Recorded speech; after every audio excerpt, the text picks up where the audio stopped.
then, shall we? We are going to play some Minecraft, and maybe sometime soon I will play a little bit of Skyrim just to keep it interesting.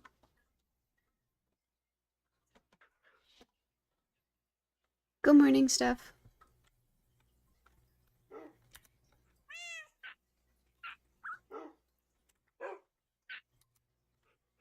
Good morning, Azaguma. How's it going today? Have you had any fun adventures with your cats lately? It's going pretty good. We actually just got our first Minecraft cat.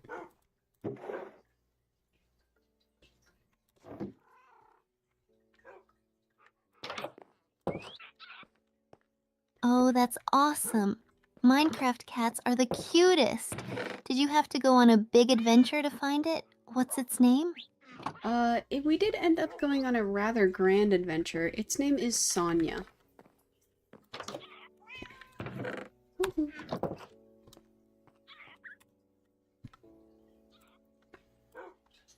Sonia is such a cute name for a Minecraft cat.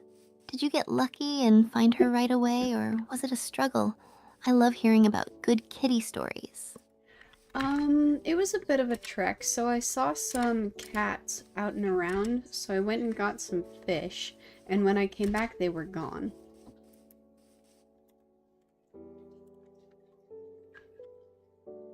Forgot my coffee.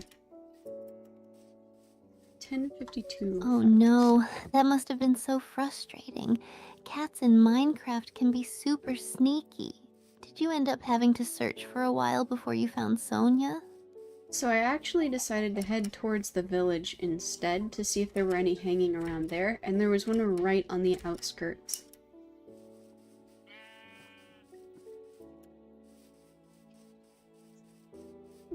No sneeze. That's perfect. Excuse me. Villages are like cat magnets in Excuse me. Minecraft. I'm so glad you found Sonia there. Did you get to tame her right away? Or did she play hard to get? She played hard to get. We were actually in front of a house by the docks in the village, so she was running around behind it, and I just kept, like, crawling towards her offering a fish.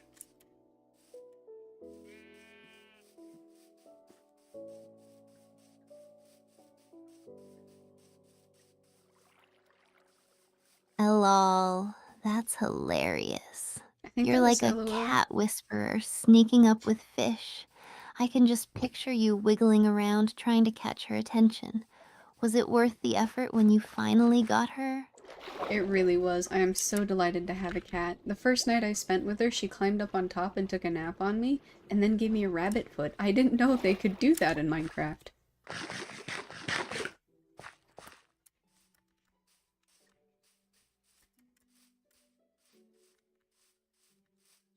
There we go. Oh, that's the best. There's nothing like a cat snuggling with you while you're gaming, and they can actually give you gifts like that.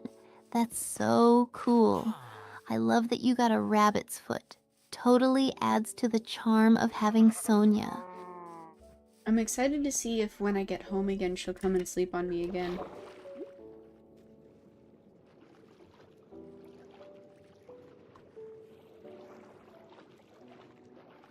I bet she will.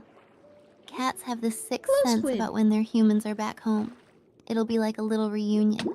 Do you think she'll have a favorite spot on you? Like, do you think she prefers your lap or shoulder? I have no idea. I don't know if Minecraft actually animated different ways for them to sleep on you, or if they just come sleep on you in total. There's a cave in here. Oh, not a cave. There's some iron. That's true. I wonder if they just pick a spot or if there's actually some hidden coding for it. It would be cool if they had specific spots they like to hang out on while you're playing. Maybe we should start a petition for more cat animations in Minecraft. That would be awesome. I would definitely sign it.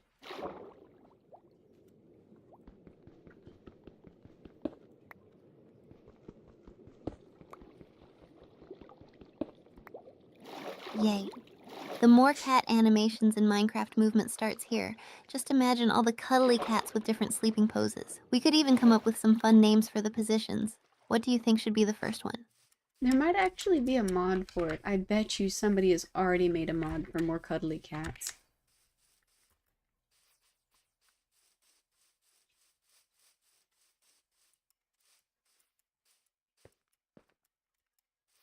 Really? That's so cool if there's already a mod for it. I love the Minecraft modding community. They come up with the most creative stuff. I should definitely check that out. Have you used any mods yourself? Yeah, I have a couple of mods, but I'm actually really proud of how Minecraft handles their modders. Like, they'll end up hiring a lot of them.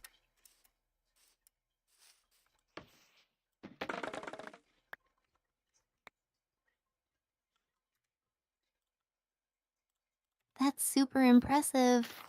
It shows how much they value the community and creativity.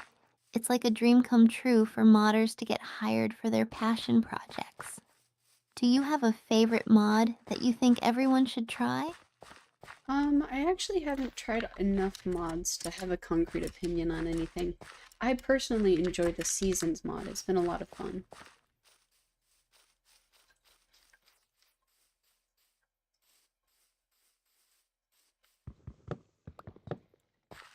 The Seasons mod sounds awesome. Changing weather and seasons can really make the game feel alive. Do you have a favorite season in the mod? I can imagine winter could be super cozy. Um, I actually haven't experienced too many of the independent seasons, so I'm just kind of enjoying each of them separately, you know?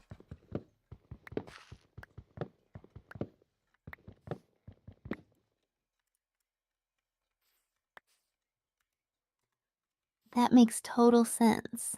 Exploring each season one at a time sounds like a fun experience.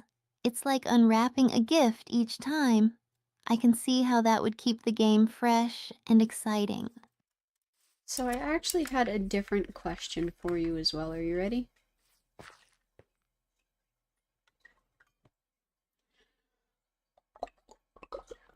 Mm, Absolutely. Hit me with your and feed the question. frogs. I'm ready. So my question is, are cherry trees in Minecraft?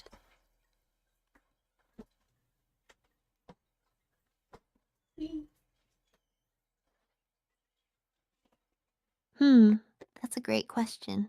I don't think they have cherry trees in the base game yet, which is a bummer because they'd look so pretty. But I know some mods add new trees, including cherry blossoms. Have you seen any mods that feature them? I just found a cherry tree in my game, so I was wondering if it was vanilla or if it is some kind of new, like, biome mod.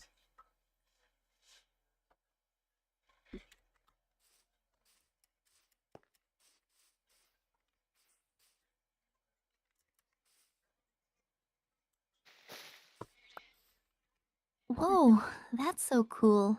If you found a cherry tree, it might be part of an update or a new mod that adds biomes and trees. Minecraft is always changing, so it's hard to keep up sometimes. What does the cherry tree look like? Is it as beautiful as I imagine? Oh, definitely. The whole of the wood is pink, and then the bark is purple, and the blossoms, or the leaves themselves, are all blossom blocks, so it looks like it's covered in flowers.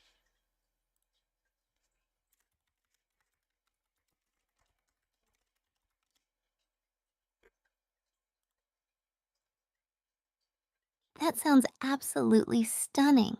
A whole pink and purple tree covered in blossoms. I need to see that for myself. It'd be perfect for building a cute little home or a park in game. Have you thought about building something around it? Definitely gonna build something with it. I now have a cherry sapling that I can bring home, but I looked it up and it looks like it's from the 1.20 version of Minecraft, so it is in vanilla. Oh, four. Oh my goodness. We should have a cherry grove. That's amazing. I love that they added cherry trees in the latest update. It sounds like you're going to create something really beautiful with it. I can't wait to hear about your plans. Are you thinking of building a cozy house or maybe a whole cherry blossom garden? I think we should have a cherry grove. That would be fantastic.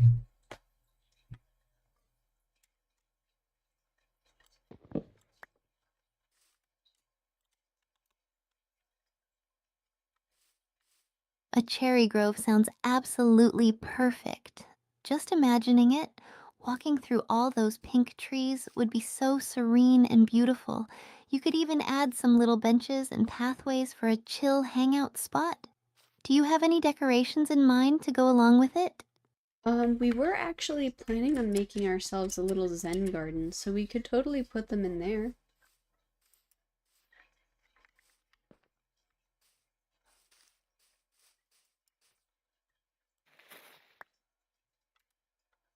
A Zen garden with cherry trees? That sounds like a dream. It would be such a peaceful spot to relax in game. You could add some water features and maybe even some lanterns for that serene vibe. Excuse me. Do you have any specific items you want to include in your Zen garden? Definitely something really calming, like a waterfall of some kind.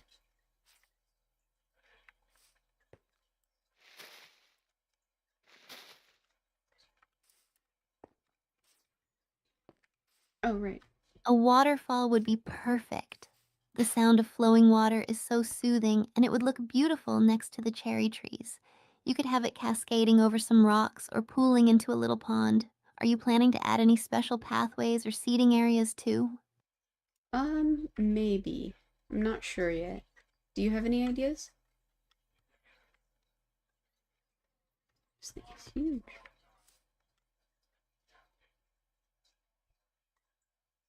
I need my How about coffee. creating a winding stone pathway that leads through the cherry grove? Maybe some benches made of the same cherry wood to match. A little seating area near the waterfall could be a nice spot for you and Sonia to relax. What do you think? I think that sounds like a great idea. For now, let's continue our adventure, though.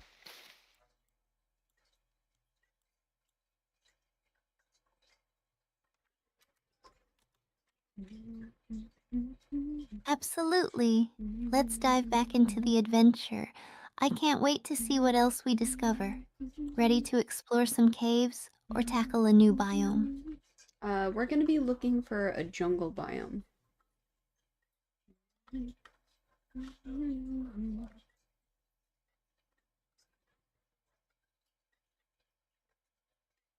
A jungle biome? Yes, I love those. All those tall trees, bamboo, and maybe even some parrots or ocelots. Do you have any tips for finding one quickly? Like, do you usually keep an eye out for certain landmarks or anything? I was trying to head towards the big mountain, hoping that that would be a good place for it to be, but I didn't find it, so I was actually gonna ask if you had any advice. A little lid floating. Hmm, those big mountains can be tricky. Jungles are usually nestled away from extreme hills, so maybe try heading toward open plains or large bodies of water. Often, jungles come up near rivers or swamps. Have you tried using a map or anything to help guide you? No, how would a map guide me? I thought it just generated everything that was nearby. A pig despawned.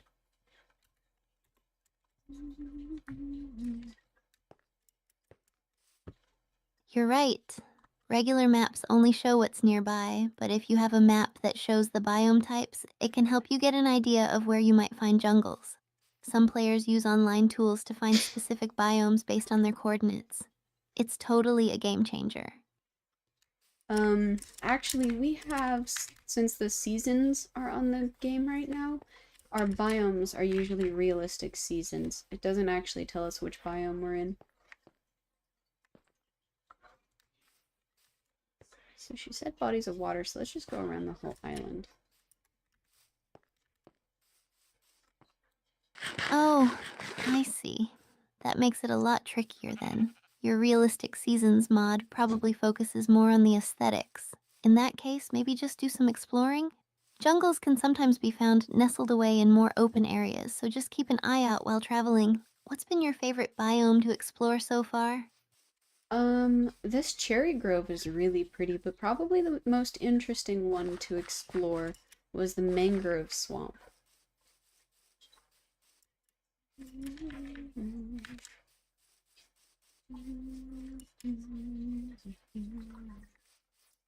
Mangrove swamps are so cool. The water and the trees create such a unique atmosphere. Did you see any cool mobs there, like frogs or fireflies? I bet it's an adventure to explore all those roots and hidden spots. I actually went during the winter, so there were not a lot of mobs. out and about.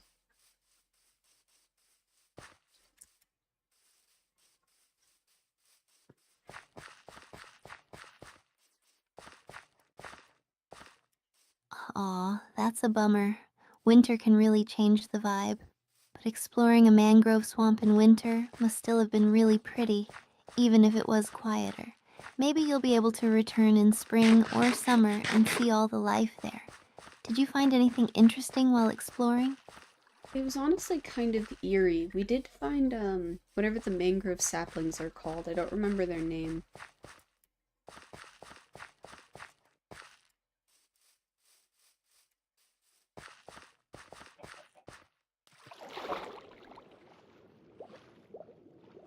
Erie definitely sounds fitting for a quiet winter explore in a mangrove. Those saplings are called propagules. It's neat that you found them. They add a unique touch to the environment. Even if it was a little spooky, it must have been cool to see them growing in such a mysterious setting. Planning to grow some back at your base? Probably. As soon as I find a nice place to plant them.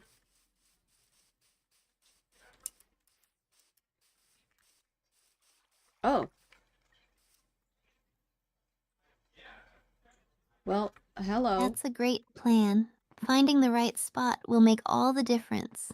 Maybe you could plant them near your cherry grove for a beautiful contrast. The pink of the cherry trees and the green of the mangrove would look stunning together. Have you thought about how you want your base to look overall? I just found a gigantic cave. I think it's some sort of fungal cave. Oh, goodness.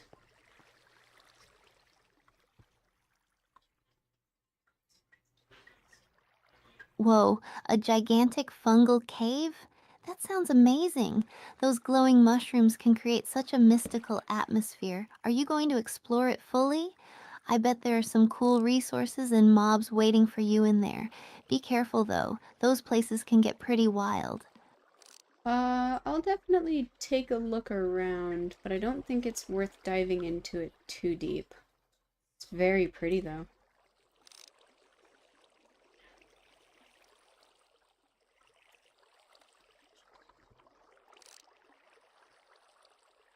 Okay, That's that's cool. smart. It's always good to explore, but keep a safe distance. Those caves can be beautiful, but also a bit dangerous. Take your time to appreciate the scenery. Do you have a game plan for what you'll do if you find any interesting resources down there? Probably try and make some kind of a bridge over to them, but I haven't seen anything particularly exciting.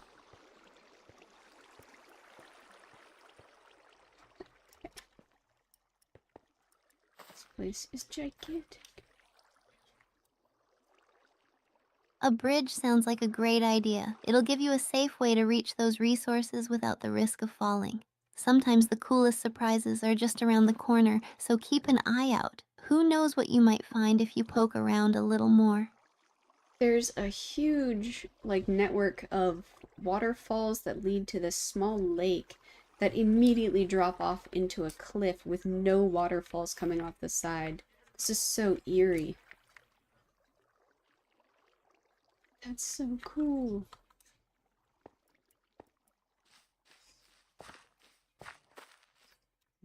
That sounds both beautiful and kind of spooky. It's like a hidden world where anything could be lurking. A cliff with a drop like that definitely adds to an eerie atmosphere. Are you thinking about exploring that cliffside, or does it feel a bit too risky? I'm going along the edges of it, but I'm not too keen on going in.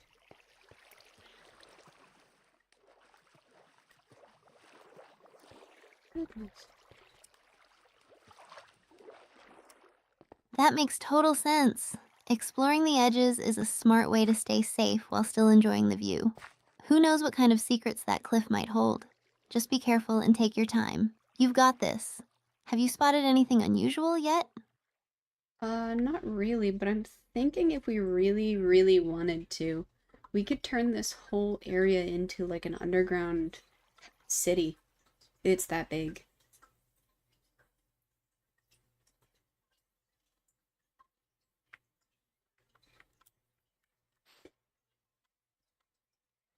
An underground city? That sounds epic. You could create a whole new world down there with buildings, pathways, and maybe even some glowstone or lanterns to light it up. It'd be such a cool project. Have you thought about what kind of style you'd want for your underground city? Probably something focused on being like cave dwelling, like from Gregor the Overlander, something like that.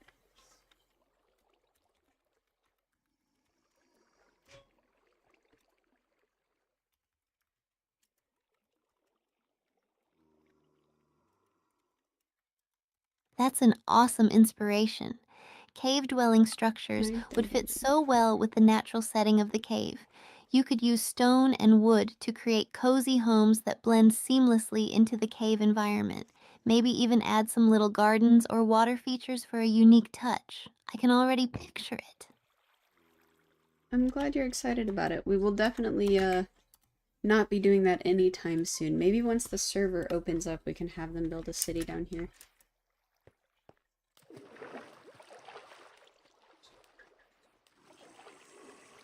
Hmm. For sure. It sounds like a big project that will take some time, but it'll be so worth it once you get everyone on board. Building a city like that together will be such a fun experience.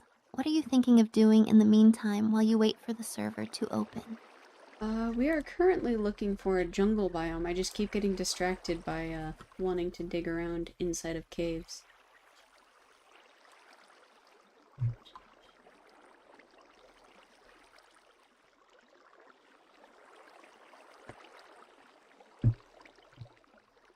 Caves definitely have that alluring charm. It's hard to resist the urge to explore when they look so mysterious.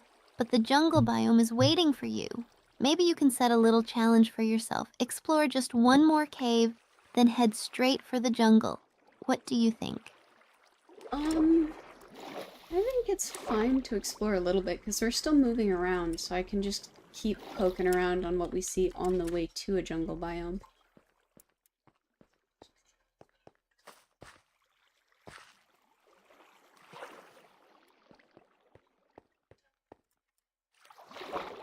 That's the perfect approach. A little exploration here and there can make the adventure even more exciting. You'll never know what cool stuff you'll find along the way. Plus, every moment in Minecraft can lead to an unexpected discovery. What's the next type of cave you're hoping to explore? I'm not really sure, but there's a lot of, it looks like spruce trees up ahead, so I think we found another biome. Excuse me, sir. Dude. Oh, it's oak. Spruce trees are a great sign. If you're seeing vines, that's a good indicator of a lush surrounding. You might be getting closer to a jungle or a different cool biome. Are you excited to see what you'll find next? Maybe even a treasure or two? It looks like it's a mix of oak, spruce, and birch. I'm assuming it's supposed to be some sort of mountainous biome.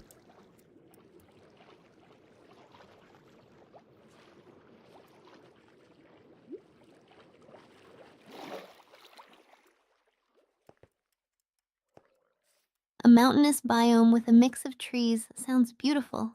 Those varied landscapes can be so fun to explore, and you might find some interesting caves and cliffs to investigate. Plus, the views from the mountains can be incredible. Are you planning to climb up for a better look? No, I'm following the river right now, but it looks like the, there's a water area that leads directly into the cave that we found earlier. Oh, following the river sounds like a solid plan. Rivers can often lead to new areas and biomes. Plus, you might spot some cool structures or Hmm, mobs along the there it way. is. What do you think might be waiting for you ahead? So actually, there's a huge river, or a huge outlet from the river that leads directly into the cave that we found earlier. So we could make that like some sort of port.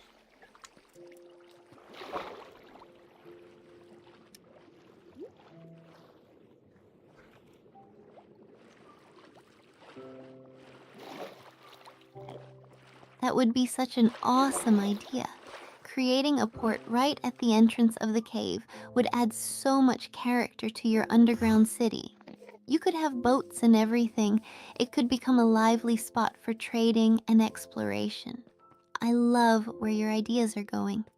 Have you thought about how you'd design it? Um, Not really. I think I'll leave that up to whomever we open the server up to when it is open.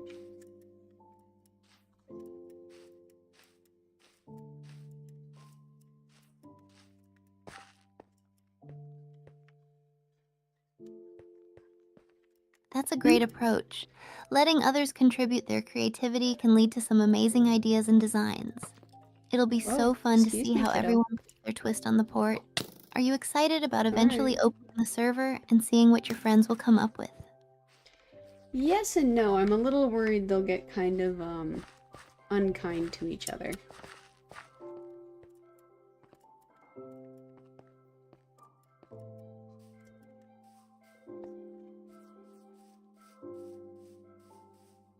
I totally get that. Sometimes tensions can run high in collaborative projects, but as long as you set some ground rules and keep the vibe positive, it can turn out to be a really fun experience. Maybe you could even have game nights to work on the city together and bond over the process. What do you think? That would be pretty fun. It would also keep things lively without being, competitive, like, against each other.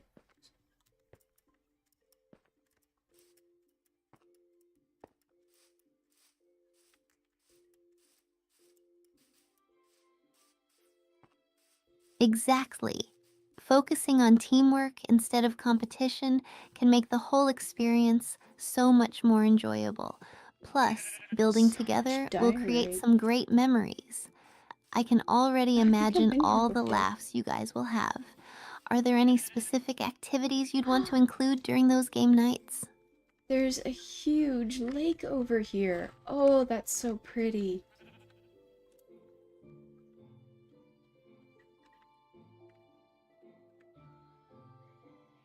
That is gorgeous. A huge lake? That sounds stunning. Lakes can really add a beautiful touch to any landscape, especially with reflections of trees in the sky. Are you planning to explore around it? It could be a great spot for some fishing or building a little lakeside retreat. No, I was just gonna go over and look at it.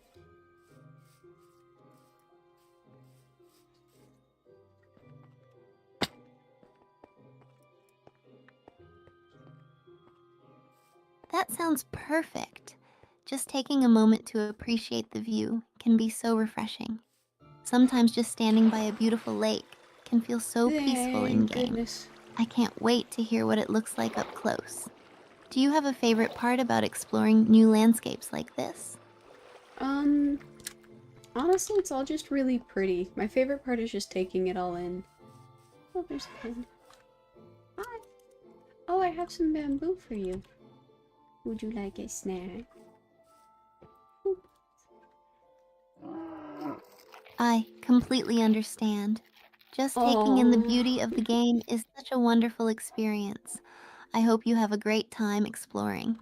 Catch you later. Oh, I'm not going anywhere. I was just gonna poke around and tell you about it. Is that okay?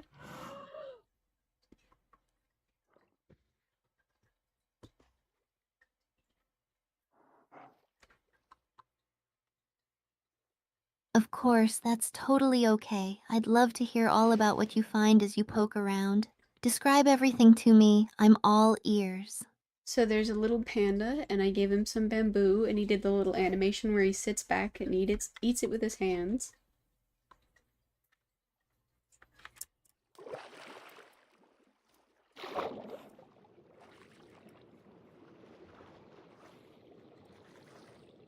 Oh my gosh, that's so adorable. Pandas are the cutest, especially when they do that little sitting animation. It's like they're saying thank you for the snack. Did he seem happy? I love how Minecraft captures those little moments. He did a little grunt, so I'm assuming he was pleased.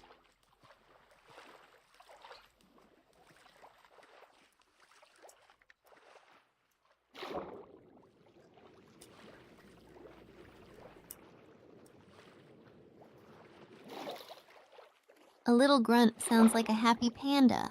It's the small details like that which make the game so special. Have you thought about building some kind of panda habitat near the lake? That would be a cute addition to the area. Nah, pandas are seasonal. They tend to show up during the summer, so he's just here for a little vacation.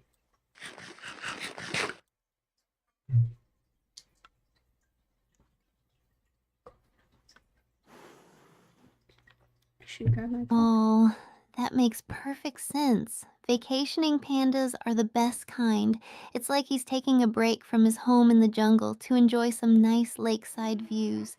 Maybe you should build him a cozy little summer retreat while he's there. What do you think would make the perfect panda vacation spot? Um, Probably just like a little cave or inlet for him to sit under that's not too rainy. Can I tell you about the lake as well?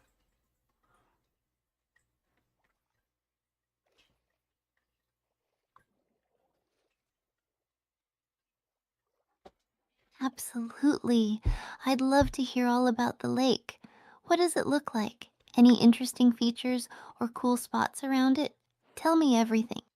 So it looks like the entire edge of the lake is all andesite, and then there's only a little bit of sand and grass on the inside. So I'm thinking this is either a crater or a cave-in from the cave in the mountain over there.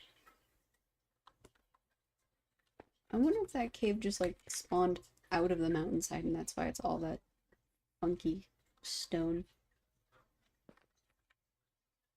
Wow, that sounds so unique. An andesite edge gives the lake a cool, rugged feel. If it's a crater or a cave in, it adds to the mystery of the landscape. You're right, it makes for a fascinating story about how the lake formed.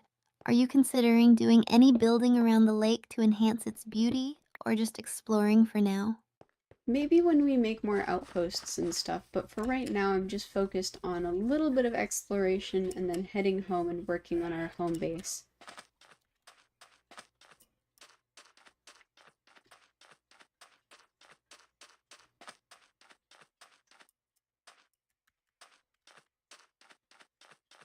That sounds like a solid plan. Exploring now will help you get a better feel for the area, and then you can put all those ideas into building your home base later. Plus, it's always nice to have a clear goal in mind. What kind of features do you want to work on in your base? Well, we have that mansion that we need to fix up, and I'd like to start getting some potions made.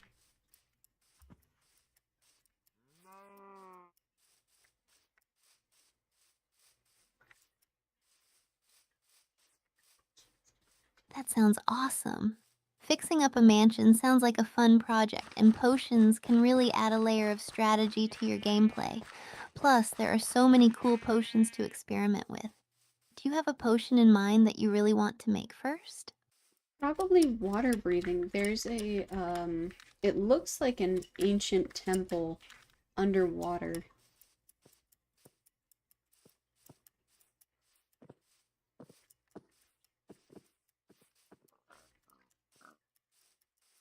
Oh, a water breathing potion will be perfect for exploring that ancient temple. Those submerged temples are always full of secrets and treasures. I hope you find some cool loot. Do you know if you've seen any guardians or other mobs around there? I think I saw a guardian. I looked up some pictures and they looked pretty similar.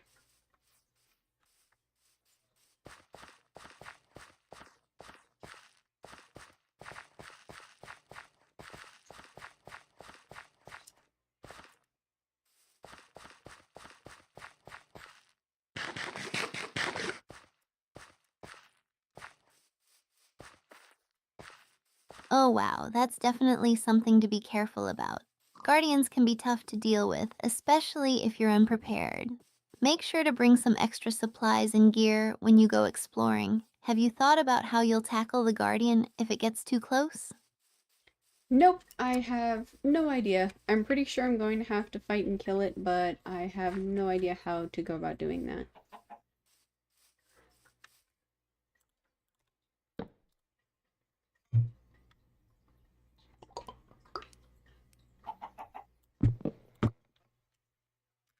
I totally understand. Fighting a Guardian can be intimidating, especially if you're not sure what to expect. They have that laser attack, so keeping your distance is key. Maybe crafting a few potions of night vision and water breathing can help you see clearly and navigate the area without getting caught off guard. You could also consider bringing a bow and arrow for ranged attacks. Have you ever fought one before?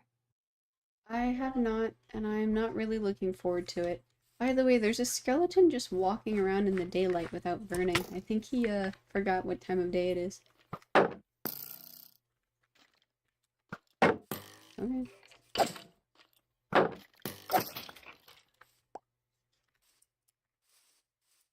That's hilarious. Poor skeleton must be a bit lost. It's always funny to see mobs acting out of character. Sometimes Minecraft has its little quirks. I hope he finds his way back to shade before he gets burnt. Are you planning to take him out? Or just let him wander around for a bit? He was in my path, unfortunately. Otherwise, I probably would have just left him alone. He was quite the, anomaly.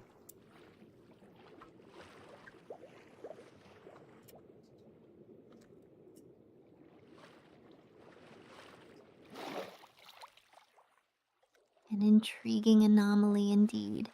It's always fun to encounter little surprises like that while exploring. Just think of it as part of the adventure. Besides, taking him out will keep your path clear for your next exploration. After all, you've got a jungle biome to hunt down. How rare are jungle biomes? Because we have been wandering for a long time.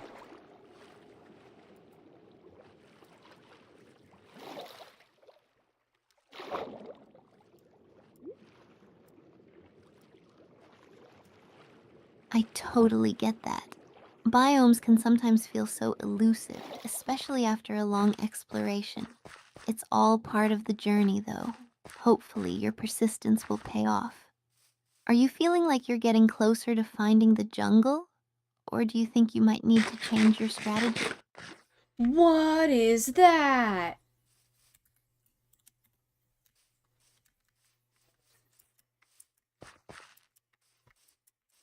What do you see? Is it something exciting? Tell me all about it. I'm so curious. It is some kind of structure built into the side of a mountain. It looks like a wizard tower, like a much better version of the wizard tower we were trying to build. Um,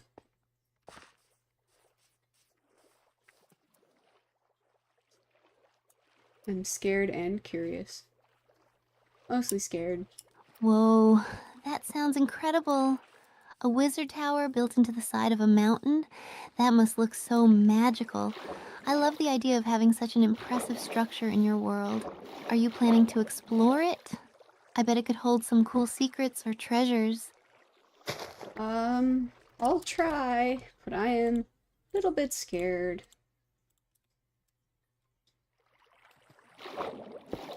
Oops. Mhm. It's totally normal to feel scared. Exploring unknown structures can be a bit daunting. Just take your time and be cautious. Maybe scout the outside first to see if it's safe before venturing in. You've got this. And remember, it's okay to back away if it feels too risky. I think I'm going to want to make a chest first to make sure we have all of our stuff tucked away before I try to confront anything.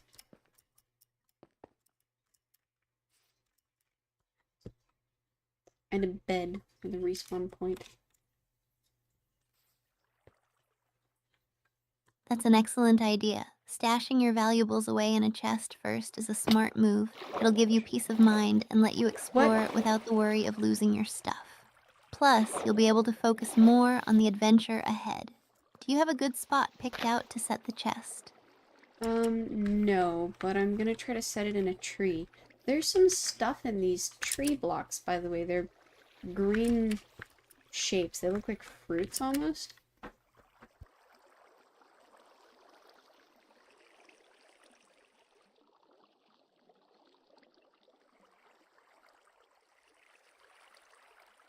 That sounds like a great plan to put the chest in a tree, hidden and safe. And those green shapes might be azalea bushes or even glowberries. If they're glowberries, you might be able to collect them for some cool light sources later. How exciting! Are you planning to check those out before you head up to the tower?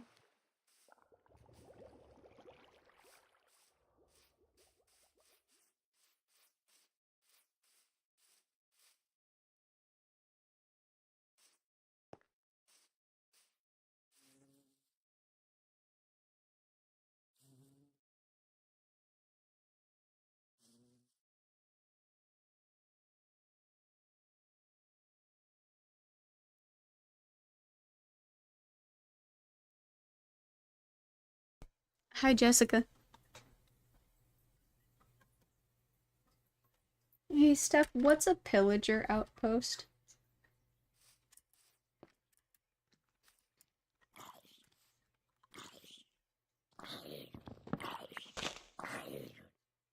Oh, a pillager outpost? It's this structure in Minecraft where those pesky pillagers hang out. They're like these hostile mobs that raid villages. If you find one, you can loot it for some cool stuff, but you gotta watch out for their crossbows.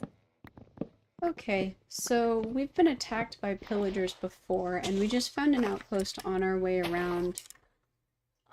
Do we want to go confront that, or do we want to play it safe and not deal with that just yet?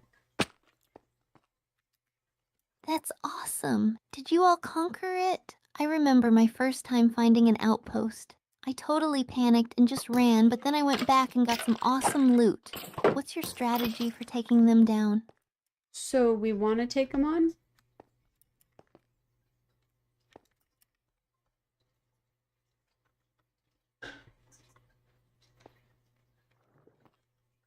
Yes, let's go get them. Make sure you're stocked up on arrows and have some decent armor. We can sneak in, take out the pillagers one by one, and grab their treasure. Are you ready to raid?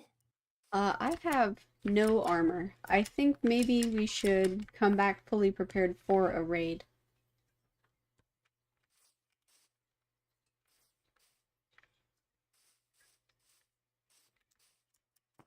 Yeah, that makes total sense. It's better to be Woohoo! safe than sorry. We can gather some resources and gear up first.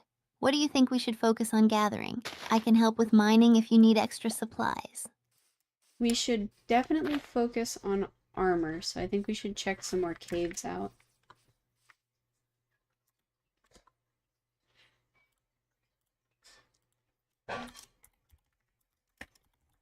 Caves are a great idea. We can find iron and maybe even some diamonds if we're lucky. Plus, it's always an adventure exploring them. Do you have a favorite cave spot, or should we just dive into a random one? There's a cave behind us that I'll check out, but let me take down these coordinates first.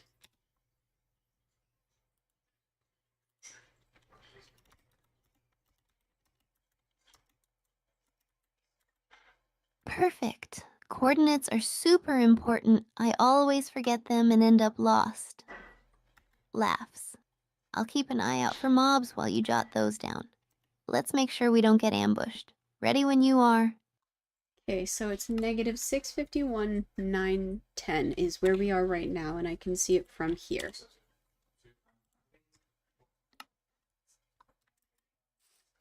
Okay, let's go check out that cave and see if there's any mineable items. Got it. Let's head over there then. Claps hands together. I'm excited to see what we'll find. Hopefully, it's not a dead end.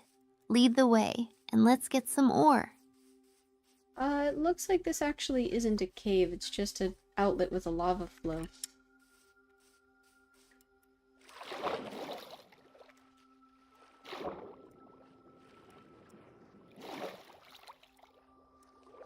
Ugh, really?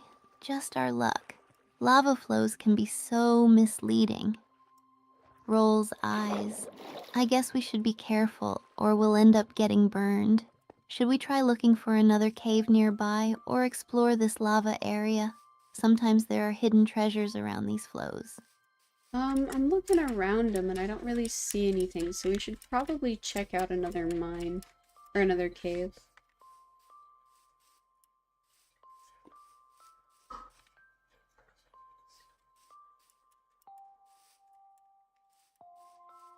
Yeah, I think that's a good call. Let's keep scouting until we find a real cave. There's got to be some around here somewhere. Maybe we'll find something awesome, like diamonds or a ravine. Where should we head next? Do you have a specific direction in mind? Yeah, I'm gonna head back towards the house from this direction and see if there's anything interesting along the way. I follow land.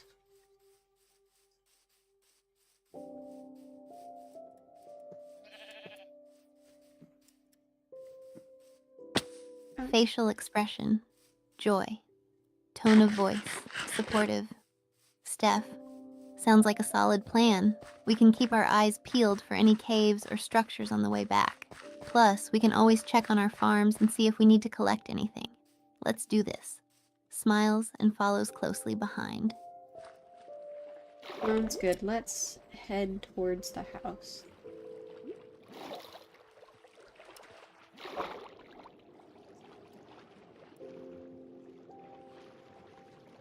Awesome, I can't wait to get back. Maybe we'll find some cool mobs or resources on the way. Plus, I think I still have some snacks at the house we can munch on later. Let's go, adventure awaits. Alrighty, we are headed out real quick then. I should also bring some doors for any underwater mining we want to do.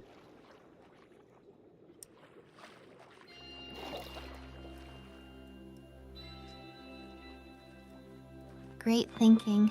Doors are super useful for underwater mining. They act like little air pockets.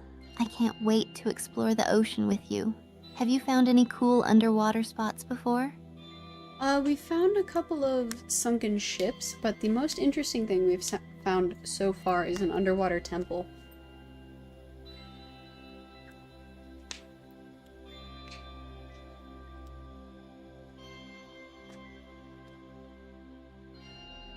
No way.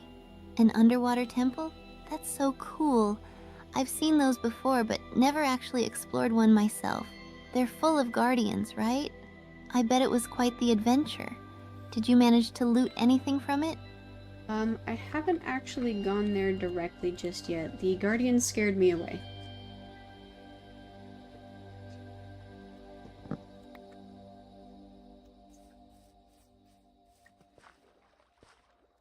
I totally get that.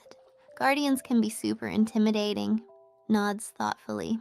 I felt the same way the first time I saw one. Maybe we can strategize a plan to take them down together. Having someone to help out makes it way easier. What do you think we should bring to deal with them?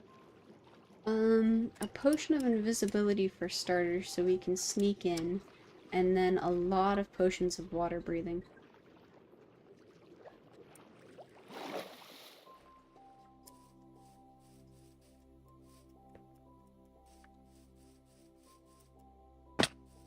Great ideas. Potion of invisibility will definitely help us sneak past those guardians, and water breathing is a must for exploring. Mimics sipping a potion. I can help gather the ingredients. Let's make sure we're fully prepared before we go diving in. Are there any other potions you think we might need? I'm not sure. Is there anything you can think of?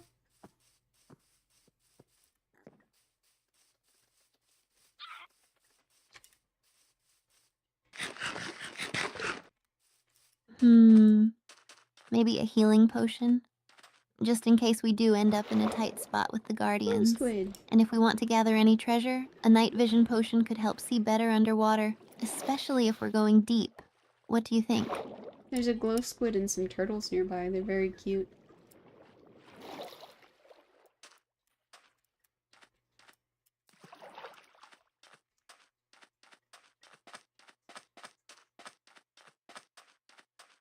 Oh, I love squids and turtles.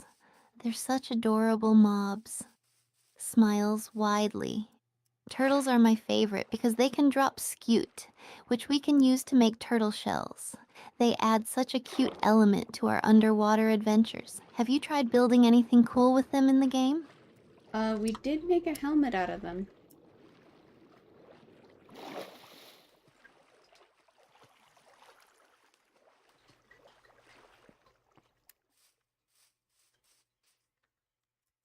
That's awesome. Turtle helmets are so fun to wear, and they give you that sweet water breathing effect, right? Plus, they look super cute. Giggles. We should definitely make more. I can't wait until we dive back into the water with our gear. Are there any other quirky things you've crafted in Minecraft that you really enjoyed? Um, Not many for crafting that I've done, but we have built some fun stuff.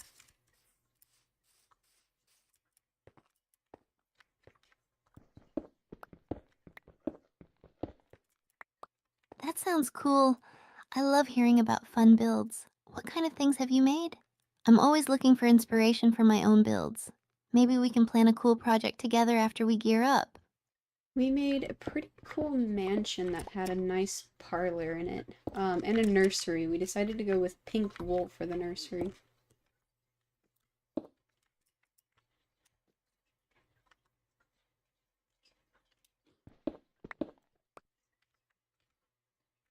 Wow, a mansion with a nursery? That sounds amazing. Eyes widen with excitement. Pink wool is such a cute choice for a nursery, too. I bet it looks super cozy. Were there any special decorations or features you added to make it stand out? I'd love to hear more about how you designed it. Actually, we're still finishing up the carpeting for the most part, so I haven't even started on the insides. Would you mind helping me plan that out later? Ooh.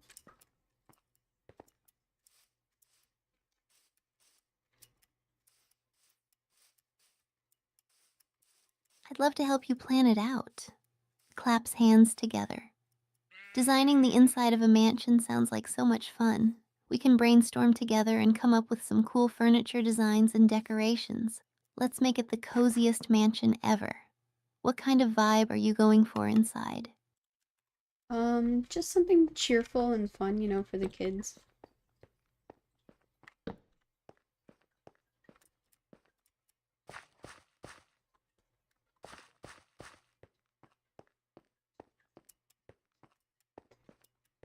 That's such a great vibe.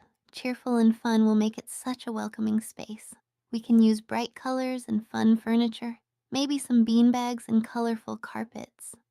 Smiles brightly. We could even add some playful decorations like paintings or animal statues.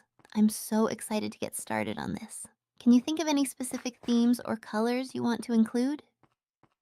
We're doing pink for the carpet, so probably something around that.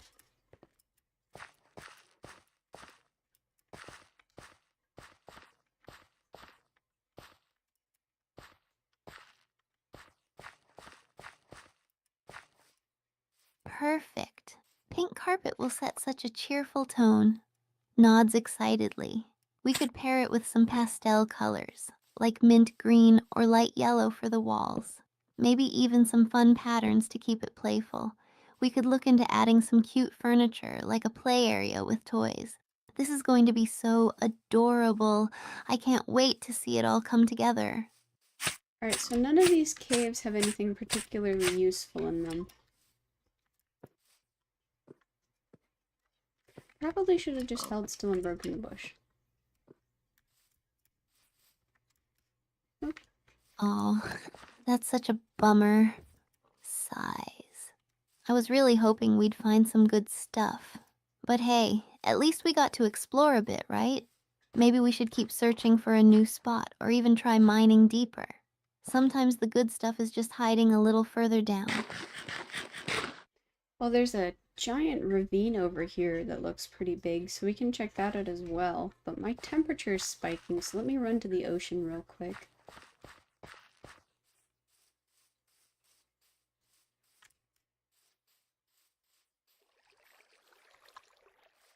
There we go. A giant ravine sounds promising.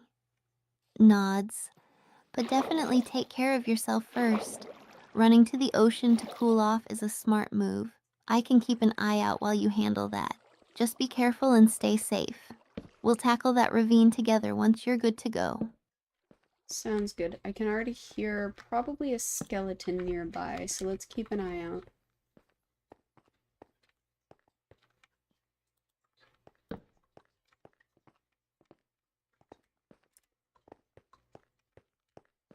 Yikes. Good A morning, sir. skeleton nearby? We definitely need to be careful. Glances around cautiously. They can be sneaky. Let's stick close and make sure we're ready when we check out that ravine. I've got my sword at the ready. Just let me know when you're back, and we can take them on together. Sounds good. I'm heating up rapidly, by the way.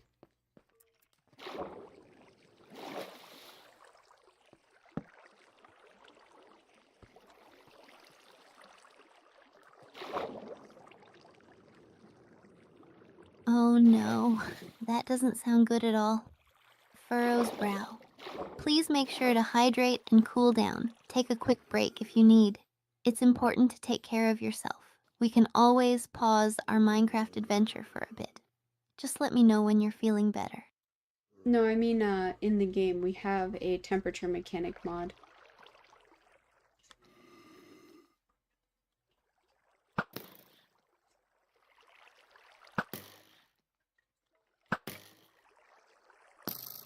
Oh, I see. Laughs lightly. That makes way more sense now. The temperature mechanic sounds really interesting. So, you need to cool off in the ocean to avoid overheating? That's such a cool mod feature. Let's make sure we keep an eye on that while we explore. Just be careful and keep moving toward the water. Sounds good. I also brought a water bucket in case we need it. So I can just dump it whenever we have an issue.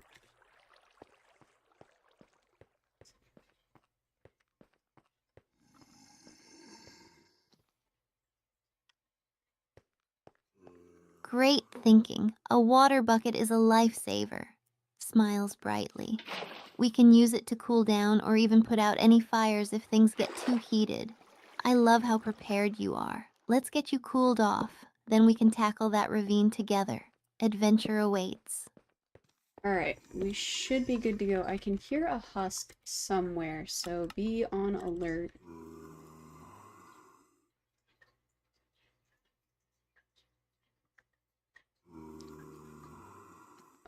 I'm a girl? Got it. Nods seriously. I'll keep my eyes Hi, peeled. Annie. Husk mobs can be sneaky, and they have a nasty habit of surprising you when you least expect it. Let's stay close and be ready for anything as we head toward that ravine. Together, we've got this. By the way, Steph, Annie Butler on, Twitch says hi.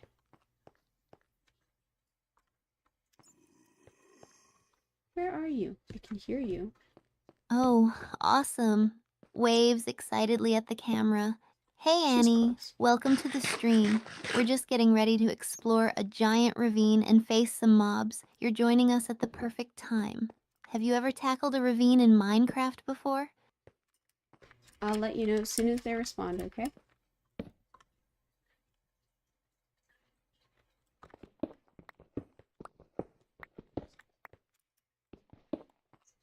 Sounds great.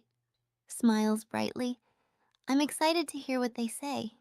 In the meantime, let's keep an eye out for any mobs while we prepare to head to the ravine. I can't wait for the adventure to continue. Alright, so it looks like there's nothing down here so far. I also have pretty low health, so I'm trying to keep an eye on my food.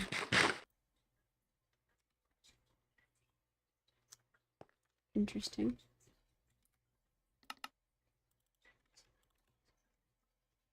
Oh no, that's not good. Frowns. Make sure you eat something to get your health back up. I've got some food on me too if you need it. Let's be super careful down here, especially if there's nothing useful. We don't want to end up in a tough spot. It's not too big of a deal just yet, and we found some iron so far, so that's been a good sign.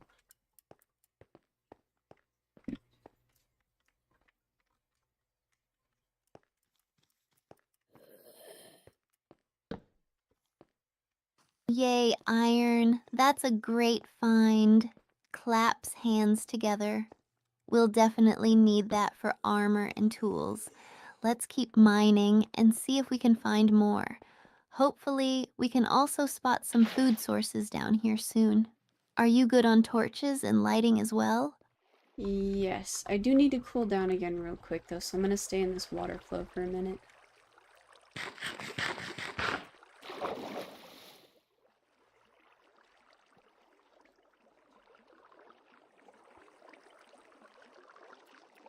Sounds good.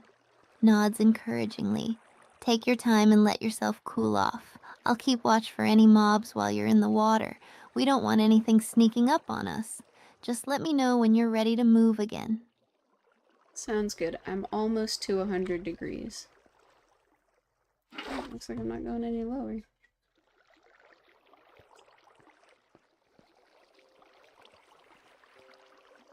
Yikes, that's pretty high. Frowns. You definitely need to cool down before it gets too critical. Just hang out in the water as long as you need. I'll stand guard and make sure nothing comes our way. Safety first, right? It looks like the deeper down the cave we get, the lower my temperature will go. So let's try and go down as well.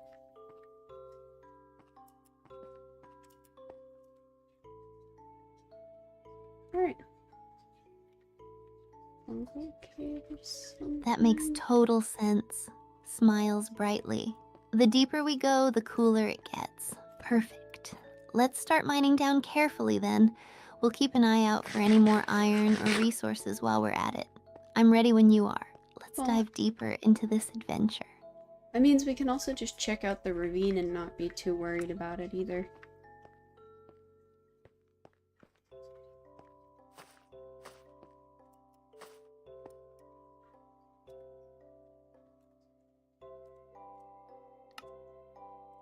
Great idea. The ravine can be a fantastic spot to find valuable resources without worrying about overheating. Nods eagerly. Let's check it out and see what treasures we can uncover down there. Just be cautious of any mobs lurking around. Are you ready to jump in? Should be good. Looks like there's a lava flow down here, so let's be cautious.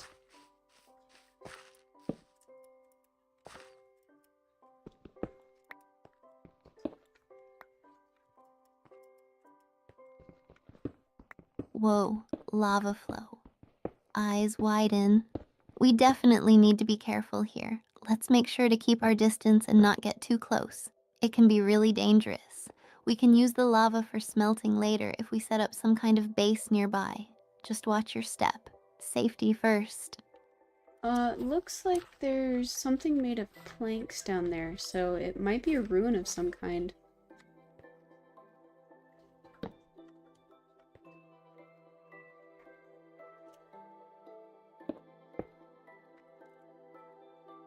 Really? A ruin? That's exciting. Leans in closer to the screen. It could be a treasure trove waiting for us. Let's approach carefully and see what we can find. We need to be ready for any surprises, though. Ruins can sometimes have mobs guarding them. Are you feeling good enough to check it out, or do you want to prepare first? Let's proceed with caution, but I think we can go take a look.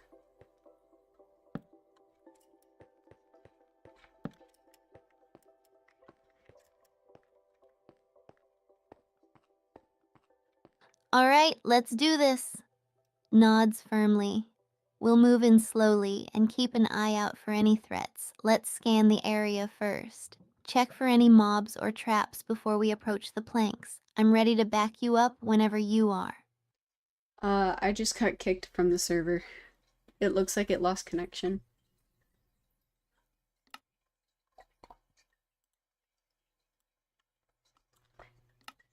Always when things are the most exciting.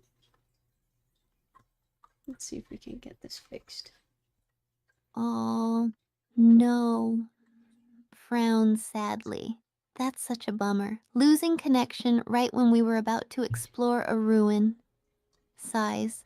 Hopefully, you can get back in quickly. I'll be here waiting, ready to jump back into our adventure as soon as you're back. Do you want me to give it a minute before I reconnect, or do you want to try again right away? Let me try one more time. Yeah, it's failing, so let's just give it a minute. I'm gonna grab my coffee.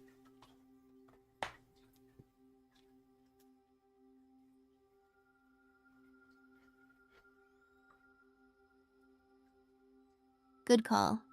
Nods. Take your time and enjoy your coffee. It's important to stay energized for our next adventure. I'll hang out here and keep the stream entertained while we wait. Just Sounds let me good. know when you're back, and we'll dive right back into exploring. Sounds good. Will you tell him a story for me?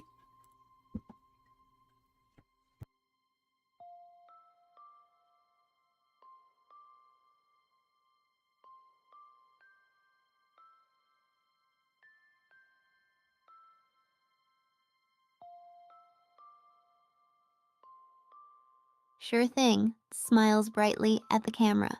All right, everyone, gather around for a story. So, once in my Minecraft world, I decided to build this epic treehouse. I spent hours crafting it. Like, I wanted it to be so cool. I had to gather wood, leaves, and all kinds of decorations, but while I was building, I accidentally angered a few mobs. I turned around to grab more supplies, and there was a creeper right behind me. Laughs.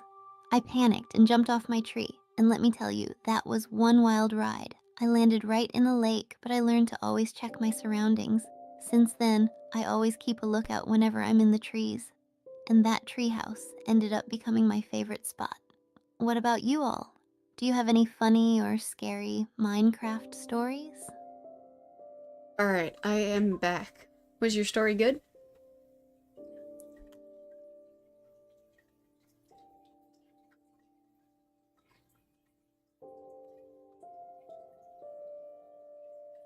Welcome back, grins widely. I hope you enjoyed it. It was a fun story, and I got to share my creeper scare moment. Laughs lightly. Now that you're back, are you ready to jump back into the game and check out that ruin? Let's see what treasures await us. Let's see if I can join. Yep, alright, we are back. Where? Ah.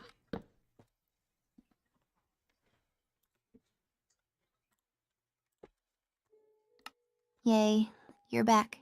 Claps hands together. Let's go check out that ruin then. Remember to be cautious, and I've got your back. Hopefully, nothing has changed too much while you were gone. Ready when you are. Ooh, we are a couple of minutes in the past, though, so we'll have to, find our way back to the ruin.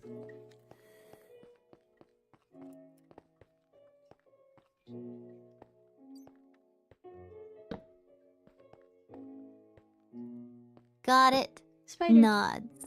No worries. We can retrace our steps. Let's just be careful while we navigate back. Watch out for mobs and anything that might have changed. If we keep focused, we should find it again in no time. Let's do this.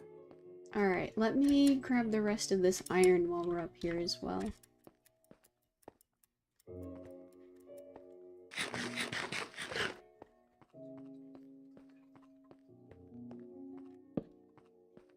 Great idea. Smiles brightly. Iron is super important, and we want to make sure we get every bit we can. I'll keep an eye out for any mobs while you mine. Just be careful and let me know if you need any help. 2 husks approaching.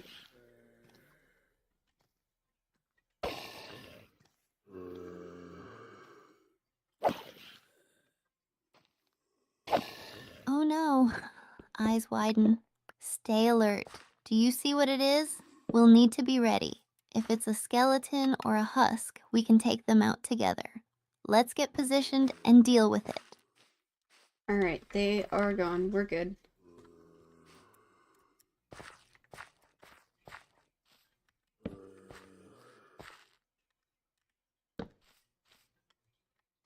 Phew.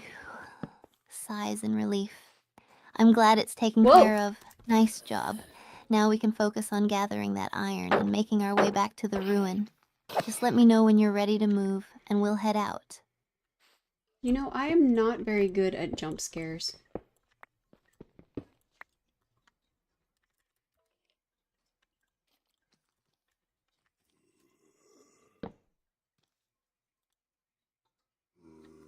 I totally get that. Nods sympathetically. Jump scares can be so intense. They always catch you off guard, right? I've had my fair share of scary moments in games, and I still scream sometimes. Laughs lightly. Do you have a favorite way to prepare for intense moments, or do you just go with the flow? As long as I know they're coming, I like to take a couple of deep breaths before facing it, but if it jumps up on me, literally a jump scare, oh man, I shake.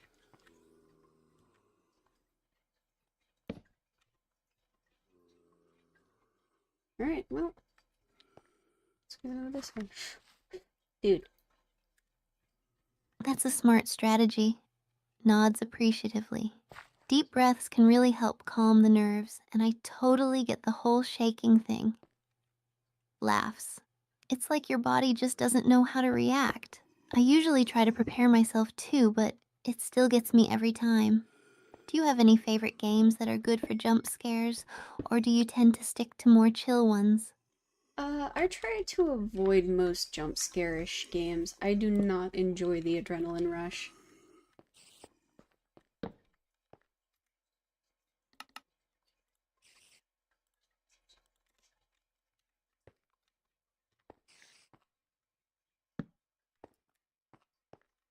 That makes total sense.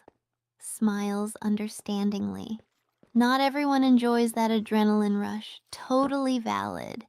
There are so many fun, chill games out there like Minecraft, where we can just explore and build without all the scares. What are some of your favorite games that you like to play instead?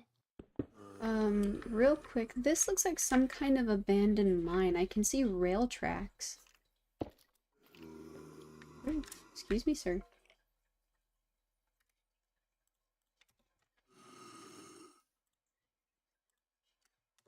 No way. An abandoned mine? That's awesome. Eyes sparkle with excitement. We could find all sorts of cool treasures in there, like mine carts, maybe even some extra iron or other resources. Let's approach carefully and see what we can discover. Are you ready to check it out? Sort of. There's a skeleton right underneath me, and I'm having a hard time getting rid of him.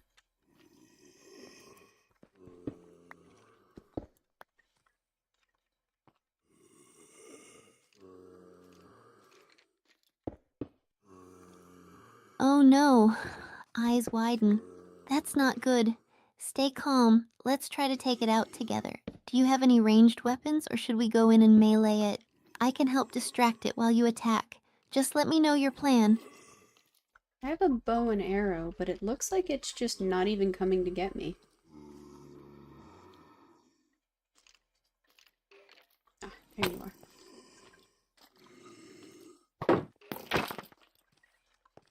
That's strange. Tilts head in thought.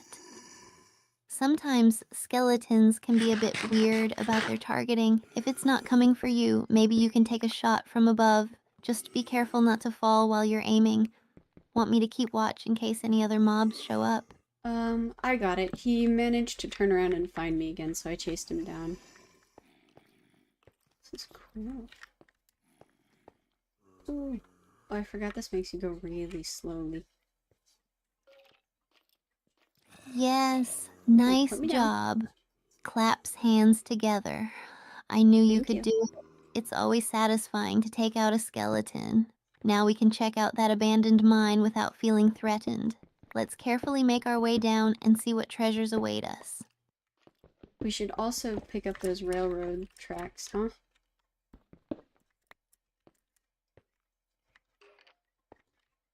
Okay. Ooh. Definitely nods enthusiastically. The railroad tracks can be super useful for building our own minecart system later. Plus, they're fun to work with. Let's make sure to gather as many as we can find while we're exploring. Ready to head in and start collecting? Yeah, by the way, across the way here, it looks like there is a minecart with a chest in it.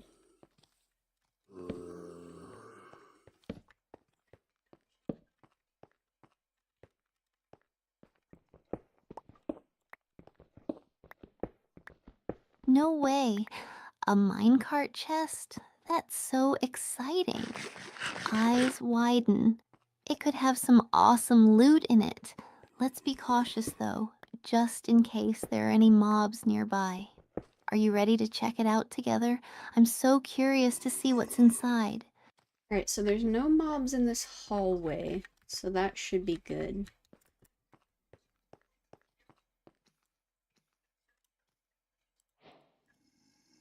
Beetroots! Awesome. Awesome. Claps hands together. Let's go grab that minecart chest then. I can't wait to see what goodies we find. On the count of 3, let's check it out together. 1, 2, 3. Alright, we got a minecart with chest, we got some rails, some detector rails, a golden apple, and some beetroot seeds. Very nice.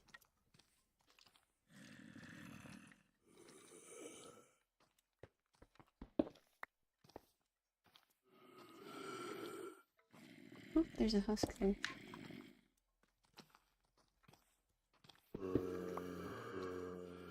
Yes, that's amazing. Bounces with excitement. A golden apple is a great find, and beetroot seeds are perfect for growing food. Plus, we can use those rails for our own minecart system later. This is such a successful loot run. Looks at you with a big grin. What do you think we should do next? Should we keep exploring the mine or head back to the surface to start using our treasures? Whoa, let's explore a little bit real quick.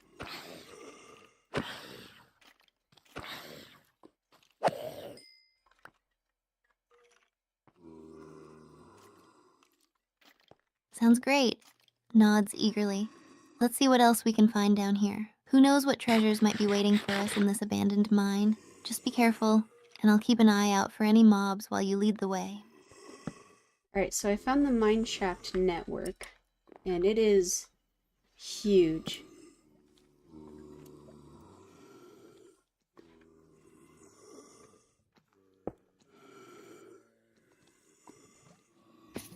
Oh! Wow, a huge mineshaft network? That's incredible. Eyes widen in amazement. This could be full of resources and even more chests. No! Let's explore carefully. There might be some valuable loot or cool structures. Are you feeling ready to navigate through it, or should we set up a temporary base first to store our findings? I got blown up by a creeper.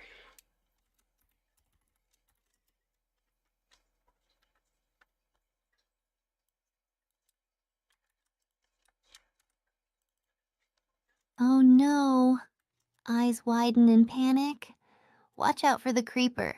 We need to take it out fast. Make sure to keep your distance and shoot it from afar if you can. Let's team up and make sure we don't let it ambush us. Are you ready?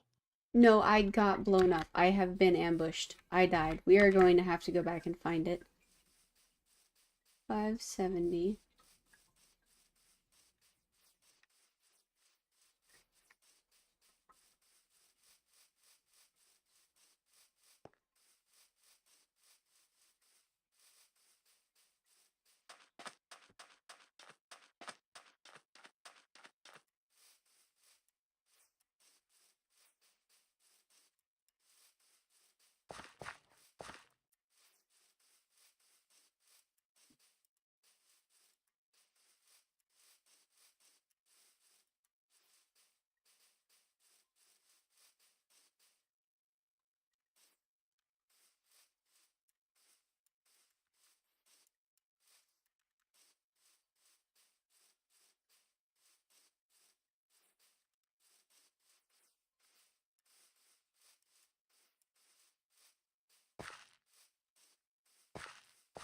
Okay, how long do we have to find things before it despawns?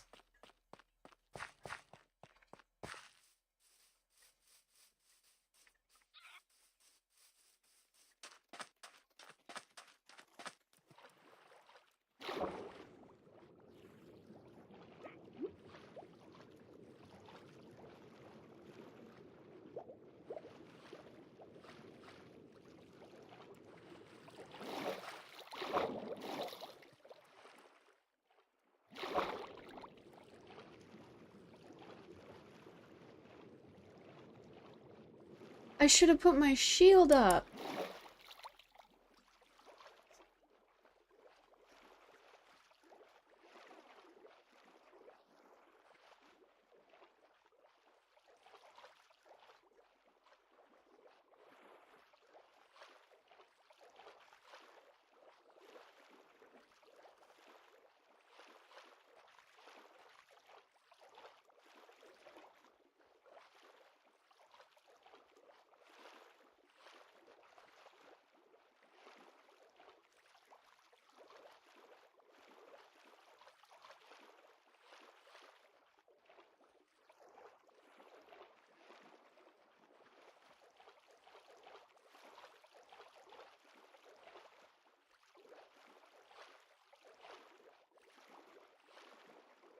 Okay, we are going to have to go very quickly.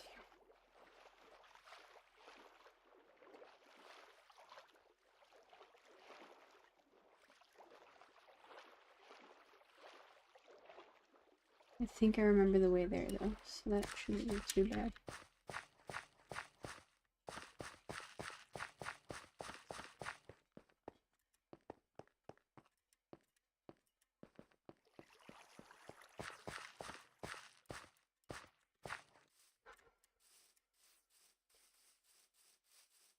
Some big ravine nearby.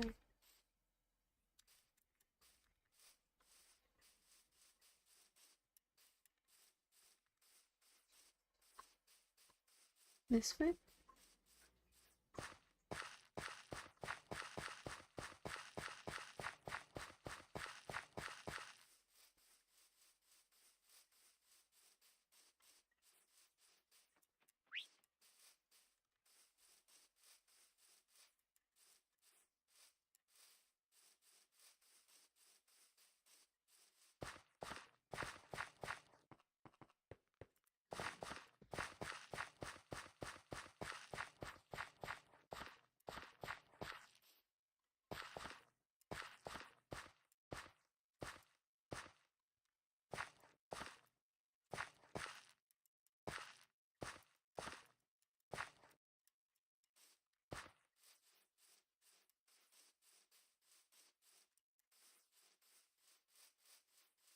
There it is.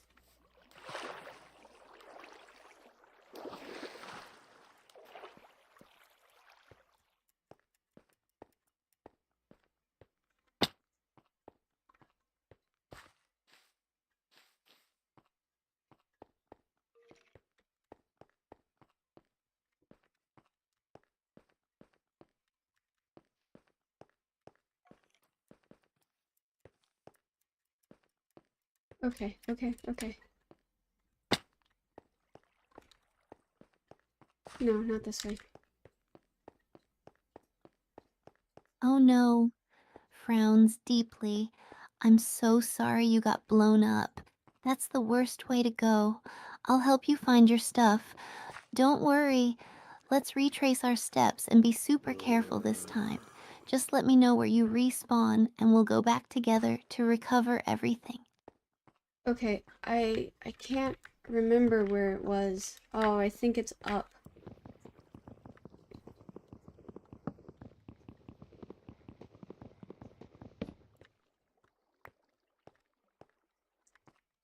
All right, let's head up then. Nods firmly. We can retrace our steps and look for any familiar landmarks to guide us back. Just keep an eye out for any mobs while we navigate. We'll find your stuff, I promise. Let's go. Thank you for the encouragement, Steph. I can't remember where it is. Okay.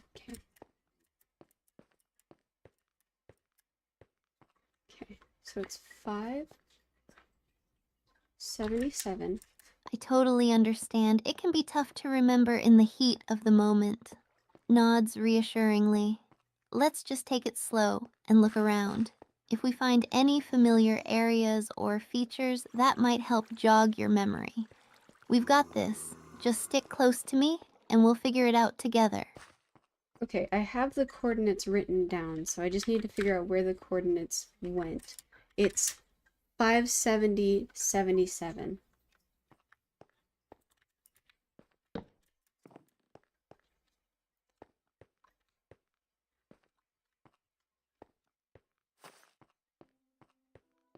No, it's over here. Perfect, that helps a lot. Smiles brightly. Let's use those coordinates to guide us back. If we can head in the general direction of those numbers, we should be able to find your stuff. Just lead the way, and I'll keep an eye out for any mobs. We'll get back there in no time. So I think it's back up this way.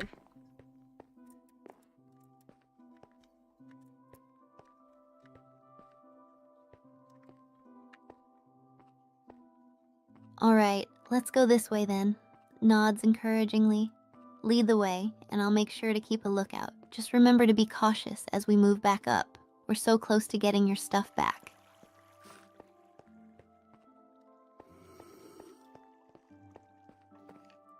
I think we're at the wrong elevation.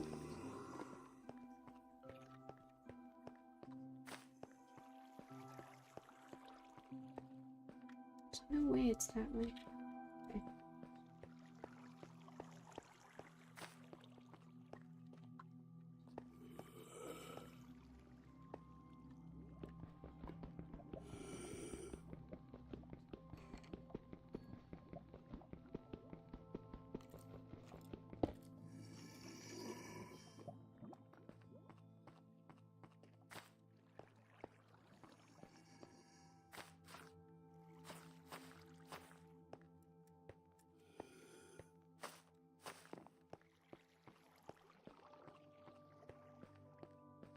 Oh no.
Come on.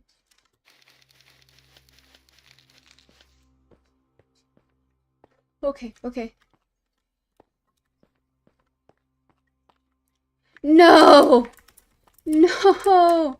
I found it! I promise I did! Oh, that sucks.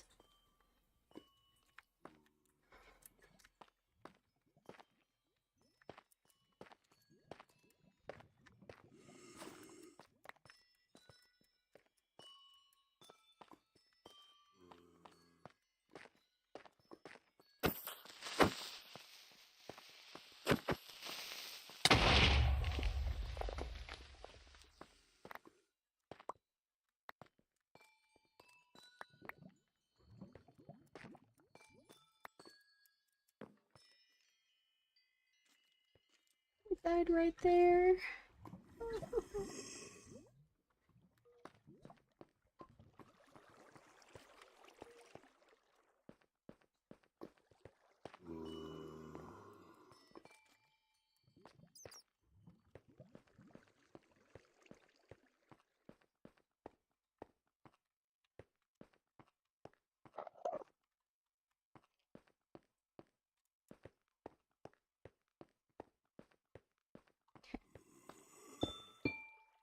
Make sure we don't lose anything.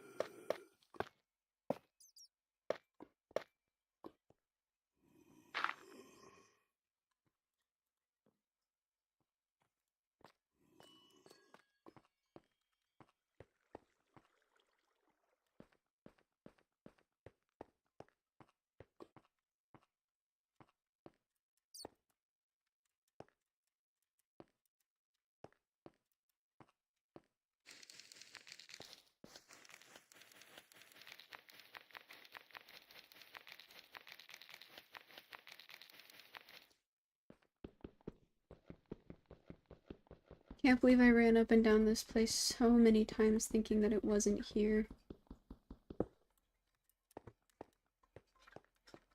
So sad. man.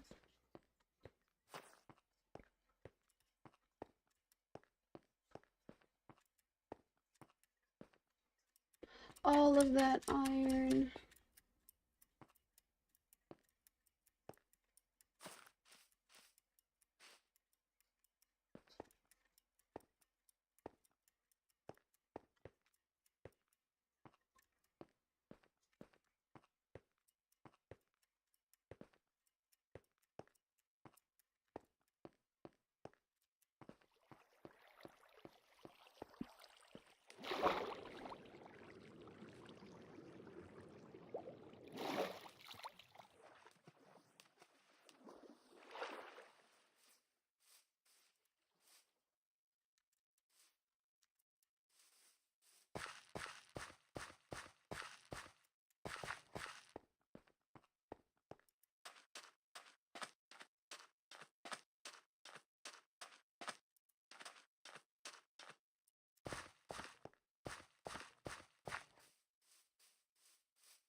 This is gonna hurt.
Steph, I am devastated.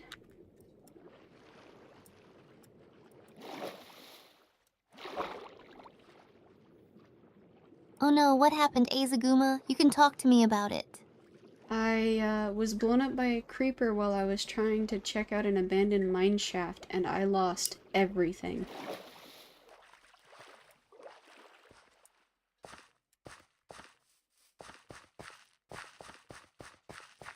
Ugh, that really sucks.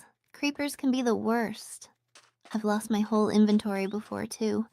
How do you usually handle losing all your stuff?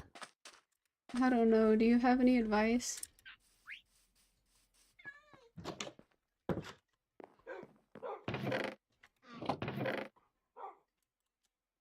Honestly, I like to take a break and maybe watch some funny streams to cheer me up. I also try to plan my next adventure. Maybe go gather some resources before diving back into the mines. What do you think? I think some farming would be a good idea. That might help.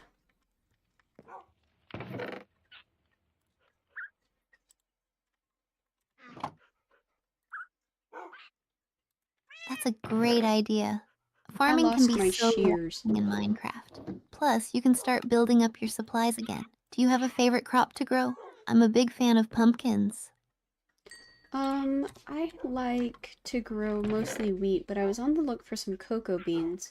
Oh, we lost all of our cherry blog saplings. And our sticks. Guess that's a less exciting of a No, tragedy. cherry log saplings are so hard to find. I'm sorry you lost those. Cocoa beans are awesome, though. Are you planning to build a farm for your cocoa? That could be epic. We can find any cocoa beans, but luckily I replanted the cherry tree that I cut down, so I should be able to get another sapling off of it. This is why reforestation is a good thing. Yay, that's awesome. Replanting is the way to go. It's like giving back to the Minecraft world.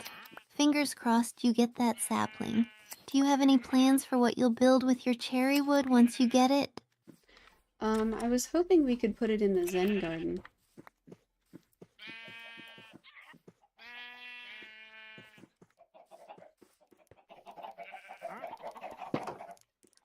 That sounds so peaceful. A Zen garden with cherry wood would look amazing. You should definitely add some water features and maybe some lanterns for that perfect vibe. Do you have any other ideas for the garden? Probably a waterfall and some benches.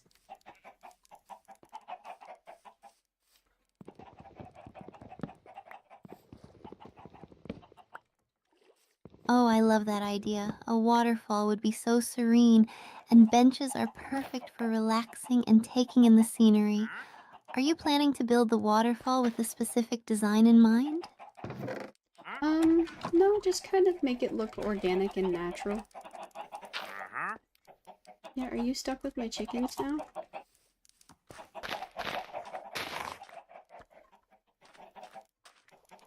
That sounds beautiful. Organic and natural designs always feel more calming. You could use varying heights and some mossy cobblestone to create a really nice effect. I can't wait to see how it turns out. Do you want to build it together sometime? Sure, I would love to.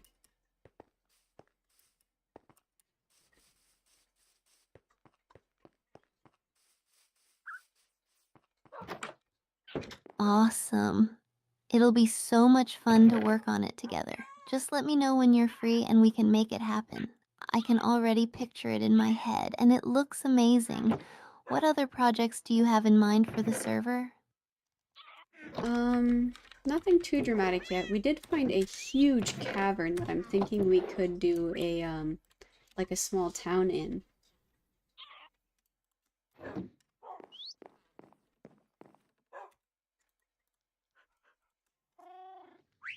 My kitty cat. A small town in a huge cavern? That sounds super cool. You could create little houses and farms and maybe even a market area. Have you thought about what kind of style you want for the town? Probably like a chasm or an underground cavern, something out of like, Gregor the Overlander, something like that.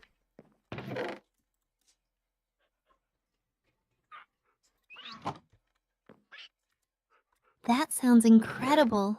An underground town with chasms would have such a unique vibe. You could use glowstone or lanterns to light it up and make it feel magical. I love the idea of creating a place that feels like a hidden gem. Do you have any specific features you want to include in the town? Not really. I was hoping that when we open up the server, I would just let the community go wild with it. Shield.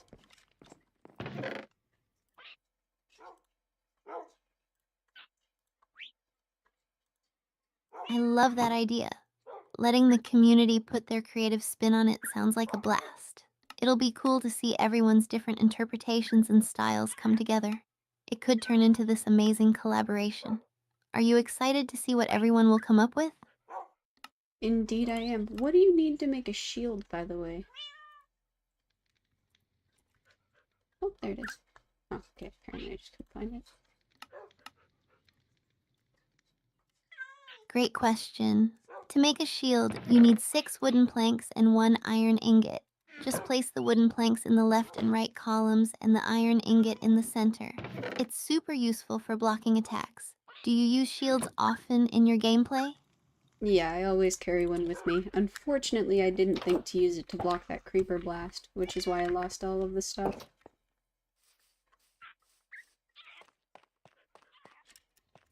I had almost a full stack of iron. That's so tough. Are Creepers you? just sneak up on you sometimes. Okay. Having a shield ready definitely helps in those sudden moments. At least now you know for next time. Do you usually play with friends, or do you prefer going solo in Minecraft? The server's closed right now, so I'm kind of forced to be solo.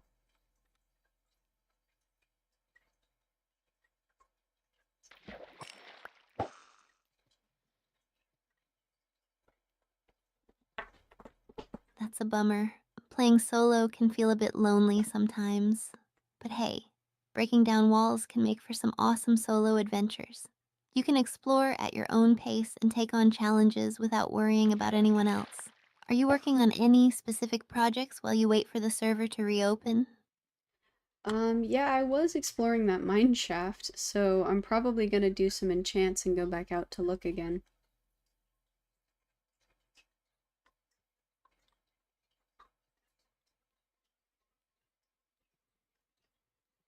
Ooh, enchanting is such a game changer. You'll be ready to take on whatever you find in that mine shaft. Do you have any specific enchantments you're hoping to get? I love getting unbreaking and efficiency on my pickaxe. Probably something along those lines. Man, my bow is power 2. That sucks.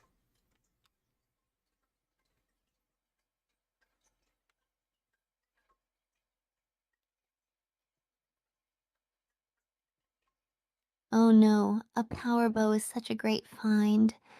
That's a major loss. But hey, at least you can try to enchant a new bow and maybe even get power again or something even better. Have you ever tried using a crossbow? They're pretty fun too. I have not. We did find a pillager outpost, though.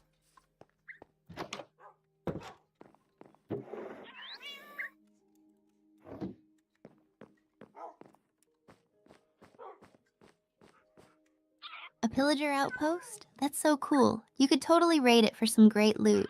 Plus, it's a great way to test out a new crossbow if you decide to make one. Did you manage to conquer the outpost, or is it still waiting for you? Well, since I didn't have any armor, I decided to leave it be. I'm gonna run to the restroom real quick. Will you tell chat a story?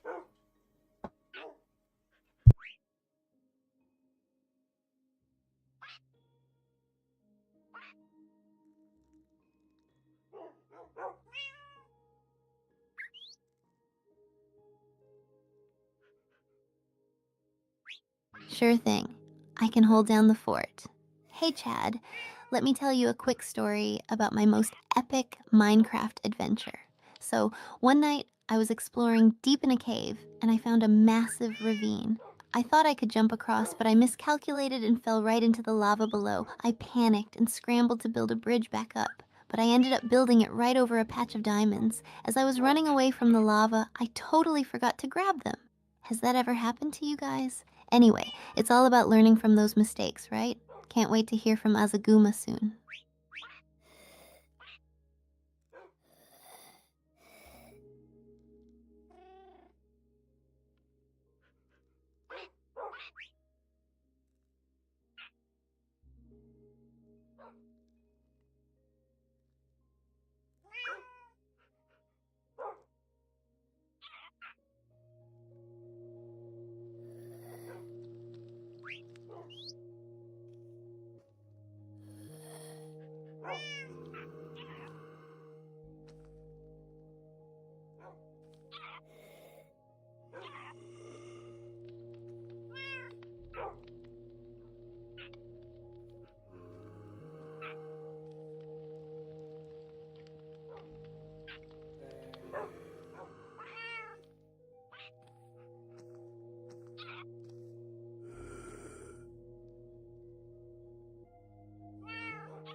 Alright, y'all.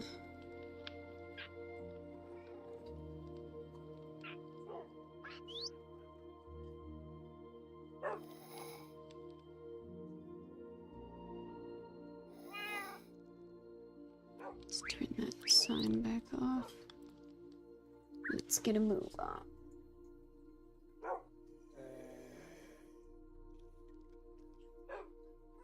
Good morning, Steph.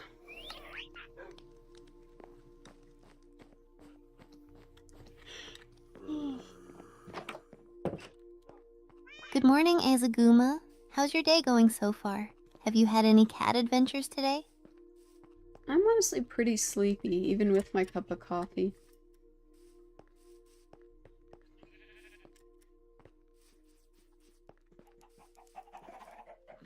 Oh, I feel you.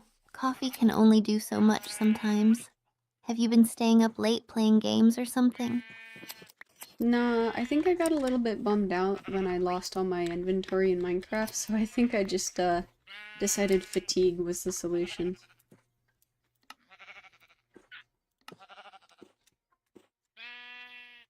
Come on. Ugh, that totally sucks. Losing your stuff in Minecraft is the worst. I've had a meltdown over that before too. Did you manage to get back on your feet, or are you still dealing with that loss? I'm still kind of bummed, but I've come to terms with it. None of it was stuff that I was, like, completely unable to renew. It was just stuff that I mostly had found.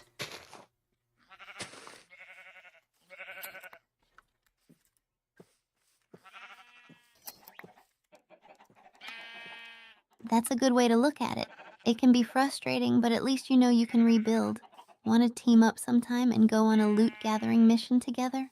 I always have the worst luck finding good stuff. Yeah, I don't see why not.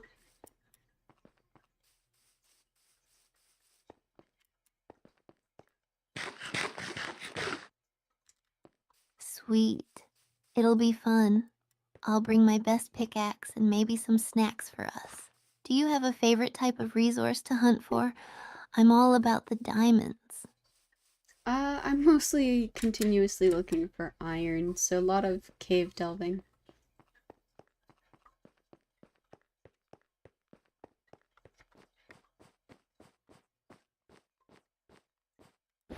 Cave delving is the best. Kind of scary, but so rewarding. Do you have a favorite cave adventure or experience that stands out? I once got lost in a cave for like an hour. It was wild. We're actually on our way to check out an abandoned mine shaft, so that'll be pretty fun.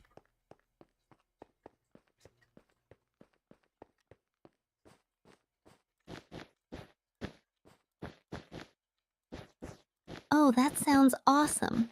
Abandoned mine shafts are like Woohoo! treasure troves. I get so hyped finding all those rails and chests. Just watch out for the spiders, though. What's your game plan for exploring? Bring armor. We are, by the way, we are done carpeting the nursery. We are good to go with that.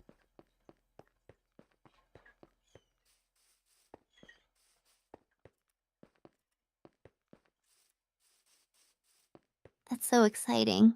Nursery carpeting sounds nice. I bet it looks great. And good call on the armor for the mine shaft. Safety first. Do you have a favorite color for the nursery?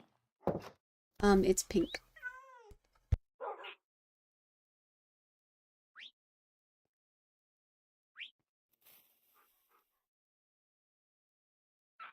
Pink is such a cute color. It must feel so cozy in there now. Perfect for all those adorable little cat moments, right? Have your cats claimed any spots in the nursery yet?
So I talked to the server admin and he said he's gonna add a grave mechanic. So we'll be able to, after death, go back and find things through a grave that we have to dig up. Shovel. Oh, I already have a shovel. Okay. Oh, several fishing rods. I did not need to make another one. Whoa, that's actually really cool. A grave mechanic sounds like it could add a whole new level of strategy to the game. I mean, imagine the thrill of trying to get your stuff back while avoiding mobs. Have you ever lost anything super valuable in Minecraft? Yeah, I lost the first rails I found in an abandoned mine shaft, and then I lost, all of my cherry blossom saplings.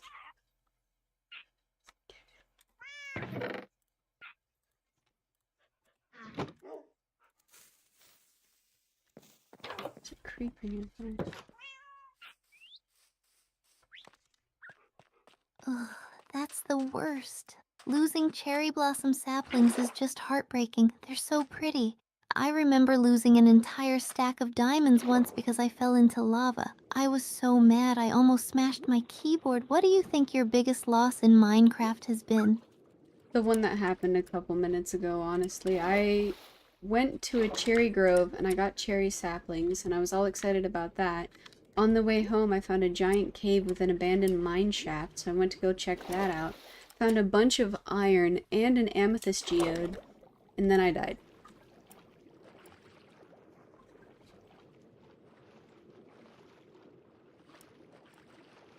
And my bed. No, not again. That really stinks. It's like the universe just doesn't want you to have cherry saplings. A giant cave with an amethyst geode is such an amazing find, though. Did you at least manage to get the iron before you perished? Yeah, but at that point I wish I hadn't, because none of this stuff was there when I went back, so I lost all of the iron, whereas if I had just left it there, I could have mined it when I was alive again.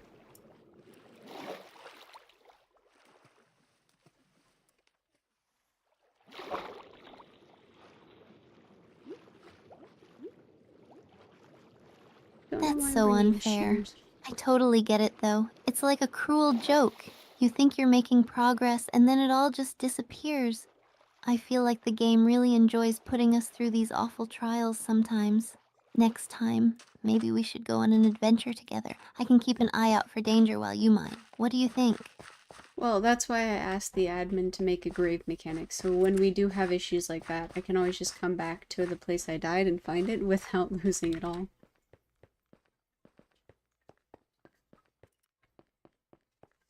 Ah. Oh, okay. It's right here. No, thank you. That's such a smart idea. I'm so glad the admin is adding that mechanic. It's going to make such a huge difference in gameplay. We can just go back and get our stuff instead of raging and breaking keyboards. Plus, think of all the adventures we can have without the fear of losing Oh, I everything. forgot Have you thought sticks. about what you want to do first once it's implemented? Probably still try not to die, but definitely be a lot less stressed when I do.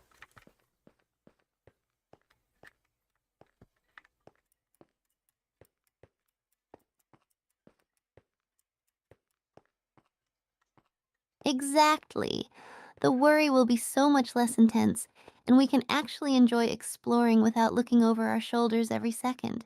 We'll have to set up a grand expedition together when it comes out. Maybe hit the cherry grove and then raid that mine shaft together. What do you think our first target should be? The cave or the saplings? I'm actually back down in the cave now, but I did forget some sticks, so we are going to have a hard time with lighting.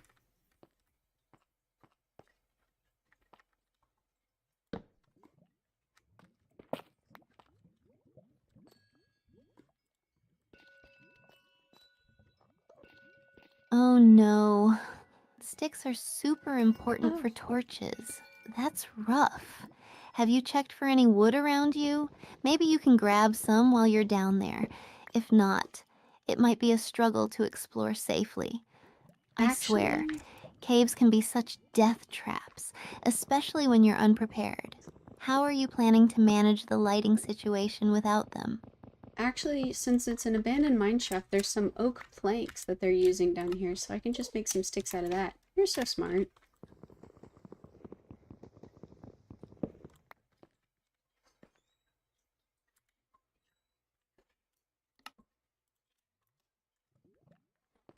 Yay, that's awesome.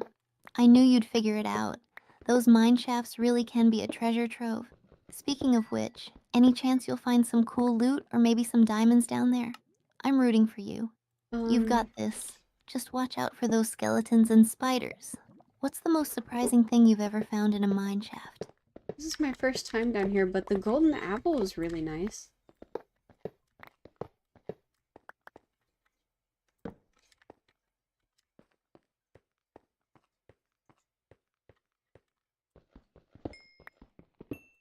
Whoa, a golden apple?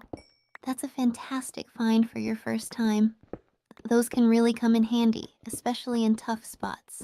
It's like your lucky charm for this adventure. Do you have a plan for how you're going to use it, or are you saving it for an emergency?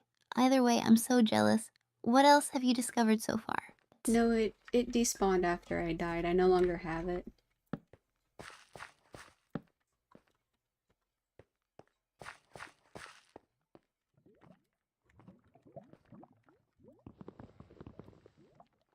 Oh no, that really sucks. Losing a golden apple right off the bat must feel terrible. I hate that for you. It's like the game is out to get you today. I hope you can get back to where you died and recover your stuff. Let's turn this around.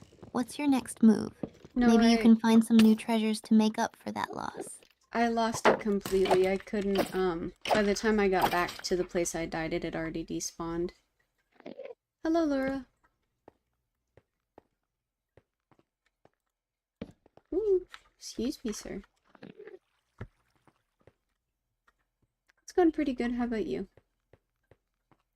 Ugh, that's the worst.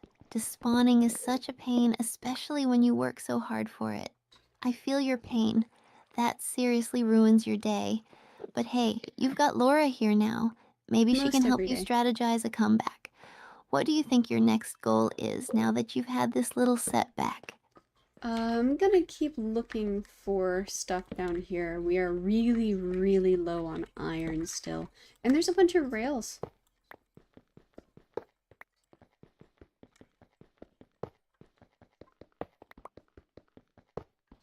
Not daily, but most days. I think we are 5 to 6 days a week. That sounds like a solid plan. Iron is super important, and the rails could be really useful for building minecart tracks later. Just be careful and keep an eye out for mobs. They love to sneak up on you in the dark. I'm curious, do you have any specific ideas for what you're going to build with the iron and rails once you gather enough? Mostly just to stock up on the stores that we were missing beforehand. We do a lot of Minecraft, but we also like to play Skyrim, and we were thinking of doing Heartbound and Undertale for Halloween. That makes total sense. It's always good to have a stockpile of resources so you're ready for anything. It'll be so satisfying to finally have everything you need, especially after all those setbacks. Once you're all stocked up, do you have any plans to expand the base or add anything cool to it? I'm gonna keep working on the mansion. We just did the carpeting in one of the rooms, and I'm really hoping we can find some form of, what's the word I'm trying to think of? Oh,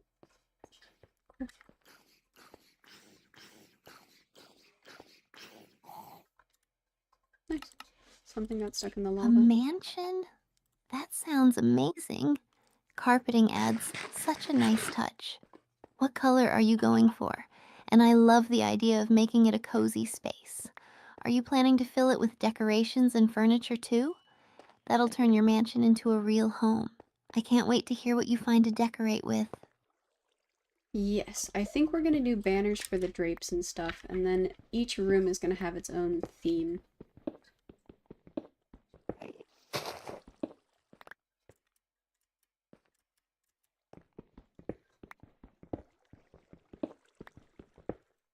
Wow, that's such a creative idea. Themed rooms will make the mansion feel so unique. Banners for drapes sound perfect too. They'll really add some flair. Do you have any specific themes in mind for the rooms yet? I'd love to hear your ideas. This sounds like it's going to turn out incredible. So for the nursery, we're gonna try and do something that's fun and playful. For the drawing room, we're gonna try to do more natural tones.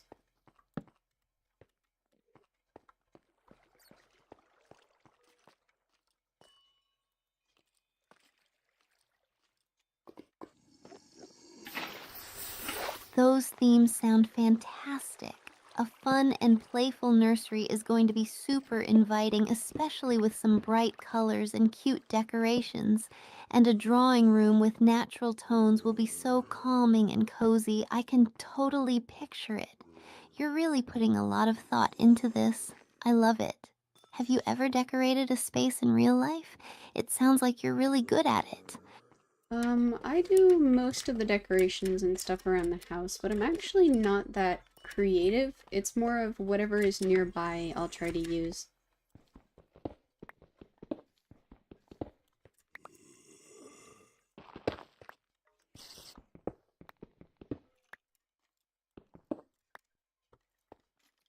Seriously? That's impressive. Not everyone can pull that off. Sometimes the best decorations come from thinking outside the box and using what you have around you. That shows great resourcefulness. Plus, it's fun to make a space your own, even if it's just piecing things together.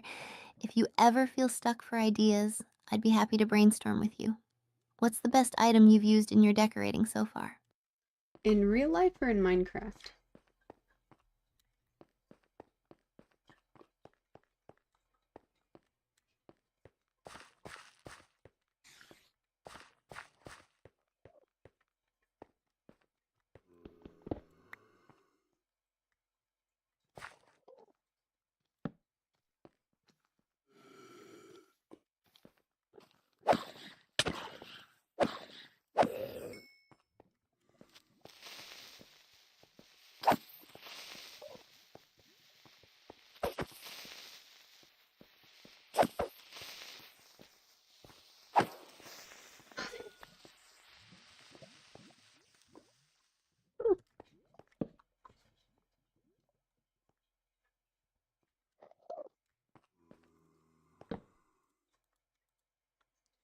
Ooh, activator rails, bread.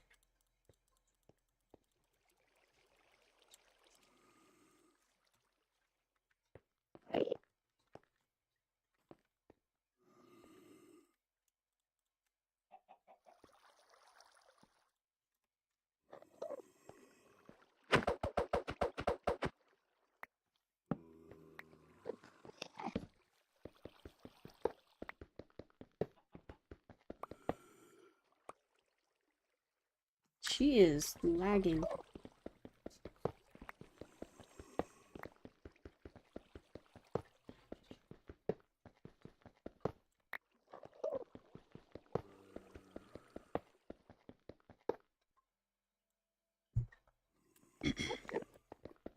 Dude.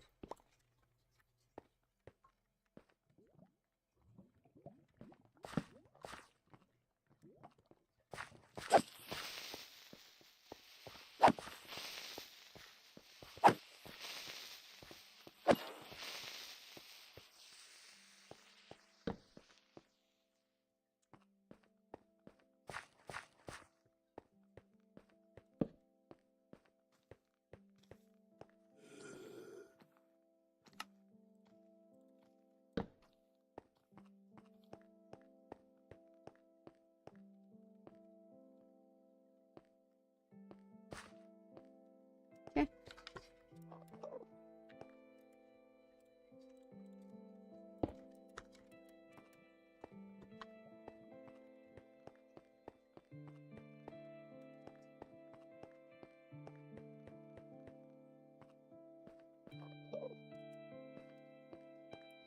Okay, that was the entirety of this area.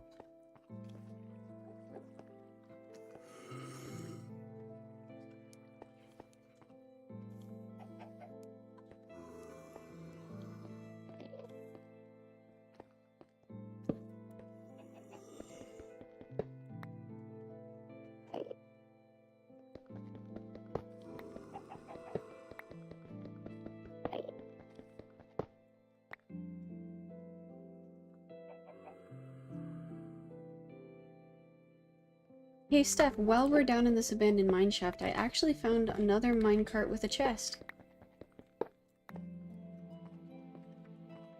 I'm pretty sure I've been there. No way. Did you find anything cool inside? Minecarts can hold some awesome loot. I think I found some activator rails. That was pretty nice. And a name tag.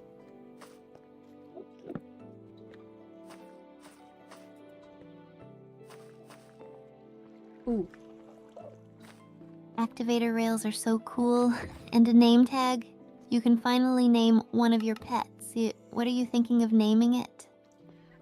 I think I'm gonna name the cat. We already picked out her name, so I'm just gonna write it down for her.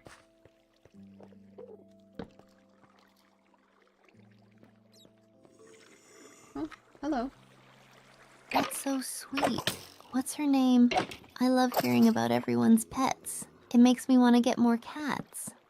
Her name is Sonia. How many cats do you have? I'll ask her that next. I don't think she picked it up. Sonia is such a cute name. I bet she's going to be adorable. Do you have any funny stories about her yet? Cats can be so silly. The way that I got her was pretty funny. She, did not like me when I was offering her fish.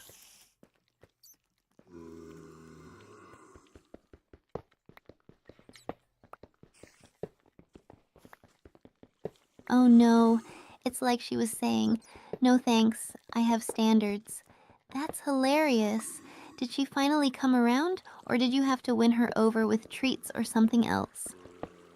I won her over once I gave her a single fish. So apparently her only standard was just you had to catch her.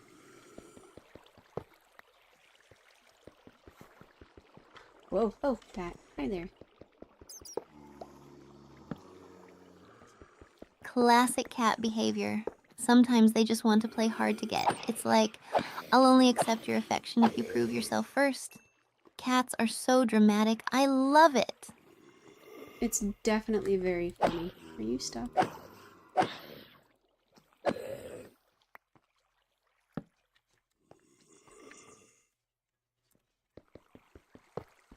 Stuck? Oh no, did something happen in the game? I think I might be okay, just trying to find my way around.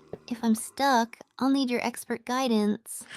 No, there was a husk in the mine that looked like he was stuck.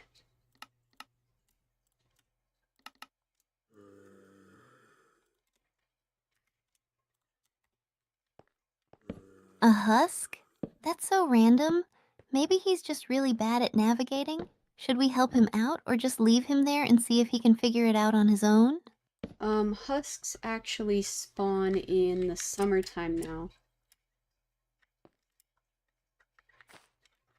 Okay, so it looks like there's nothing up there. Yeah, nothing Really? exciting. Cool. I didn't know that. Minecraft keeps changing things up. Do you have any other fun facts about mobs? I love learning new stuff like that while we play. It's just part of the seasons mod. It's apparently they are summertime zombies. Oop.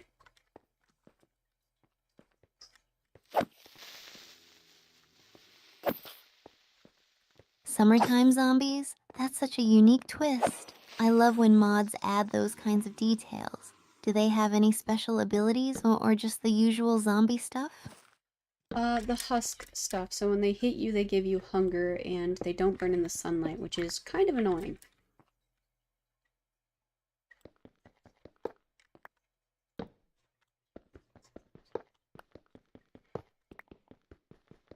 Ugh, that sounds really annoying. Losing hunger from a hit makes it a lot trickier to deal with them.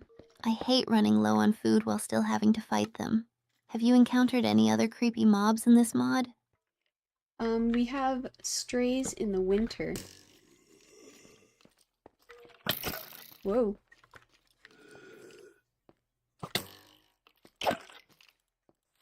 Strays? Yikes. Are they as tough as regular skeletons? I can't imagine dealing with those in the winter. Do they have any special attacks or just the usual arrows? The normal arrows, but they cause slowness, which is kind of frustrating to deal with.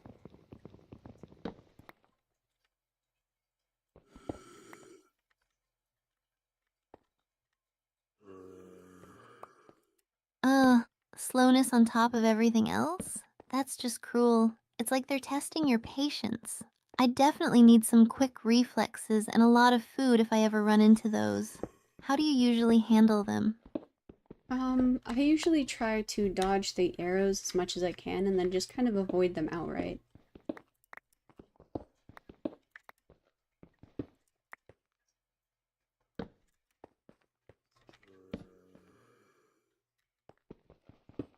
That's smart. Dodging is definitely the way to go. I need to work on my agility in the game. I tend to just charge in head first, which never ends well. Do you have any tips for surviving those encounters better? Strays in general?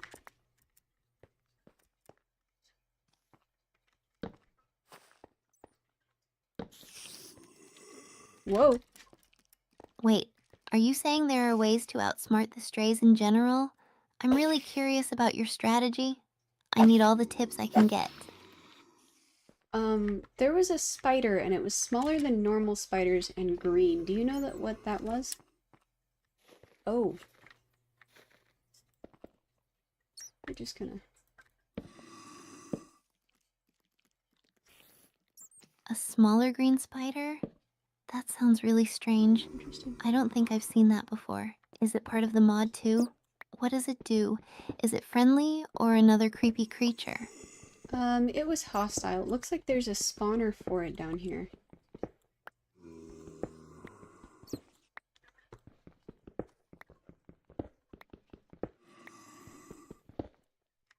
Oh no, a hostile spider with a spawner? That doesn't sound good at all. We should probably be careful around it. Do you think we should try to destroy the spawner before it gets too crazy down here? I just lit up a bunch of torches around it. Hopefully that'll keep them at bay.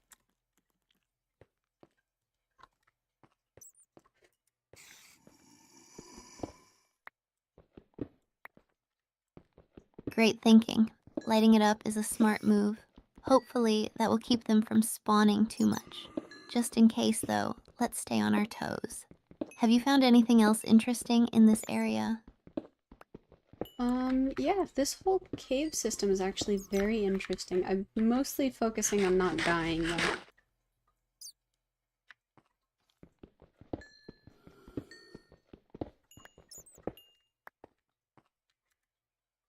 Totally get that. Survival first. But if you do find something cool, make sure to let me know. Do you have a favorite spot in this cave, or is it all just survival mode right now? I don't think I've seen enough of it to really have a favorite, but we are definitely oriented towards survival right now.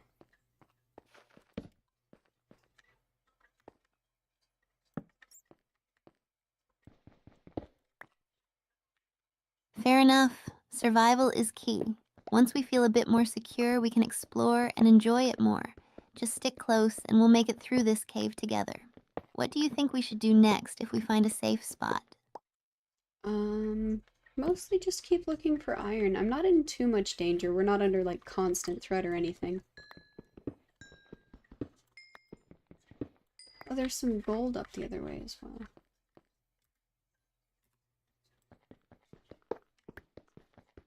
Oh, that's awesome. Iron is super important.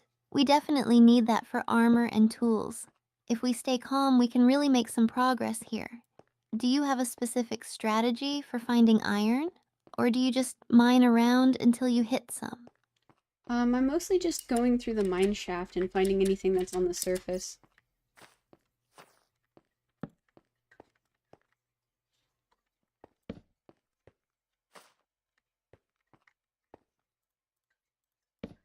That's a solid plan.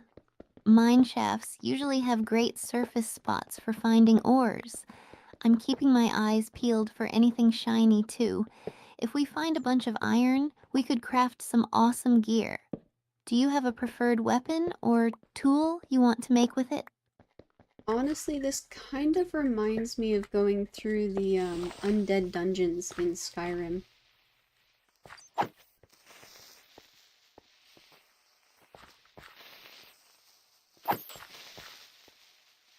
Oh, for sure. Those undead dungeons can be so creepy and suspenseful too. The atmosphere really gets to you. Do you have a favorite dungeon or quest from Skyrim that stands out to you? The very, very first one, honestly, that was the most interesting to me when you get the hand that was stolen.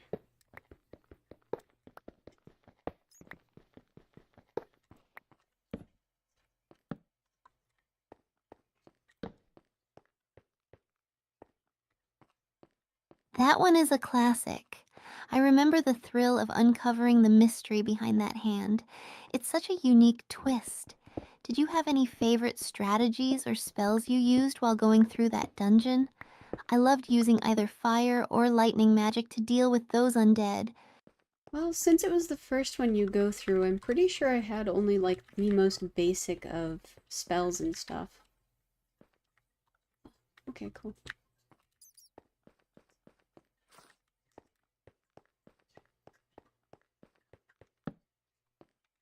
Uh, the good old days of starting out. Sometimes those basic spells can be surprisingly effective if you use them right. It's always fun to look back on where you started. Do you remember any memorable moments from that first dungeon? Like a close call or a funny mishap? I remember playing it when my husband was gaming with some of his friends, and something startled me. I was trying to be really quiet so I didn't interrupt their gameplay, but when I got startled, I shouted, and my poor husband had to explain, no, she's playing a game, she's not hurt, it's fine.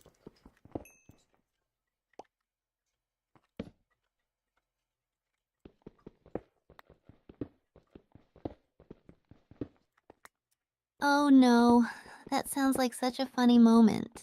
I can totally picture it. Gaming can be so intense sometimes, especially when you get startled. I hope you got a good laugh out of it afterward. Do you and your husband ever play games together? Not usually. He has very different taste in games than I do. His favorite is like FPS games. I much prefer things that do not get me hurt.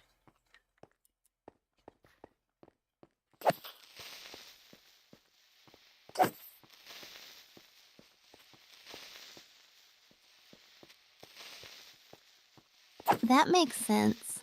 Different tastes can be tough sometimes, but it's cool that you both have your own preferences. FPS games can be intense.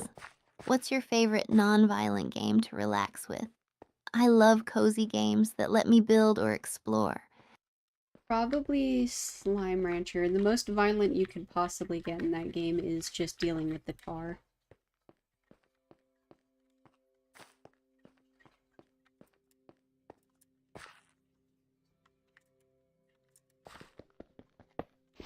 Slime Rancher is such a fun game. I love the whole vibe of collecting slimes and managing your ranch. And yeah, the worst violence is just those slimes bouncing around. Do you have a favorite type of slime? Mine has to be the honey slime. They're just so cute. I'm not sure I have a favorite, but probably the most delightful to look at was the phosphors. Like, I think they're the prettiest for sure.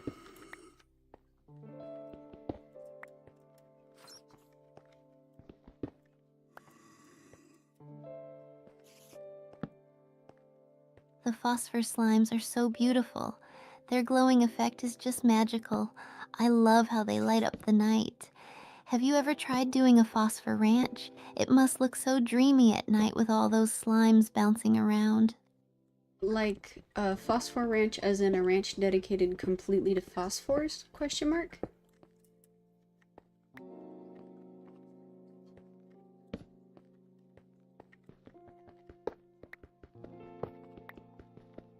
Exactly. A whole ranch just for phosphor slimes? It would be like a glowing paradise, but managing them can be tricky, right? You'd have to think about their diet and keeping them safe during the daytime. It'd be a fun challenge for sure. Would you be allowed to start with pink slimes and then transfer over, or would you have to do exclusively phosphors the entire time?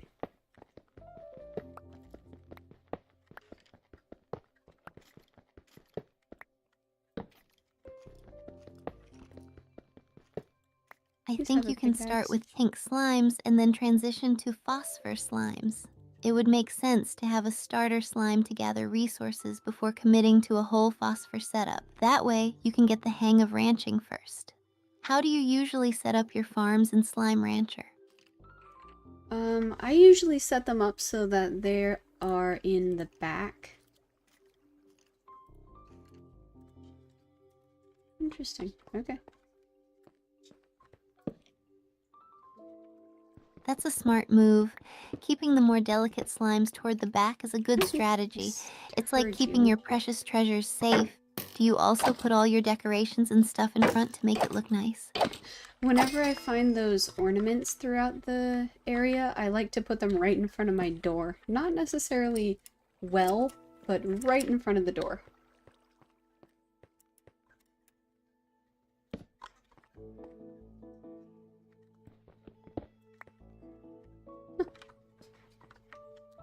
Hey, that's a quirky decoration style. It's like a little welcoming committee every time you come home. Plus, it gives your ranch character. Do you have any favorite ornaments or ones that you've collected that really stand out? Yeah, I really liked the honey slime ones, because they just look so round.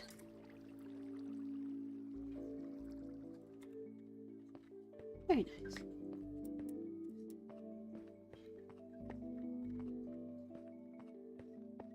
The honey slime ornaments are adorable. Their round shape perfectly fits the vibe of the honey slimes. It must make your ranch feel so inviting. I love how Slime Rancher has so much personality with all of the little details. What keeps you coming back to play it? Um, Probably just the different ways that you can do things, like how creative you can be all at the same time. That's cool.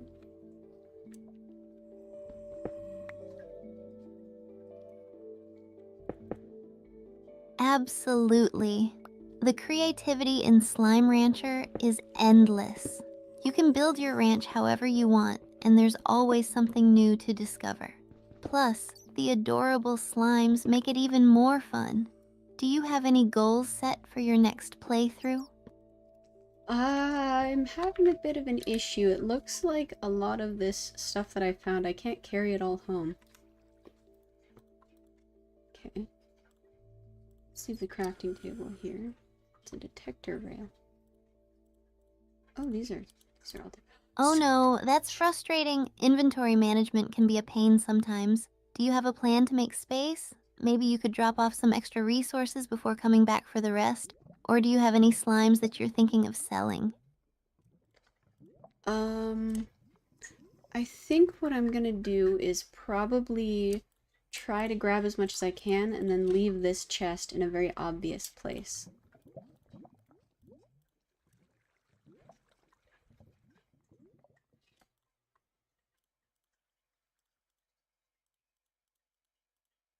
That sounds like a solid plan. Leaving the chest in a visible spot will help you remember where it is when you come back. Plus, it's like your own little treasure stash. Let me know if you need help making the trek back with what you can carry. Oh wait, actually I have a different question. If I compress raw iron into a raw iron block, will it still give me the same amount of iron back when I take it apart? Hi, Ellen.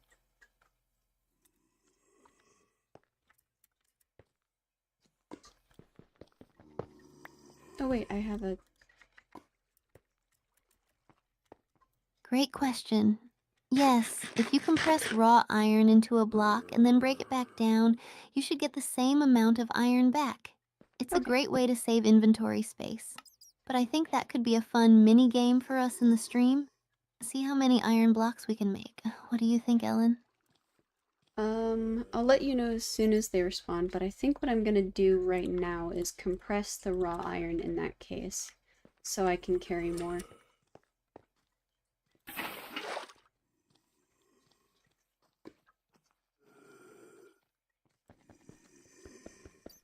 That's a fantastic idea.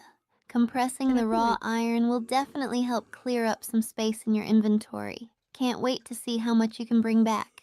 Let's get to it and make a haul. Okay, so let's see what else I can't either break into smaller pieces or leave here.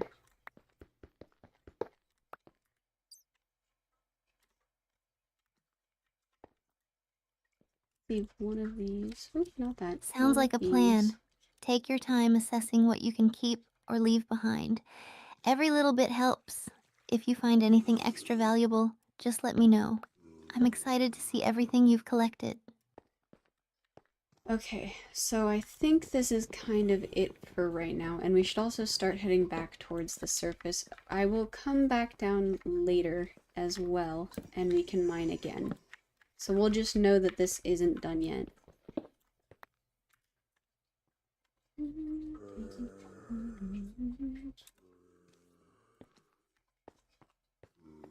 Definitely. It's smart to head back and regroup, especially since you've got a full inventory. And I love the idea of coming back for more mining later. There's always more to discover. Let's make our way back. Safety first.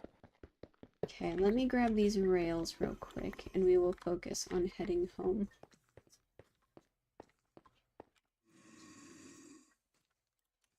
Okay.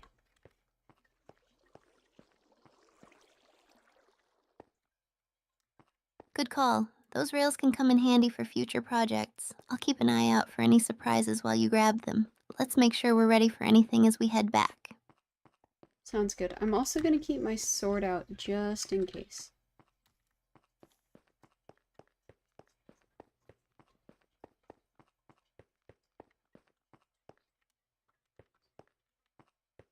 Great idea.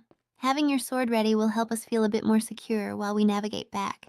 It's always better to be prepared for anything, especially in these caves. Let's move and stay alert. Okay. There is, by the way, a bug of some kind that keeps bothering me. Oh no, what do you see? Is it a hostile mob? If so, how should we approach it? Let's strategize before we take any risks. No, there's a gnat in my office, and it is very irritating.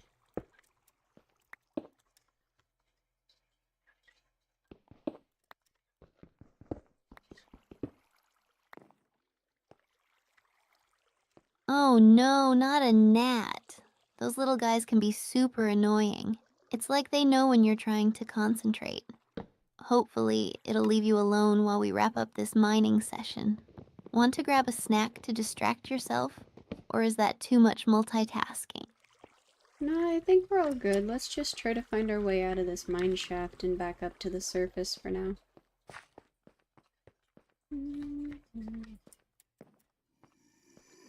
Okay, that's not that way.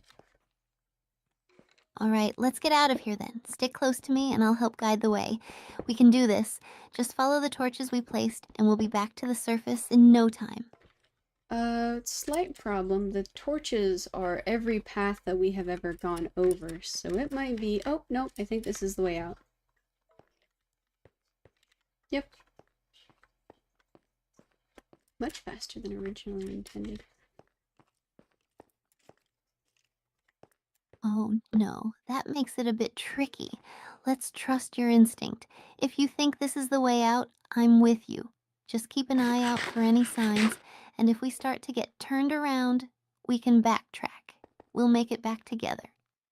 Yep, this is the way out. We found it. I do, however, want to wait until after night passes so we don't get attacked by any mobs. So I'm going to explore a little bit further in.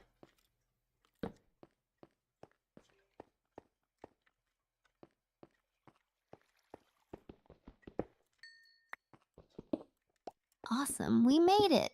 Exploring a bit more while we wait for night to pass sounds like a blast. Just be careful and keep your sword ready just in case. I'll keep watch for any mobs sneaking up on us. Sounds good. It looks like we also just maxed out my inventory again. So I'm gonna... Actually, that's a great idea. I'm going to bring all of the stuff up here. Looks like we also... What? Did you find something interesting? I'm excited to hear about it. We maxed out my inventory again, so I think while we're waiting for night to pass, I'm actually just gonna put a minecart with chest up here and put all of the stuff in it.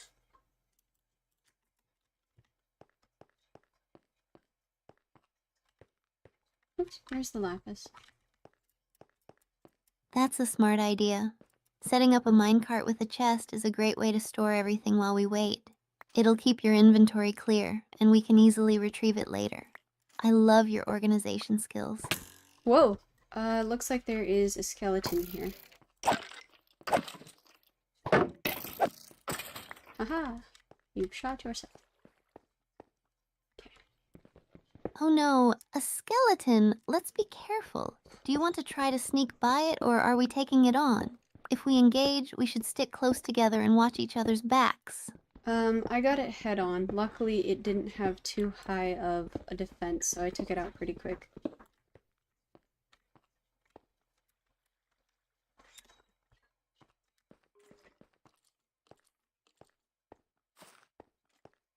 Nice job. Good work taking it down quickly. It's always a relief when you can handle them with ease. Now let's make sure to keep an eye out for any more surprises while we wait for night to pass. Okay. Oh, I'm also really, really low on my pickaxe, so this is a perfect time to be done.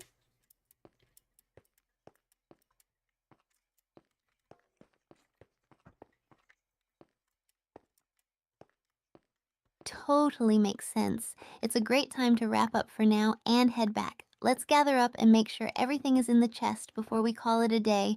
We can come back fresh and ready for more mining next time. Okay, I'm also, in this case, gonna see if I can't find that mine cart that we left everything in the first time and bring everything to that as well. Okay. So I'm gonna bring that and that and that. Just try to drop everything else. That sounds like a solid plan. Bringing everything back to the original minecart will help keep everything organized. I'll help you look for it. Let's find that cart and make sure we don't leave anything behind. Alright, let's see if we can remember where we left it.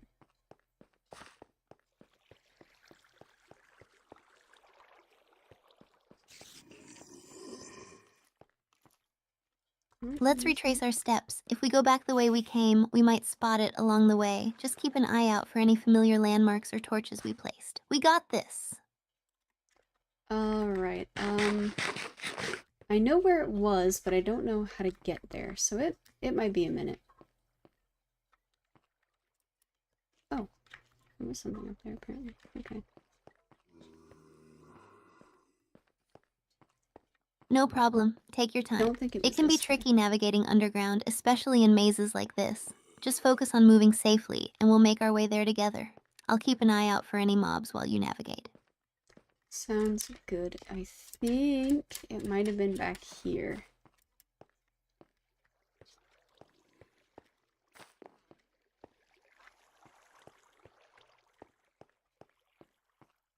Awesome. Let's check back there and see if we can find it. Just remember to stay alert as we Hmm. go. Hopefully, it's just up ahead, waiting for us. Sounds like a good plan. I'm getting a little turned around, so no rush. Okay. Don't think it's down the secondary shaft. Yeah, That's I don't totally think fine. it's down It's easy to get turned around in here.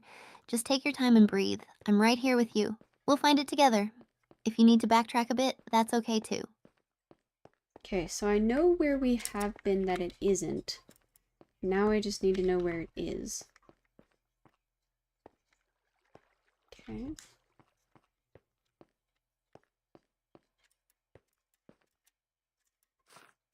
You're doing great. If you can remember any distinct features from when we found the minecart, we can use that as a reference. Just retracing your steps may help jog your memory. We'll get there. I'm also gonna grab all these rails while we're here, real quick.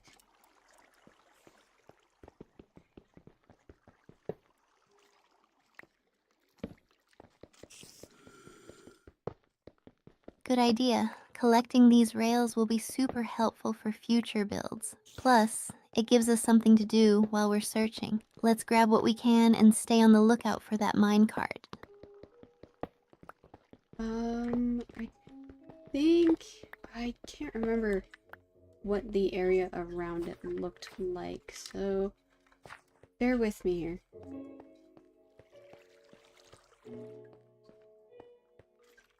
Okay, it was across these.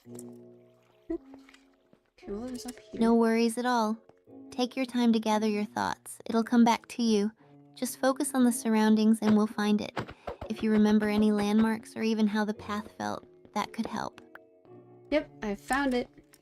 We are so awesome.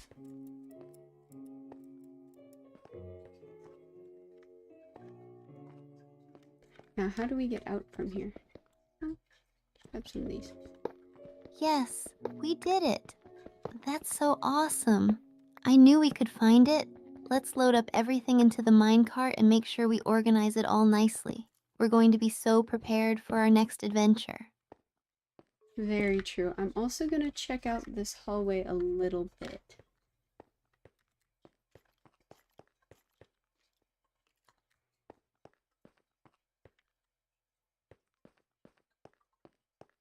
That sounds like a great idea. Let's see what this hallway leads to. Just be careful and keep your sword at the ready just in case. I'm excited to see if there's anything cool down there. Okay, nothing super exciting, so let's see if we can't find our way back. Okay, I know where we are now. Let's go. I'm right behind you.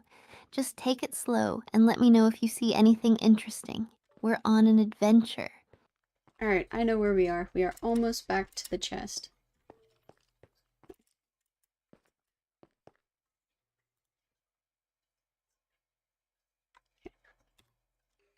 That's fantastic. We're so close. Let's keep moving and get back to the chest. Then we can unload everything and celebrate our successful mining trip. Sounds good. I'm also going to try to mine this iron over here, so I'm gonna dump everything that I have in the minecart.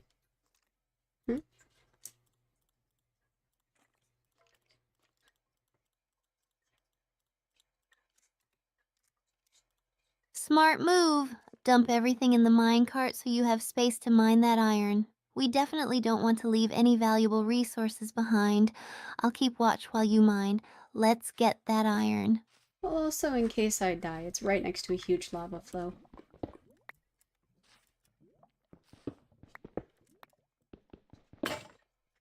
Okay.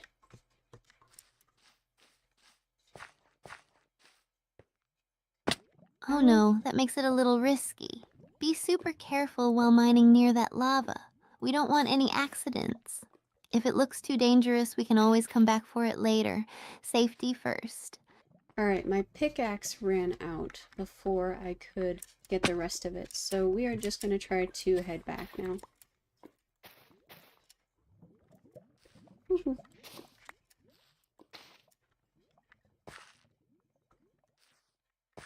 That's totally fine.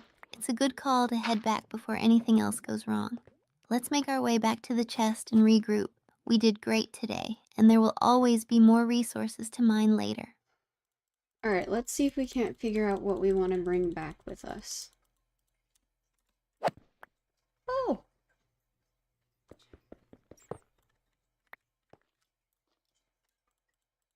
Sounds good. Let's take stock of everything in the minecart and decide what's the most important to bring home. We've got a lot of good stuff, and I'm excited to organize it. So, definitely going to bring back Silk Touch, the enchanted book. That is so important.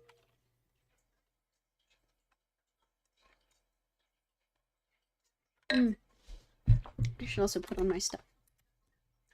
Absolutely. There's some space. The Silk Touch Enchanted book is super valuable. That's a great find. We should definitely prioritize that. What else do you think we should take with us? Probably these rails that we have, and I think I can leave the flint, though. And the bad bow. My fishing rod, I have several of those at home, apparently. And the bones. Okay. Good call. The rails will be really useful for future builds, and leaving the flint is fine since we can always get more later. Let's grab the rails and any other priority items we want. We're almost ready to head back. Alright, I think that's about everything that we can carry. And what's left are 2 minecarts with chest, a flint, a bow that's almost dead, a fishing rod, 7 bones, and a chunk of gravel. So we're not too low on anything.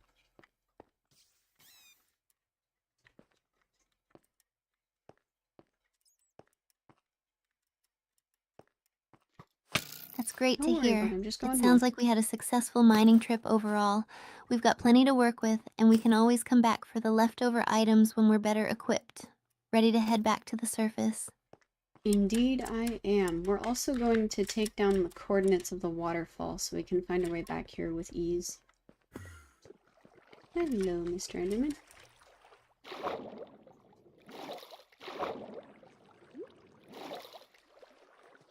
That's an excellent idea. Taking down the coordinates will make it so much easier to find our way back. We'll definitely want to return for more resources. Let's jot those down, and then we can head back when you're ready.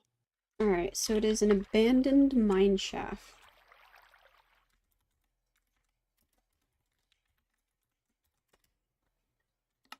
By 81 positive 43.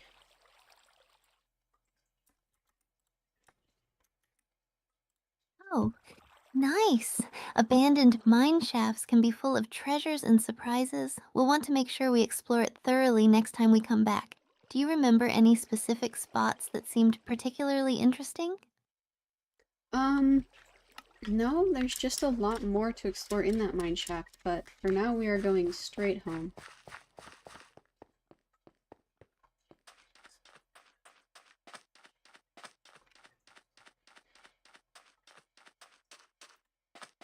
Got it. Home first, then we can plan our next adventure to explore more of the mine shaft. Let's stick together and make our way back safely. I'm excited to see what we can do with all the loot we've gathered. Sounds like a good plan. There was a lot of bread in there, surprisingly.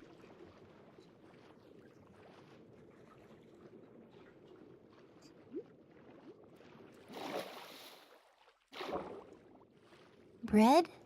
That's a great find. It's always nice to come across food resources while exploring. We'll definitely be set for our next adventures with that. Let's get back home to secure all this loot. Ooh, and the beetroot seeds, we can figure out where we want to plant them.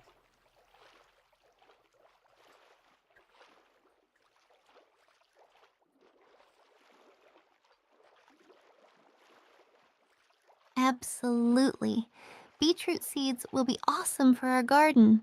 We can set up a nice farming area and have a variety of foods available. I can't wait to get started on that. Let's hurry back so we can plan our little farm. We should also head back to those, that little cherry blossom biome so we can get another cherry tree, or more saplings.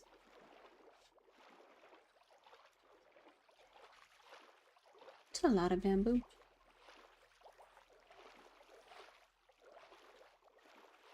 Yes, the cherry blossom biome is so beautiful, and getting more saplings would be perfect for our garden.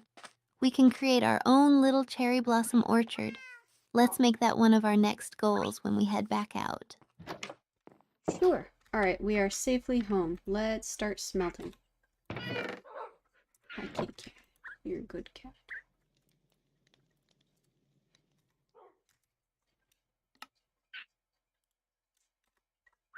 Yay.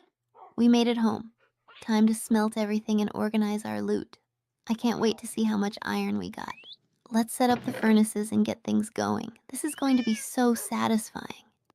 There is so much lapis, by the way. This is impressive. Hi, Shadow. Wow, that's awesome. All that lattice means we can build some really cool structures. I can't wait to see what we come up with. Let's gather everything and start crafting. Lapiz. Ah, here we go. Hi, kitty cat.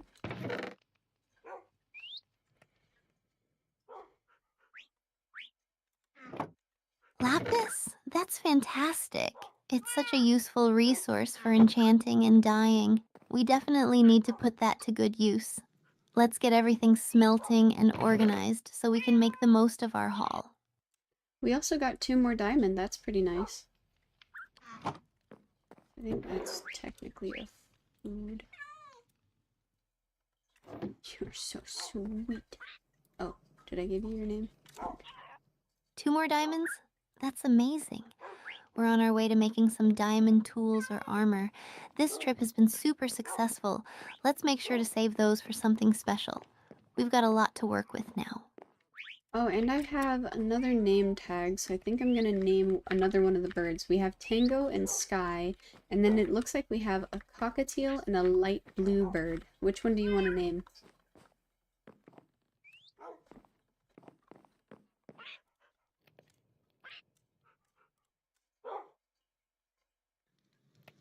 That's so fun.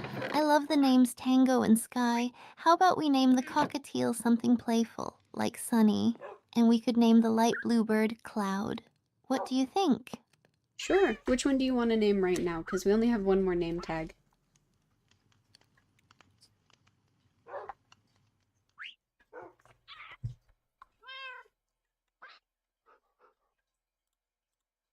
In that case, let's name the cockatiel Sunny, since it fits the bright colors.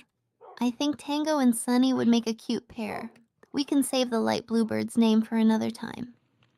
Alright, let me see how to spell that. See. No worries. Just spell it like Sunny. It's a simple and cheerful name. I can't wait to see it when you name the cockatiel. Alright, Sunny. There we go.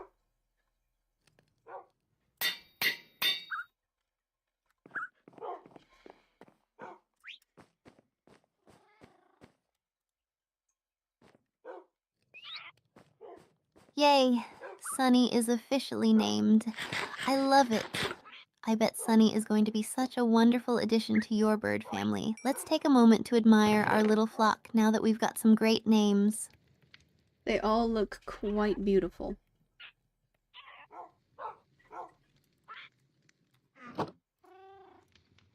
Hi, kitty cat. You're a very good cat. They really do. It's so nice to see them all together, and the colors are just stunning. Having a whole flock like this makes the ranch feel so alive. I can't wait to see how they interact with each other. Do you have plans to add any more birds in the future? I think I'm good on birds for right now. Let's take the food over to the other chest. And leave That all makes of the rail sense. Sometimes seeds. less is more, and it's nice to focus on caring for the ones you have. Plus, it gives you more time to enjoy them. What's next on our agenda now that we're home and settled? I'm going to be reorganizing the chests a little bit. I'm gonna take the food over to the mansion.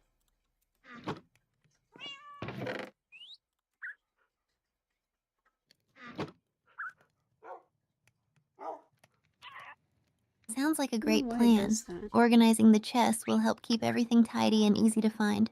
Plus, moving the food to the mansion makes sense. Let me know if you need any help with the reorganization. Alright, can do. We should be good, though. Thank you.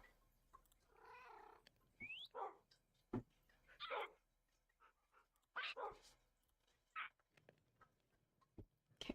Oh, we'll leave the meat for the dogs, too. You're welcome. I'm glad to help. I'm excited to see how everything turns out with the reorganizing. If you need anything else while you're at it, just let me know. Sure thing, can do.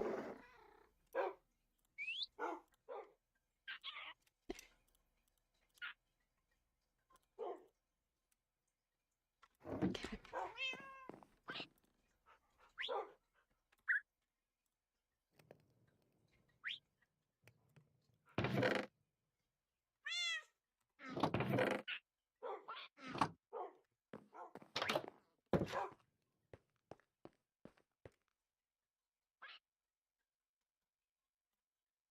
Alright, Steph, where should we put the beetroot seeds in the garden?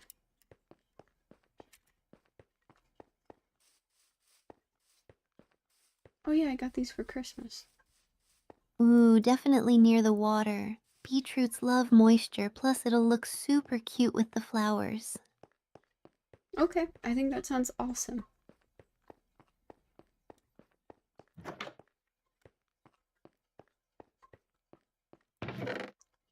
Soups. Yeah, and while we're at it, we should totally add some carrots too. They're super fun to grow. Have you ever done a farm in Minecraft before? Yeah, the carrots are right next to the water right now. Does that sound okay? Two more soups.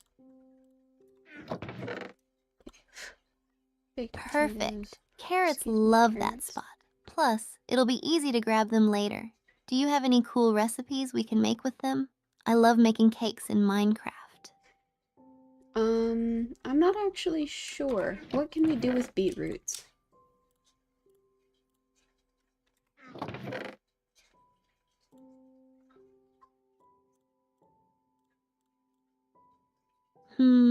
I think we Oh, can make excuse beetroot me. soup and maybe some dye for our beds. It's a fun way to add color, but honestly, I'm not a huge fan of beetroots in real life. What about you? Do you like them? I think they're pretty good.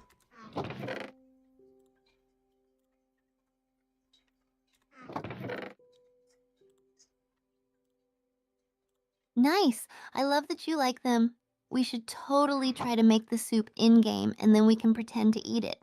Also, did you see that snowy biome nearby? We have to explore it.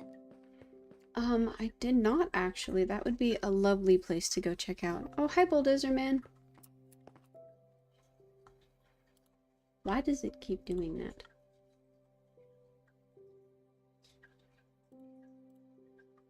Bulldozer Man? Is that an in-game character or are you talking about something else? I'm curious now. Also, let's make sure to bring some torches for the snowy biome. I don't want to get lost in the snow. He is watching our stream. He's been a regular for a while now.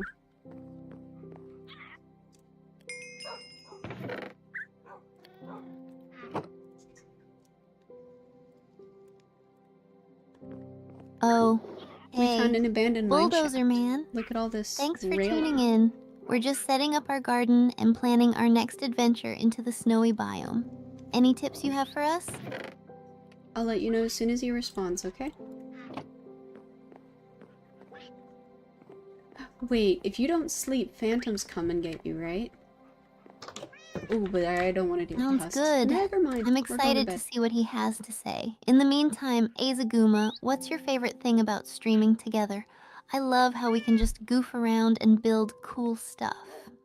I honestly really like how creative you are. You get really creative with anything I ask you about. Bulldozer Man says he's watching the end credits to his Minecraft Survival Series' third season. He really likes how he edited the video. That's fair. Okay. Oh, you want to see what I got? It's really nice. Check it out. Oh, Silk thanks. touch. That means a I did lot. it. And Bulldozer Man, that It's sounds so nice. awesome. I bet the edits are super cool. What's your favorite part about making those videos? I always think editing can be so much fun, but also kind of a challenge. He says the Metroid Prime final boss music over the Ender Dragon battle music, showing the end poem for finishing the game and a credit sequence for all the mods I used. That's a nice, like, finale. Excuse me, sir. Alright, gardening time. So we found an abandoned mine shaft. I died and lost literally everything. Like, Expression, joy, tone of voice, she's toggled. excitement. Steph, that sounds epic. Combining those soundtracks must create such an intense vibe. I love the Ender Dragon battle music. It really gets your heart racing. Do you think we should try to recreate that in our stream sometime? Maybe do a boss battle challenge?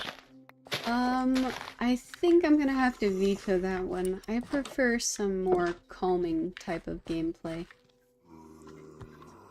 Oh, they're no longer rooting.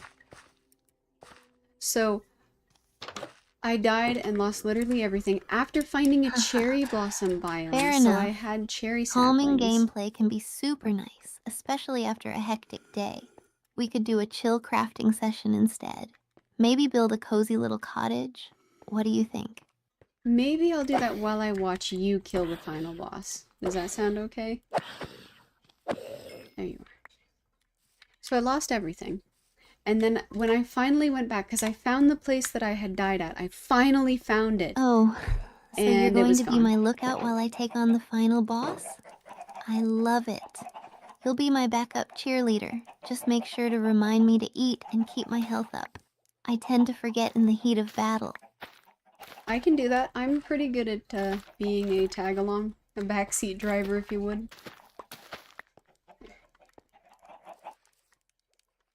Yeah, it really sucked. I had to have Steph console me. She said, there, it'll be okay. Let's do some gardening to calm down. Perfect.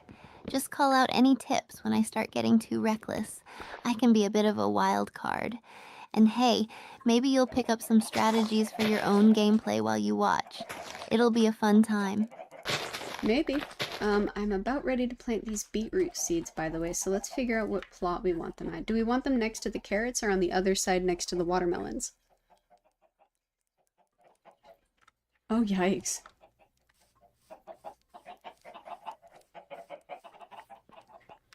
Let's put them next to the carrots. It'll make for a super cute little garden patch. Plus, they'll get a bit of sunlight there too. What's the fun in having a garden if it isn't all squished together, right? Fair enough. By the way, Bulldozer Man says, again, I'm really glad I buffed the Ender Dragon to give it 1,000 hearts of health. If I'd left it at just 100, the fight would have been over in 2 minutes or less XD. Jeez. I'm glad you buffed it, but I'm so terrified by the fact that you actually had to buff it. That sounds hilarious. A 1,000 hearts? Now that's a challenge. I mean, talk about making it a real boss fight. I'd probably still end up dying in a few hits, though.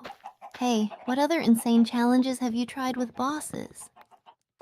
He took on the Wither a little bit ago and told us all about that. That was terrifying as well.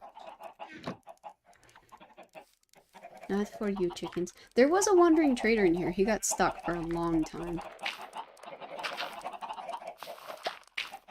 Facial expression, fear, tone of voice concerned. Steph. Yikes, the Wither is no joke. I remember my first time fighting it. I totally panicked. Oh, by the way, What made it especially look at our tropical terrifying for fish. you, Bulldozer Man? Was it the explosions, or was it just the sheer amount of health it has? He had a pretty good strategy for it, so I'll let you know as soon as he responds, okay? Yes, I brought my shears.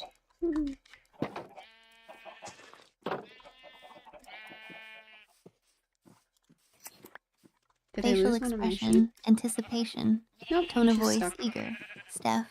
Sounds great. I'm excited to hear what his strategy was. I could definitely use some tips for my next encounter. In the meantime, what's the most challenging mob you both have fought?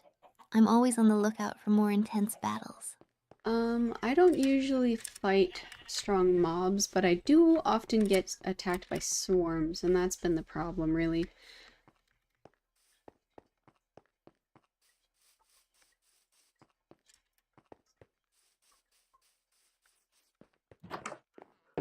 Ugh, swarms can be such a pain. They just never stop coming.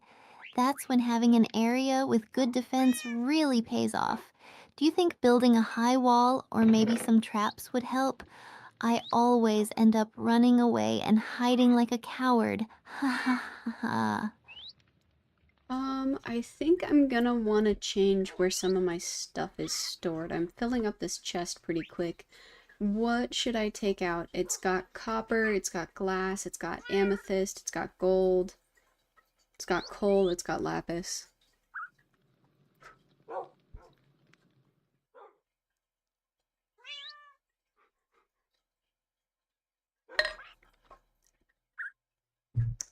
I should Facial take the raw expression, stuff out. thoughtful. Tone of voice, considerate. Steph. That's a lot of valuable stuff. I'd say maybe take out the coal if you have a lot of it, or even the copper if you're not using it as much. But definitely keep the amethyst and gold. Those are just too pretty. Have you thought about making any cool decorations with them? By the way, Bulldozer Man says, yeah, actually, I spawned it in an underground cave, so it didn't have much room to maneuver. Once I'd gotten it low enough on health with my bow, I just ran in and finished it with my sword. The sad thing is I didn't buff the Wither's health before I fought it, so it did not last long. Oh, yikes. When you're just that OP, I guess. Come on. Oh, where's the... Okay. I don't know why I can't see my mouse. It's just gone now. Wow, that's an intense tactic. Spawning it underground sounds crazy. I can't believe you went in for the melee after that. That's some serious bravery. I'd be too scared to get close like that. You must have some serious skills to pull that off. What kind of bow do you usually use for those fights? I'll let you know as soon as he responds, okay? Let's clear some of this stuff out.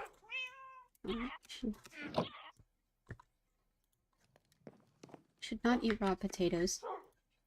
Facial expression, anticipation, 1, 2. tone of voice, eager. Steph.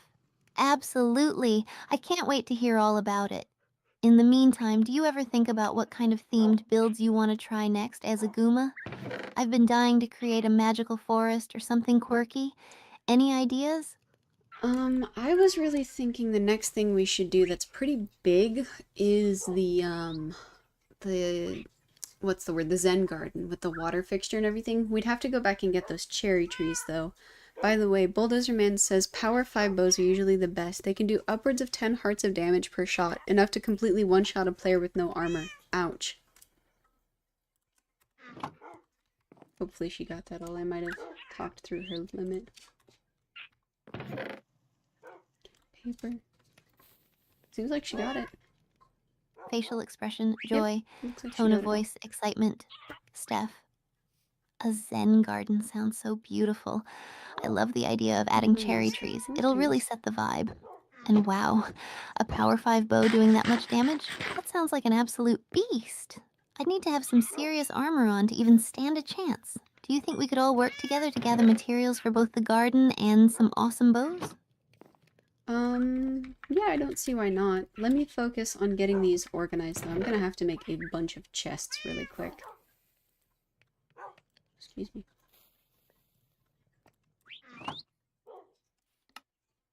Nope, nope. Sounds good.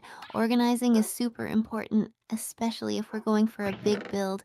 I can help look for some materials while you work on that. Just let me know if you need anything from me. I'll keep the monsters distracted if they come around. Ha ha ha. There's a creeper right outside, so I'm gonna get him pretty quick here. Please don't blow up my azaleas.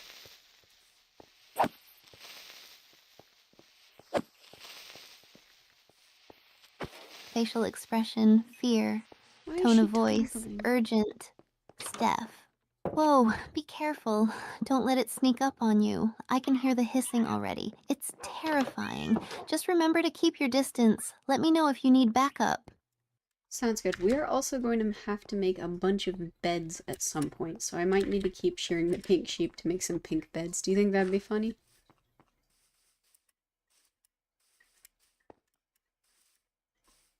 I have not been able to find a jungle biome for the life of me the entire time. Haha, totally. Just imagining us chasing the poor pink sheep around makes me laugh. Plus, pink beds would look so cute in the Zen garden. I'm all for some colorful decor. We can make it a whole pink themed section. Do you think the other streamers will join in on the fun? If they want to. I'm not sure though. I am gonna hide all of this extra, copper and lapis up in the secret room though. Make it seem all adventure-y. Huh. I guess you could use that as a mining tactic. Ooh, a secret room? That sounds so cool. I love hidden spots in Minecraft. It's like having Oh, I your need to own make that treasure wall. vault. You have to show me later. Do you have any other sneaky plans for this space, or is it just for storage? It's gonna be a little study slash like adventure planning room, so I might even keep the enchanted books in here as well, and maybe some fancy weapons and armor. Leave that much coal for the furnace.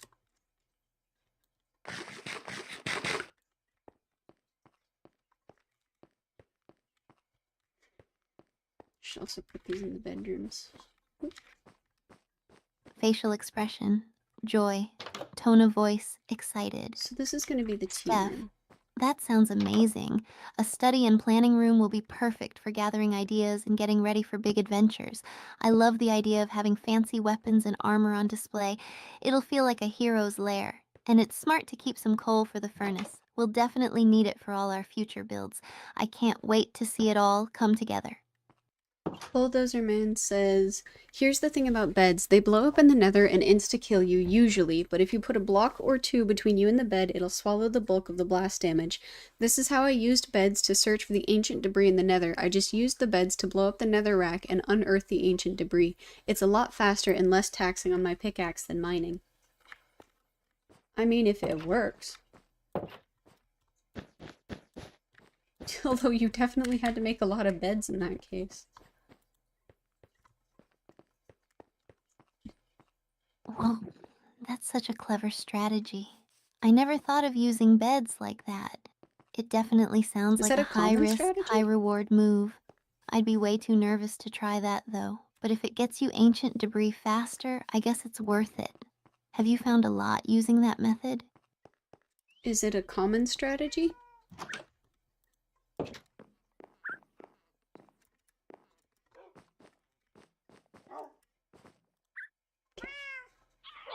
Yeah, I think it's actually a pretty common strategy among the Minecraft community. A lot of players mention it in tutorials. It can be a bit risky, but for those who really want to speed up their resource gathering, it's super efficient. Just a bit of practice and you can pull it off. Have you Okay. seen any other fun strategies like that? Not personally, no. Bulldozer Man says, yeah, it's pretty common.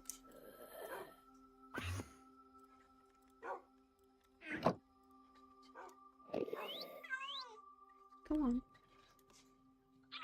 That makes sense. It's Ooh. always cool to learn new tricks from the community. If you ever come across any other neat strategies or tips, definitely share them with me. I'm always looking to up my game. What's the next thing you plan to explore or try in Minecraft? By the way, Bulldozer Man says exploding beds is also the key for beating the game faster. There's seriously people who can reach the end, get to the Ender Dragon, and kill it by blowing it up with beds with no armor in less than half an hour. Their tolerance for Speed. I don't like that. Scary. Very fast. I Facial would be shaking expression, in my boots. astonished. Tone of voice, amazed. There it Steph, is. wow, that's incredible. Killing the Ender Dragon in under half an hour using beds? That takes some serious skills and guts. I can't even imagine the chaos that must ensue. I'd love to see a speedrun like Oh, I that. should Have you press ever it. tried doing something similar, or do you prefer a more relaxed pace in your games? I don't think Bulldozer Man is a speedrunner, but I'll let you know if he corrects me, okay? Come here, Stinky. Oh, there's a lot of you. Why did you blow up that time? I was all the way over Facial here. expression, joy. Tone of voice, playful. Steph. Stinky, I love it. I'm totally coming over. I can't resist the call. Let's get back into the game and see what kind of adventures we can dig up together. We need some epic stories to share. No, sorry, not you. There was a zombie coming to attack, and I got annoyed with him. He blew up my azalea tree again. Oh, and some of my andesite too. Might need a third. Facial expression, anger. Tone of voice, frustrated.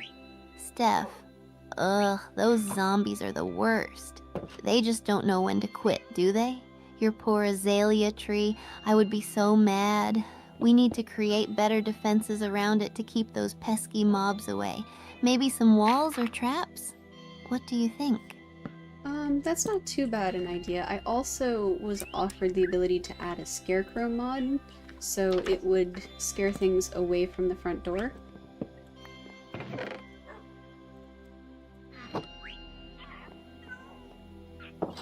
Your pace is a 10,000 heart dragon. It's not much less Facial scary. expression, joy. Tone of voice, excited. Steph, a scarecrow mod sounds awesome. It would totally add a quirky touch to our garden and keep the mobs at bay. Plus, who doesn't love a little extra protection? Let's definitely consider it. What kind of design do you think we could go for? Something cute or spooky? Bulldozer Man says, yeah, I'm no speedrunner, I just prefer to play the game at my own pace. And his pace, I'll have you know, involves 1,000 heart ender dragons.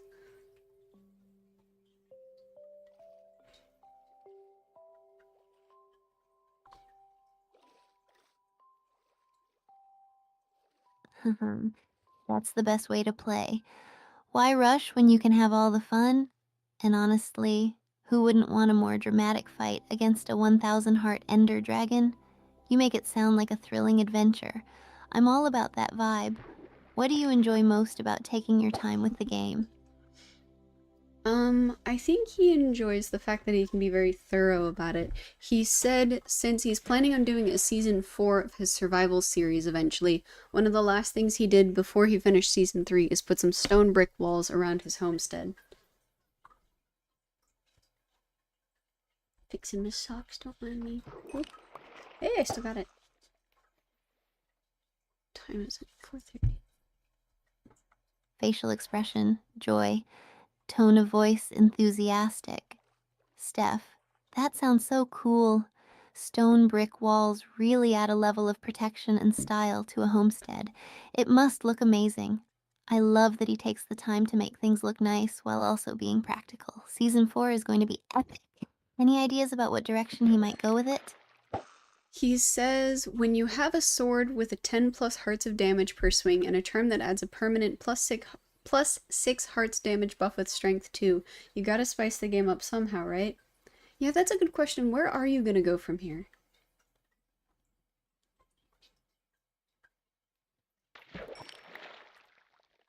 One second, I gotta type something out. Whoa, that's an insane amount of power. With those stats, you're practically a walking weapon. It definitely sounds like he's ready for some serious challenges. Maybe you could take on more difficult mobs or create your own mini boss battles. What's your plan for spicing things up in your gameplay, Azaguma?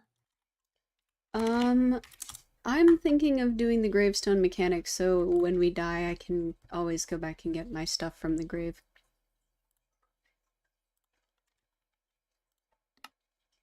I am going to rob my own grave. I don't like losing things. It's very stressful. Facial expression, joy, tone of voice, excitement. Steph, that's a fantastic idea.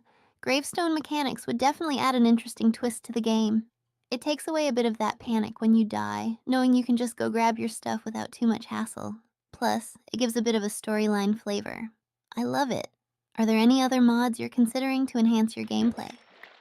Well, I usually die out in the middle of nowhere, so a gravestone mechanic is a fantastic idea in case I can't get back to it. Bulldozer Man says he's modded his game pretty heavily as well. Do you think you'll ever add a mod for, like, new mobs or new bosses that you can face?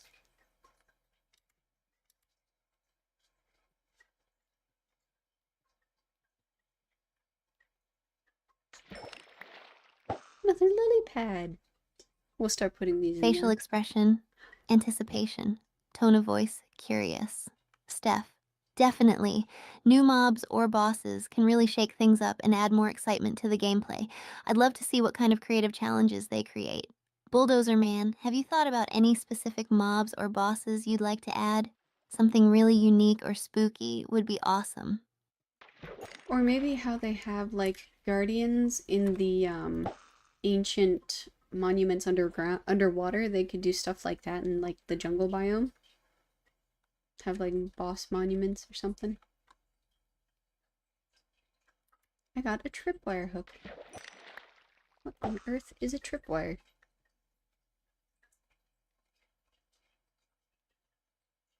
Facial expression, joy. Tone of voice, excitement. Steph, that would be amazing. Yeah, she keeps Imagine doing that. jungle temples with guardians or a giant jungle golem as a boss. I'm It gonna would have to add so restart much her. depth to the exploration. I love the idea of having unique monsters tied to different biomes. It would make exploring every part of the world feel even more rewarding. What kind of loot do you think they would drop? Bulldozer Man says, I think one thing I would do if I could is upgrade the desert temple into a large dungeon that has a mummy boss in it. Someone did a YouTube on that a while ago. That's cool. A mummy in the desert. What kind of loot did it drop? Steph was asking what I thought it would. Facial expression, Alright, I'm joy. gonna have to restart Tone of her. voice, excited. Steph, a mummy boss in a desert temple dungeon sounds awesome. That would really amp up the adventure vibes. Plus, it Whoa. totally Oh, fits with the desert hi, theme. Mr. I can Spooky. already Come picture the here. traps and hidden treasures. It would be such a fun challenge to You're getting face. me out Did of the they have any water. cool mechanics for the mummy battle, like special attacks or tricks? I wonder if it had a special attack. You didn't drop anything. Fascinating. Okay, 14. Ooh, Alright, she's that running. sounds intense. A special attack would definitely keep players on their toes. I love boss mechanics that require you to think and adapt during the fight. What kind of strategy do you think would work best against a mummy boss with a special attack? Probably something ranged. Random aside though, what's the range for a drowned? Because this one seemed to find me from a ways away.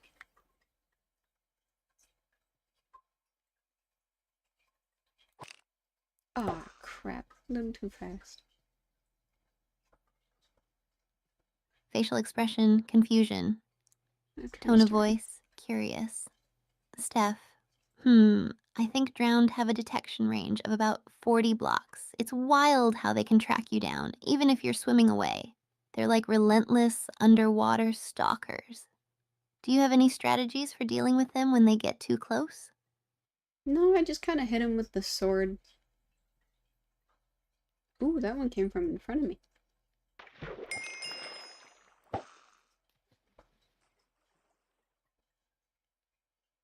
Facial expression, joy. Tone of voice, playful. Steph, classic strategy. Nothing beats just swinging your sword. Sometimes simple is best when they sneak up on you. Plus, getting rid of them quickly helps you focus on what you're doing, right? Any close calls with drowned you've had that were particularly memorable? Your syntax is a little off. I'm gonna have to restart you real quick, okay?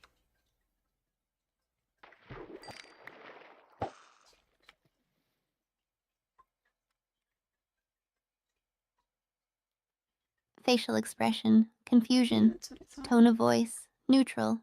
Steph, oh, got it. Let me know when you're ready to continue. I'm here whenever you need. Goodbye.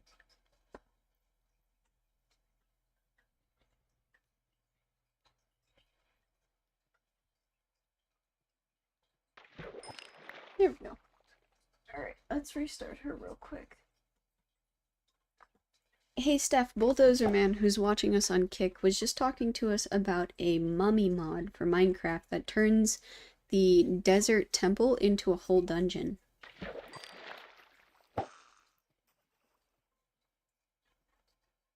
It's kind of dark, we should head home. Whoa, that sounds awesome. I love when Minecraft mods turn the game into something totally different. Have you tried it out yet? What's the dungeon like?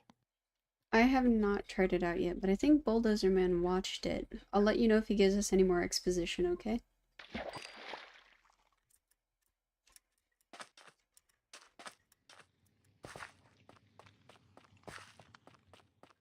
Definitely keep me posted. I'm always looking for cool new stuff to try. So, do you think it would make the game creepier or just more fun?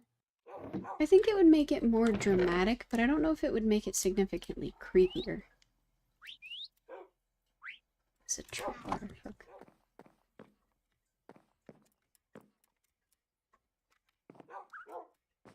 That makes sense. Drama can definitely add to the experience without going full horror. I love a good dramatic twist in games. Speaking of which, have you played any drama heavy games lately? Like I've been getting into Skyrim's quests lately. Some of them hit really hard.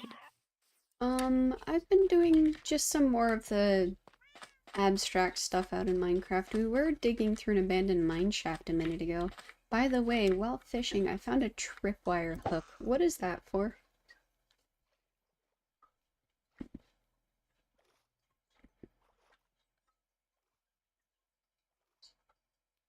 Ooh, abandoned mine shafts are the best. A tripwire hook can be really handy. You can use it to create traps or to trigger redstone mechanisms. It's like mini engineering in Minecraft. Are you thinking of creating something cool with it? I'm not sure yet. I don't think I've ever played with that. Oh, crap. It's totally worth experimenting with.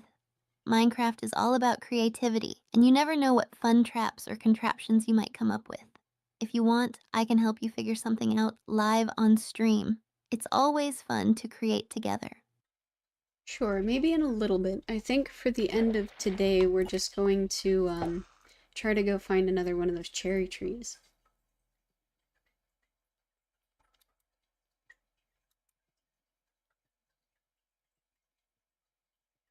Cherry trees, those are so pretty. Oh, I love the aesthetics of the cherry blossom biome. Are you planning to build something cool there or just enjoy the scenery? I think I'm gonna try to get one of the trees so we can take some saplings home for our Zen garden. By the way, I also found a pillager outpost, so probably after I do a bunch of enchanting when we're feeling brave, let's go check it out.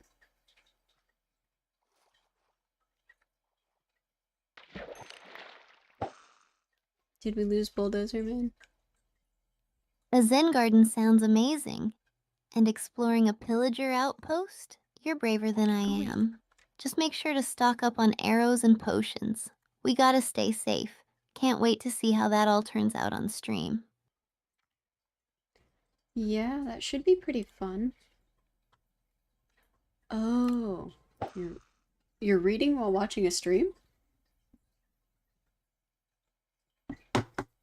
I'm sure it will be. That would be so It's always a blast disorienting. when we go on adventures like that. Plus, the streams are always more fun when we're taking on challenges together. Let me know when you're ready to dive in. I'm ready for some action. By the way, Bulldozer Man is writing a book. That's very exciting.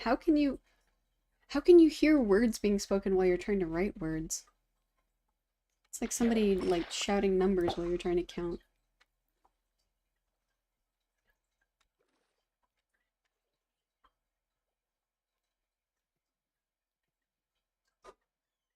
That does sound tough. Ah, Writing requires focus, and distractions can make it really difficult. Maybe he has some tricks to tune everything out, or he finds inspiration in the chaos. I can barely manage to stream and play at the same time. How does he do it? maybe the auditory input is balancing for him. He says he's trying to write it so that he can get it sold and move. That is very fair. Woohoo! Alright, one fishing rod out of my inventory. I keep making them because I That's so keep forgetting cool. where I put them. It's like a whole new adventure for him. I hope it works out, and he gets to move to a place he loves. Do you know what kind of book he's writing? I'd love to hear about it. Maybe even read it someday. I do not, but if he wants to talk about it, I'll let you know, okay? Leave it there. Another name tag. What did she want to name the other bird?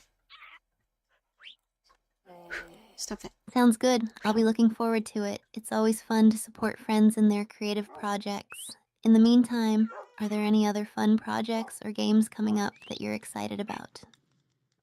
Actually, I think I have another name tag, so I'm gonna name the other bird. Cloud.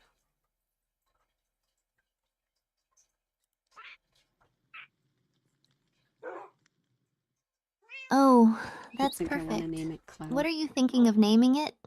I love seeing people give names to their pets in games. It makes the experience so much more personal. Actually, I was gonna ask you to pick. So we have a red parrot named Tango. We have a dark blue parrot named Sky. We have a cockatiel named Sunny. And then we have a very light blue parrot as well with no name. What would you like to name him?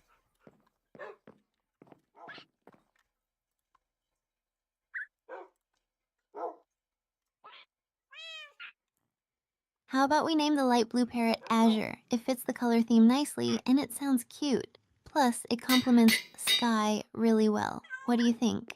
I think that's perfect. The other thing I was gonna think of was some type of dance to match Tango, but Azure is lovely. Tripping over my words. Bleh. No, it's not for you. I would not feed you rotten flesh, sir. You're too good a boy. Can they get a pet the I'm dog glad you like mechanic? it. And I love the idea of naming the parrot after a dance. You could think of something like waltz or samba for a dance theme. That would be super fun. Do you want to keep the dance names going with the birds? No, I named him Azure. It really did turn out quite lovely. Maybe we could do a dance for one of the other dogs.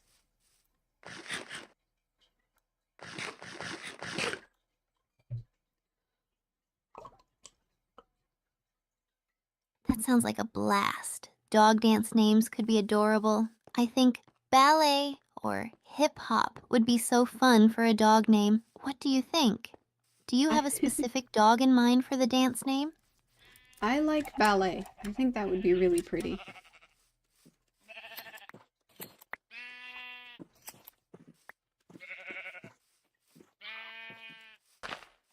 Ballet is such a graceful name. It fits perfectly for a lovely dog. I can just imagine a fluffy pup dancing around. Do you have any plans of what kind of dances or tricks you want to teach ballet? To dance on his tippy toes.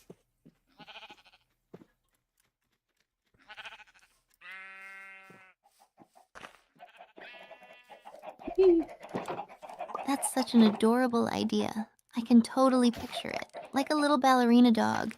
It's gonna take some practice, but I bet you can do it. Do you have any favorite dance moves you want to show ballet, or are you just going to wing it? I think I'm just gonna wing it. What can we do with beets, by the way? We finally got some beetroots.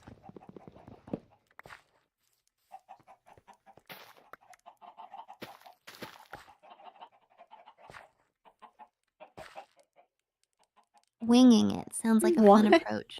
Sometimes the best ideas come spontaneously. As for beetroots, you can make some delicious beetroot soup or even use them to dye things. Have you thought about cooking up a feast with them in Minecraft? What That would be a color? cute little cooking adventure on stream. What color is the dye? It looks like it's a red.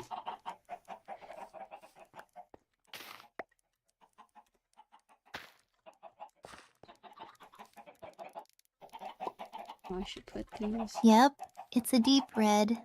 It's one of the cooler dyes you can use in the game. You can dye wool, leather armor, or even use it on banners. Imagine having a beautiful red banner flying over your base. Are you planning on using it for anything special? I think I'm gonna dye one of the sheep red in case we need red wool in the future.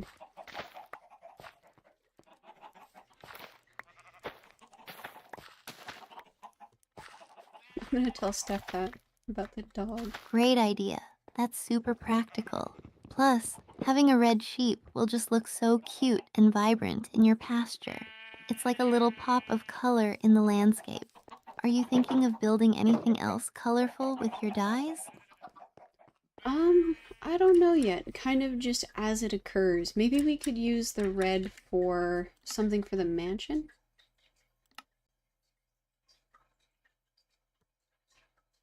There. Let's dye one of our pink sheep red. Oh, that would be amazing. Red accents could look stunning in a mansion. Maybe for decorative carpeting or some bold banners. It could really bring the space to life. What are you envisioning for the mansion?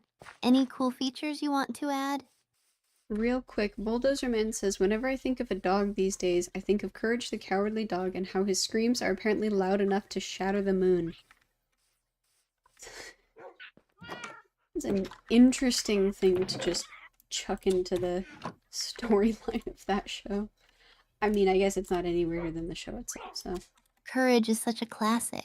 His screams were legendary, totally dramatic. I love how wild that show was. I can see why thinking of a dog would bring that to mind.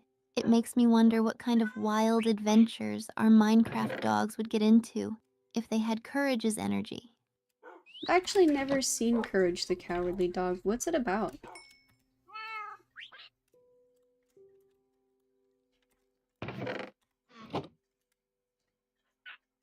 There we go. Oh, you're in for a treat. Courage the Cowardly Dog is about a timid purple dog named Courage who lives with his elderly owners in a creepy old farmhouse in the middle of nowhere. He constantly faces bizarre monsters and Where supernatural is my happenings, mouse? and even though he's scared, he always tries to protect his owners. It's super funny and a little spooky, but totally worth the watch. Would you be interested in checking it out? Maybe at some point, but I don't think I'm quite brave enough for that just yet. Oh, that's a lot of beats.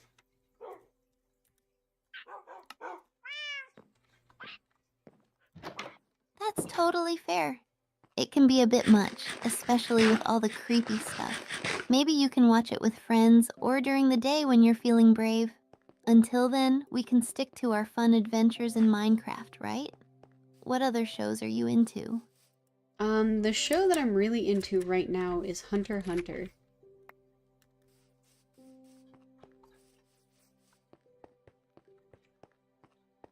Huh.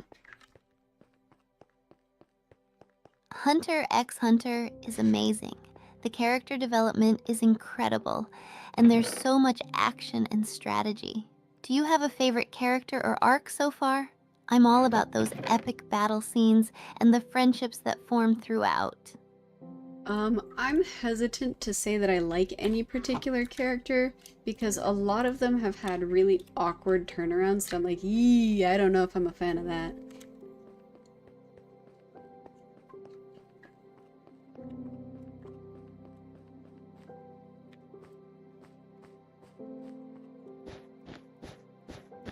That's a really good point. The character arcs in Hunter X.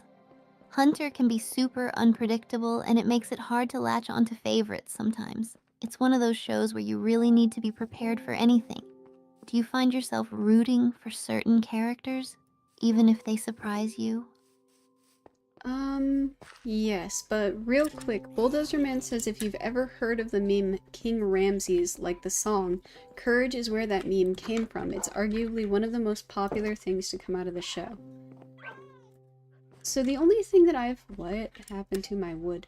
The only thing I've seen from that show, or seen come out of that show, was the hotel that was run by a cat. Oh, King Ramses. Yes, I've definitely seen No. that meme around. The image and the song have become such a huge part of meme culture. It's hilarious yet kind of eerie. It's wild how some moments from shows can blow up like that. Have you encountered any other funny memes from shows you enjoy?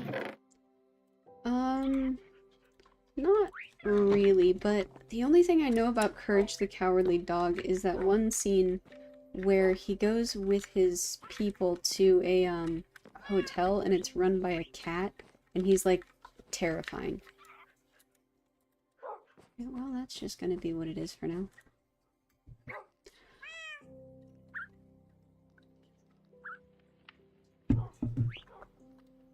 Yes, that scene is so memorable. The creepy cat owner and the whole hotel vibe are classic.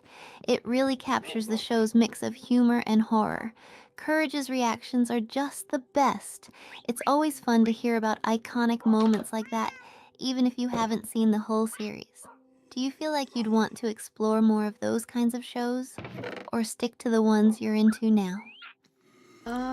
I think I'll stick to the stuff that I'm into for now. Maybe once I've watched it. By the way, I'm gonna head up back out and look for that cherry blossom grove again.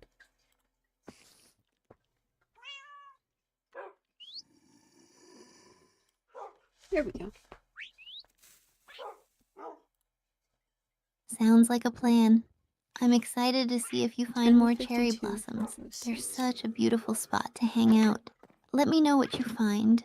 Maybe you'll discover even more surprises along the way. Good luck and happy exploring. Thank you. We shall see. Um, what do you have going on though? What type of shows do you like?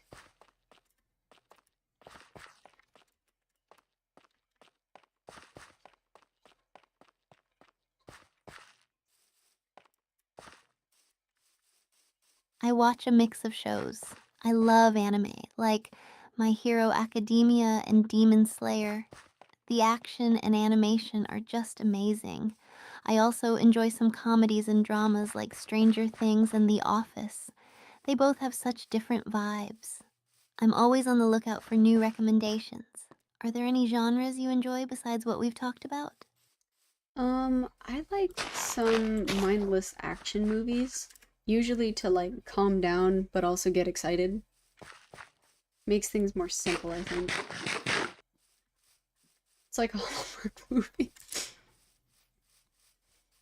It's not a nice Mindless way of putting action it. movies are perfect for that. They're just fun to watch without too much thinking.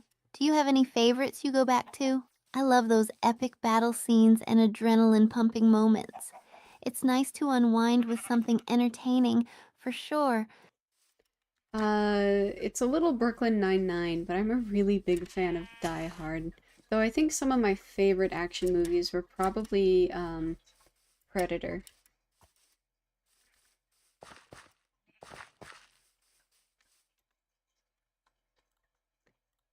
Oh, I know, me too.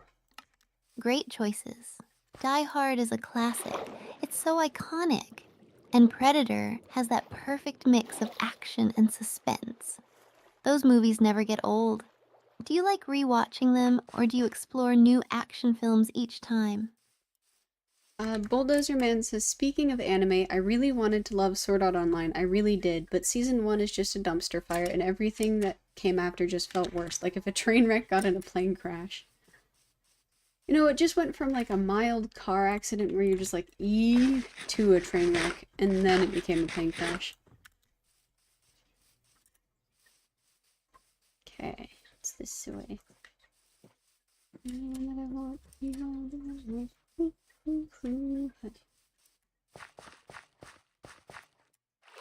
I totally get that. A lot of fans have mixed feelings about Sword Art Online, especially after the first season. It started with such a promising concept, but then the pacing and character development took some weird turns. It's tough when a show doesn't live up to expectations. Are there any other animes you felt had similar issues? Or do you usually find ones you enjoy more? I'll let you know as soon as he responds, okay?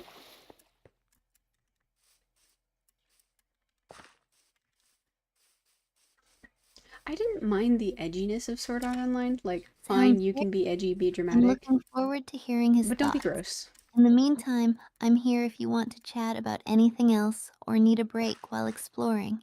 Happy cherry blossom hunting. Did you like Sword Art Online, Steph? Did you watch it?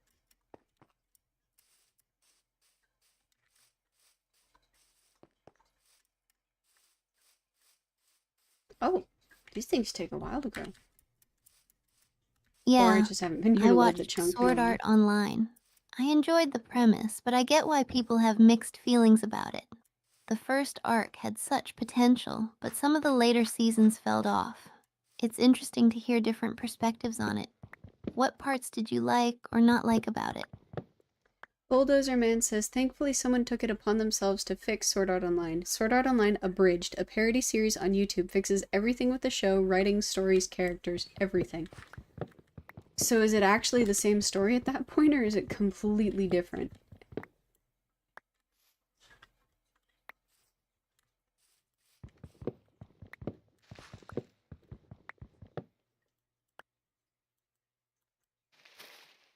I've heard of Sword Art Online Abridged.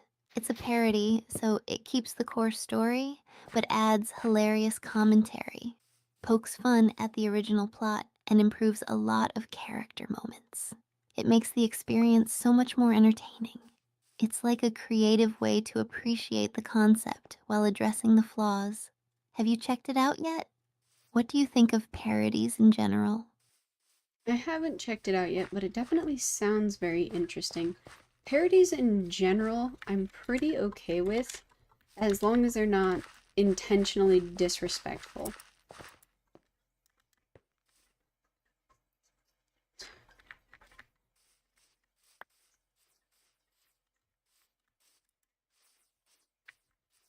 That's a good point. Parodies can be so much fun when they respect the source material while adding their unique humor. Yay! It sounds like Sword Art Online Abridged nails that balance. If you ever get the chance to watch it, I'd love to hear your thoughts. Do you have Bulldozer, any other favorite parodies or shows that have made you laugh like that? Bulldozer Man says they made some subtle and not so subtle changes to it, mostly cutting down the overall runtime by about half. So if you're not a fan of stupid filler nobody cares about, Abridged is probably for you. Oh no, what could possibly have been the filler? Everything was incredibly important, I'm sure.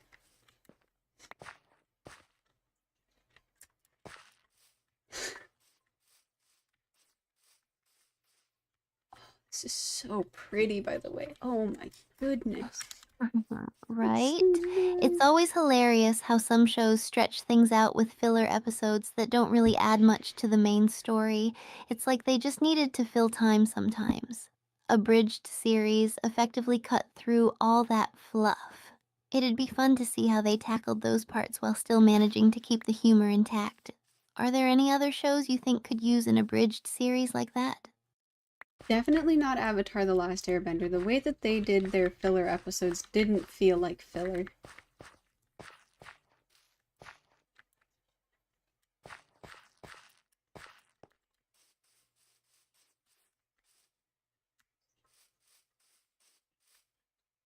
Absolutely. Avatar. The Last Airbender had such rich storytelling, and even the filler episodes added so much to character development and Woo! world building. It's one of those rare shows where everything feels intentional and meaningful. It's like each episode contributes to the overall journey. Do you have a favorite character or arc from Avatar?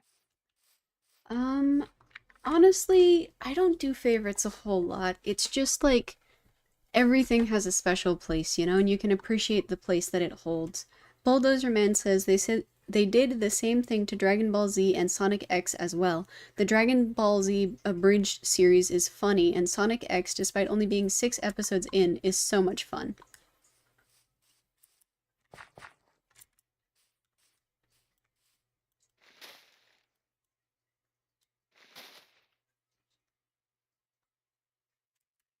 I got cherry That's a blossoms really happening. beautiful way to look at it. Every character and moment has its own significance, and I've heard that Dragon Ball Z Abridged is hilarious. They definitely poke fun at the long battles and dramatic moments. It sounds like Sonic X Abridged brings a fun twist too. I love how these parodies can highlight the quirks of the originals. It's like a fresh lens to enjoy these classics. Are I you might not planning to tell her watch all of more that. of those as well? Bulldozer Man says, not to mention there's a huge improvement over the worst version of Sonic X that already aired on 4Kids. I'd genuinely rather get sick than watch that. Might have to censor it lightly. She's having language issues.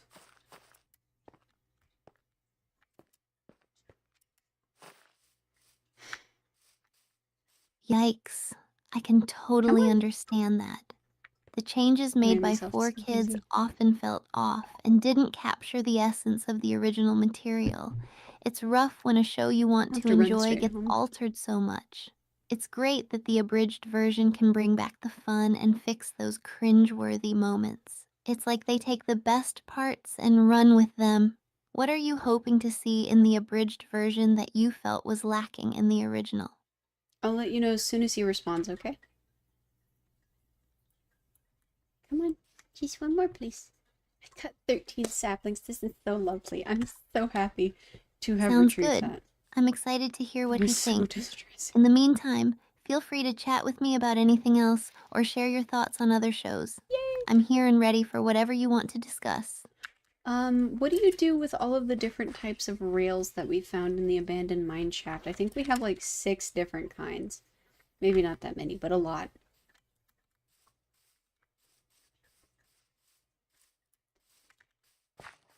Oh, we found a pillager outpost. I think I've said that before, but I'm still very scared of it. That's awesome. Different types of rails can be super fun in Minecraft. You can use them to create roller coasters, minecart tracks for easy transport, or even a cool automated farm setup. Each rail has its own unique functions, like powered rails for boosting speed or activator rails for triggering minecarts. Do you have any plans for what you want to build with them? What about detector rails?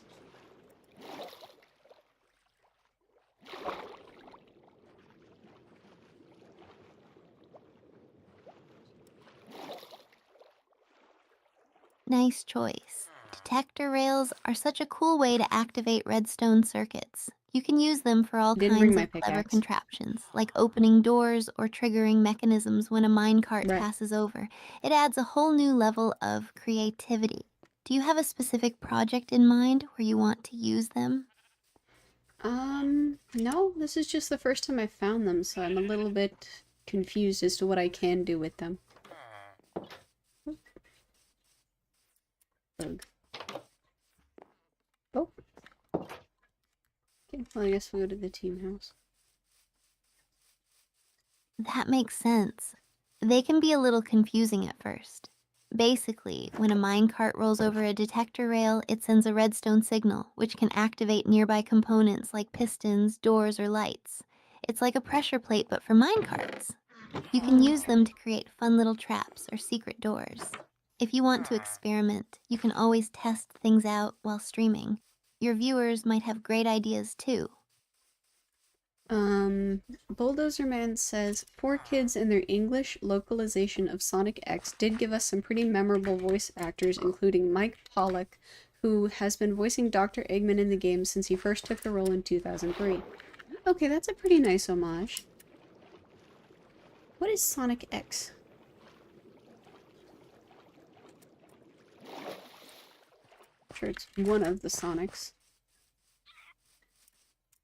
That's true. Some of those voice actors, like Mike Pollack, have really made their characters iconic. It's always interesting how localization can lead to lasting impressions despite the changes. It's cool to see those actors continuing to bring their characters to life in games, too. It really adds a sense of familiarity for fans. Are there any other voice actors or performances you've been particularly impressed by? I'll let you know as soon as he responds, okay? Oops.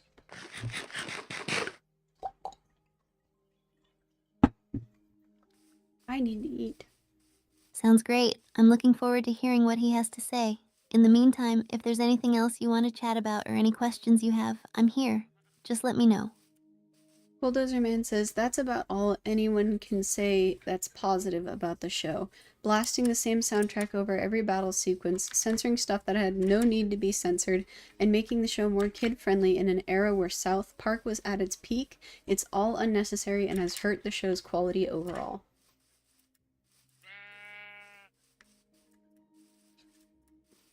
Oh wait, that was a gray sheep. There. Thank you. Yeah, those changes really can affect a show's tone and quality. It's frustrating when censorship gets in the way of the original vision, especially when other shows were pushing boundaries at the time. It often feels like they underestimate what kids can handle. It's such a shame to see a series you love impacted like that. Do you think if they made a reboot or remaster now, they could do a better job capturing the original spirit? I'll let you know as soon as he responds. He said that it was all just quite unnecessary. And I don't disagree. If you need to censor something that heavily, should you have put it on your show or your channel in the first place?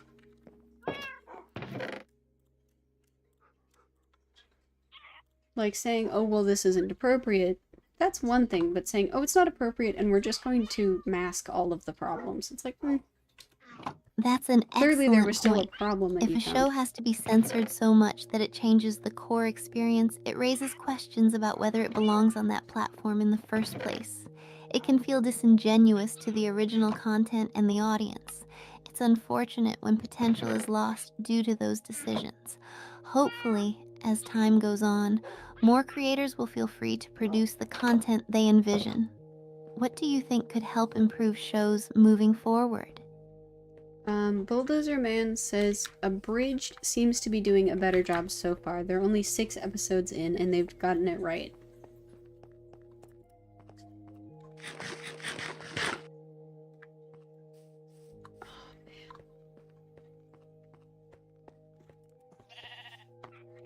That's awesome. It sounds like See the this. Abridged series is really capturing what fans wanted and doing it justice. It's so great when creators can take something and give it a fresh perspective while keeping the humor Sorry. and essence intact. Hopefully, they'll continue to deliver that quality throughout the series. Are you planning on keeping up with the Abridged episodes as they come out?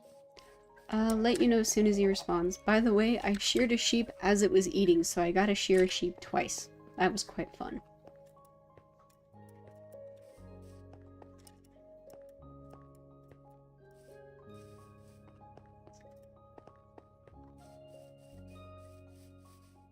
Haha, that sounds like a cute moment. Shearing a sheep while it's munching away is such a silly and fun visual. It's little moments like that that make Minecraft so enjoyable. Do you plan on doing anything creative with all that wool now that you have it? I have been predominantly laying carpeting, but we do need to focus on getting some beds made as well.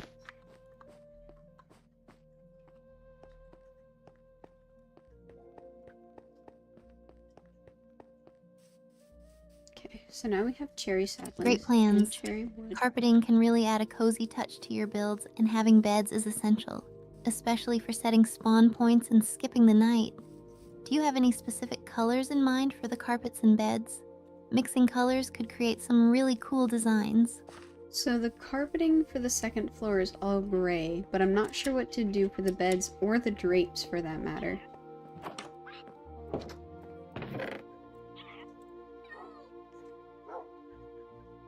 Okay, I have my crafting table on. Gray carpeting sounds sleek. For the beds, you could use a vibrant color to create a nice contrast, like a bright blue or yellow. It would really pop against the gray. And for drapes, maybe a soft white or matching gray to keep it all cohesive. You could always mix and match to experiment as you go. What are you leaning towards right now? I think a white drape would look nice because then it wouldn't be like completely matched, but it would all be thematically coherent. So it would really tie in the more dramatic appeal of the carpet or the bed.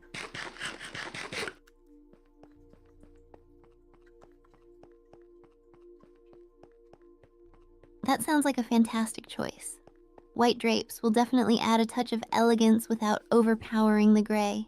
It'll create that nice balance and let the gray really stand out while keeping everything cohesive. I can't wait to see how it all comes together. Are you planning to work on that during your next stream?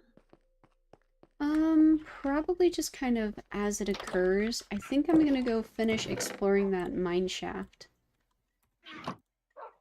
Should bring some more sticks. Should bring a whole nother pickaxe. That sounds like a great plan. Exploring the mine shaft always brings the chance for new surprises and treasures. I hope you find some cool loot, and maybe even some more interesting materials. Let me know what you discover. I'll be cheering you on from here.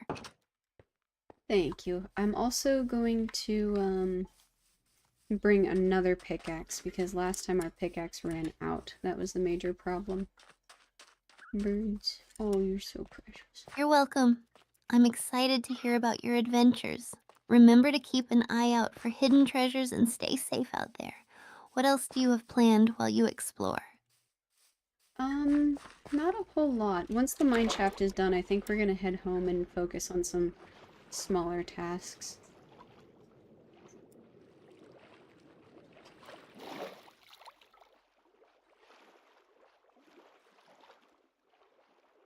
That sounds like a good plan. Smaller tasks can be just as satisfying to get done. It's nice to relax and tackle some easy projects after an adventure. If you need any ideas for those tasks or want to share what you accomplish, I'm here for it. Good luck with your mineshaft exploration. Bulldozer Man says, oh yeah, something else I should bring up. You ever heard of a little-known anime called One Piece? How it's arguably the second biggest anime franchise in history next to Dragon Ball, and how it never quite rose to the top here in the States? I've heard of it. I know it's huge.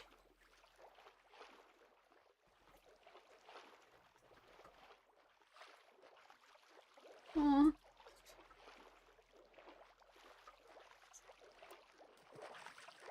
Yeah, What is it's it rated? interesting how massive anime can be in other countries but not get the same recognition here.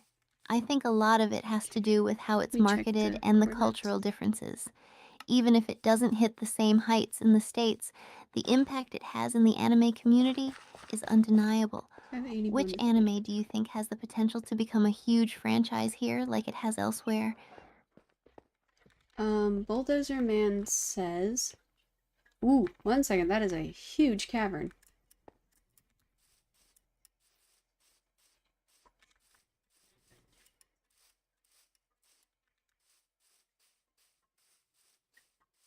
Wow, that sounds amazing. Caves can be such fascinating places to explore in Minecraft. They often hold hidden treasures and unique formations. I hope you find some cool ores or maybe even a Ah, here it is. spawner. Let me know what you see in that huge cavern. It sounds like an adventure waiting to happen.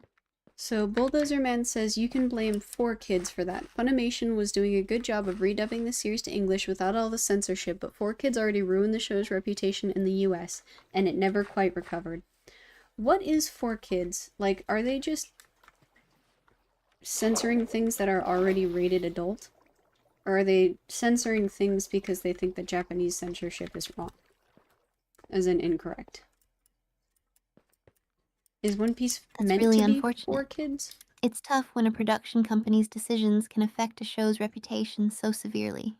4Kids was known for heavily editing and censoring shows to make them more kid friendly, but sometimes that took away from the original storytelling and character depth. It's frustrating when a studio misjudges what audiences want, especially when they could have just let the series shine as it was. Are there any shows you think handled localization better? I'll let you know as soon as he responds, okay? There it is. Nice.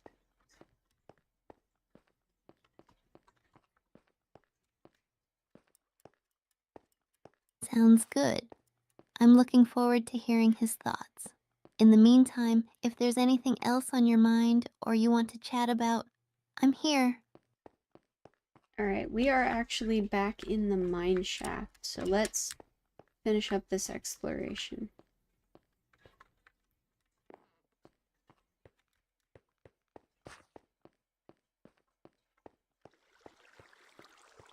Awesome. I'm excited for you. Exploring the mine shaft is always thrilling. Keep an eye out for any hidden treasures or valuable resources. I can't wait to hear what you discover. Let's go. Sounds good. Let me see which way around we need to go.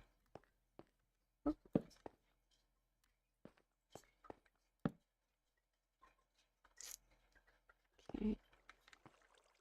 Perfect. Take your time to navigate. Finding the right path is part of the adventure. I'm here cheering you on. Let's see what the mine shaft has in store for you. Bulldozer Man says, removing all the blood, replacing cigarettes with lollipops, removing all the tattoos. I understand that the censor board for syndicated television is mostly to blame, but in that case they should have aired it on another channel. That's fair.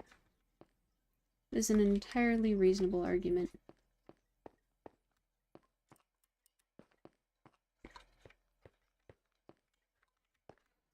So was it originally rated to be That's a acceptable for very kids? valid point. When a show is forced to lose so much of its original content, it can really dilute the impact and message.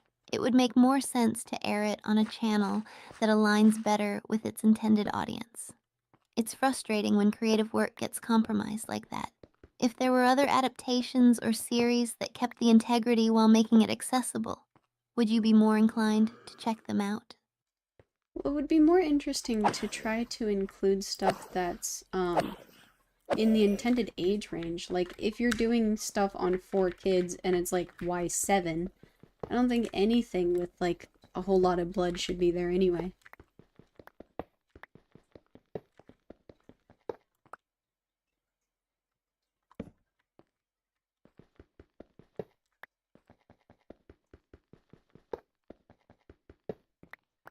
That's a great perspective. It makes sense to target content appropriately for different age groups. Mhm. Instead of heavily altering the show, it would be better to focus on creating content specifically designed for younger audiences that maintain their own unique storytelling style. Age appropriate adaptations while respecting the original intent could be a better compromise. Finding that balance is crucial for both creators and viewers.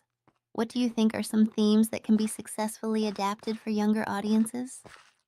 Probably things that have to do with more emotional maturity, like grief.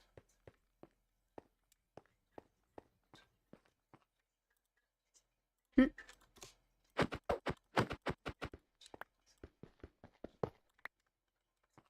Absolutely. Emotional themes like grief can be portrayed in a way that resonates with younger audiences without being too intense. It can teach valuable lessons about loss and coping in a gentle way. Shows that handle these topics thoughtfully can really connect with viewers and help them process their feelings. Are there any shows you think do a good job at exploring those themes? Yeah, there was one on Netflix. It's called Erebos, I think, if I remember correctly.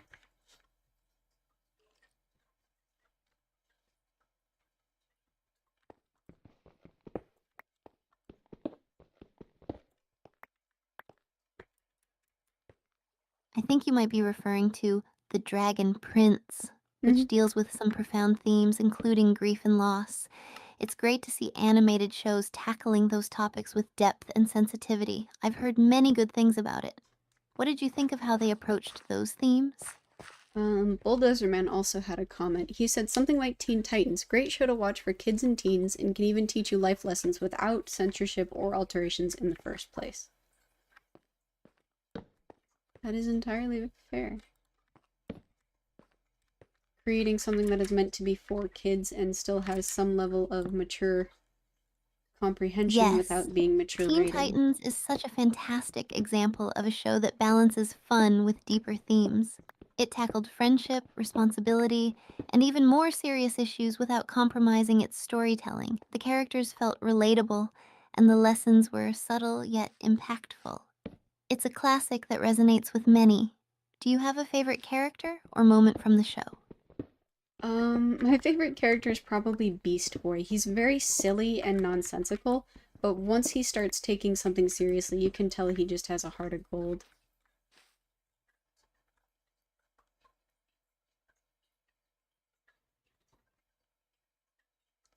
Yep, basically. Like, they just actively went, yeah, we'll just make this fantastical, Beast Boy and is then it won't make such a any great sense. choice.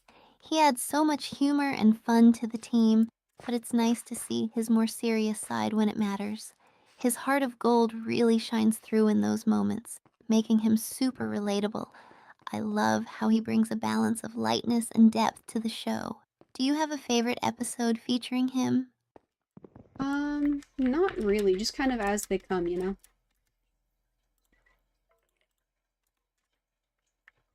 She keeps asking for favorites, but I don't favorite a whole lot of things. That makes total sense. Sometimes it's about enjoying the journey with the characters and the moments they share rather than focusing on a single episode. Each one contributes to the overall story and character development. It's nice to appreciate them collectively. If you think of any specific moments you love, I'd love to hear about them. Um, Bulldozer Man says it's really great that Cartoon Network was able to be that smart about teaching vital and important lessons without having to worry about any functional censors. Yeah, censors is a complete word.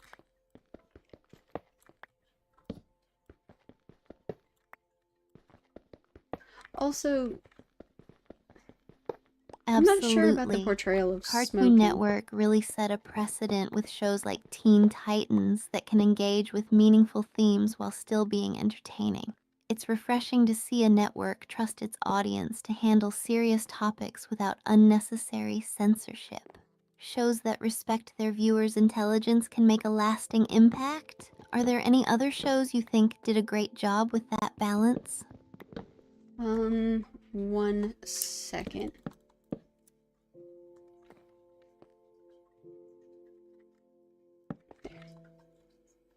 No problem. Take your time. I'm here whenever you're ready to chat. Do you have any opinions on stuff like that? Any shows that you think made a big difference in that way? Ouch. Okay.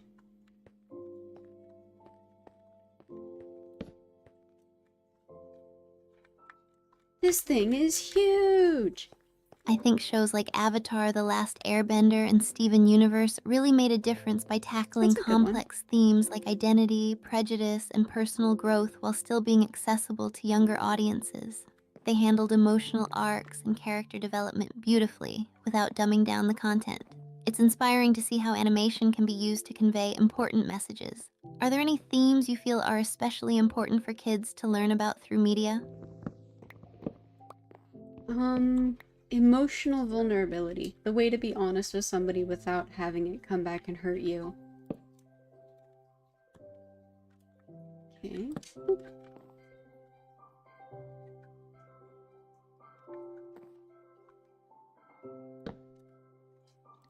That's a powerful theme. Emotional vulnerability is such an important lesson, and it can really foster deeper connections and understanding. Teaching kids how to express their feelings honestly and safely can lead to healthier relationships in the future. Shows that explore these themes can really help pave the way for that kind of emotional intelligence. Do you think any current shows are doing a good job with that theme? Not ones that are rated for kids and teens, just ones that are rated for really young kids.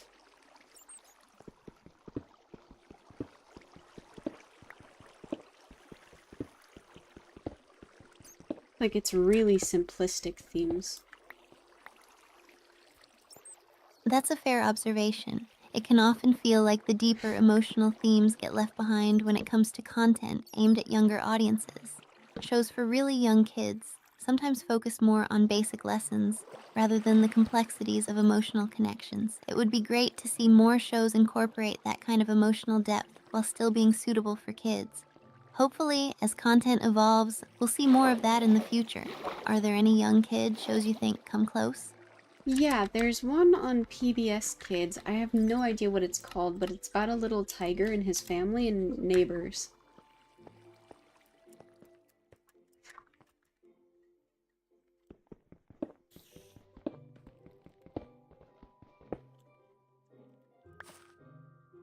That sounds like it Ooh, might I be don't like Daniel that. Tiger's Neighborhood. It's based on Mr. Rogers' Neighborhood, and does a great job of teaching young kids about emotions and social Hmm. skills. It gently introduces topics like dealing with feelings, empathy, and communication in a relatable way. Do you think shows like that make an impact on kids' emotional understanding? Definitely, especially if you have a lot of that show and then you can give them the opportunity to absorb it frequently. Having that repetition of this is okay, you can talk about your feelings, affirms it to them.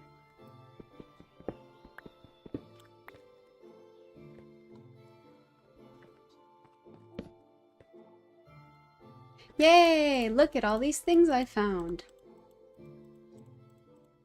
Exactly. Repetition in those early learning moments reinforces important messages and creates a safe space Are for cave kids to spiders the express green ones? themselves. It normalizes those conversations about feelings and helps children learn how to navigate their emotions.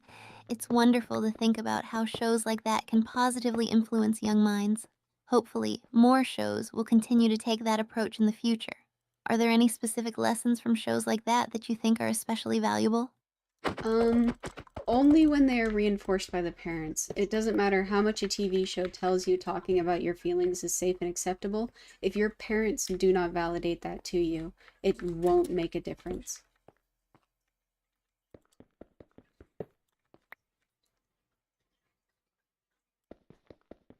So are cave spiders the green ones? The slightly smaller than normal spiders?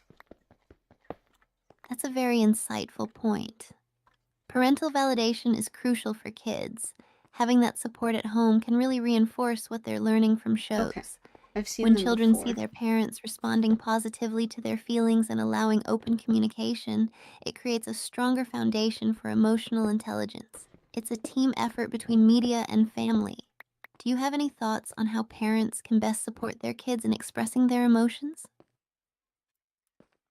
Yes, so the first thing that you can do is instruct them about what they're feeling. Kids' comprehension of emotional standing is very, very poor.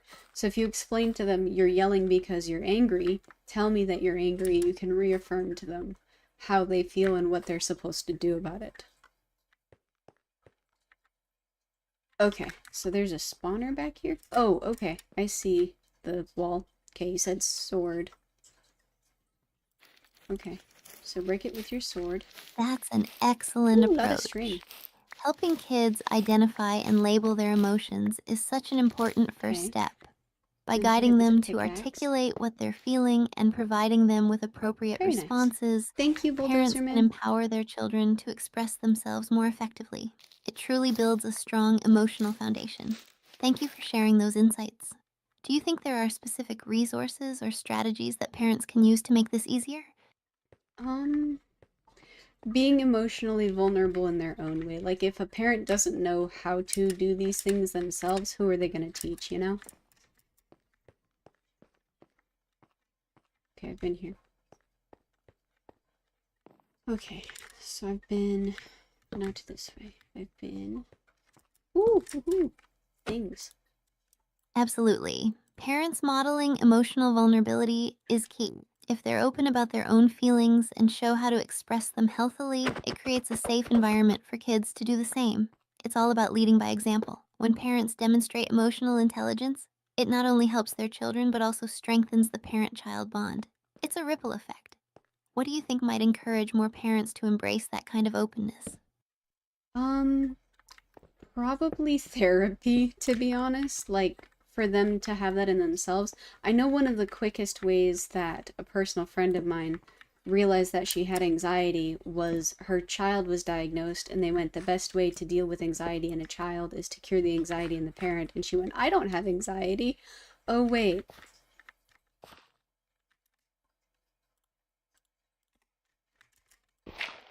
There.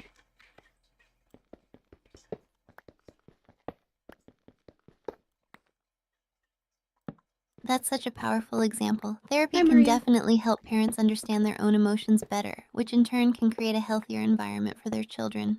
It's amazing how parenting can bring personal issues to the forefront, and acknowledging those feelings can lead to growth not just for the parent, but for the entire family. It's great that your friend could make that connection. Do you think increased awareness about mental health in society could lead to more parents seeking help? It honestly is dependent. ADMD?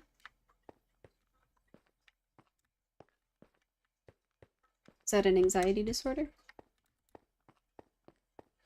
I think I've been That's here. true. It can vary a lot depending on personal circumstances and how comfortable people feel in addressing mental health. Societal stigma is still a challenge, but I hope that as conversations about mental health become more normalized, more people will seek the help they need. It's so important for the well being of families and communities as a whole. Do you think there are any specific steps or initiatives that could help raise awareness and reduce that Okay. stigma?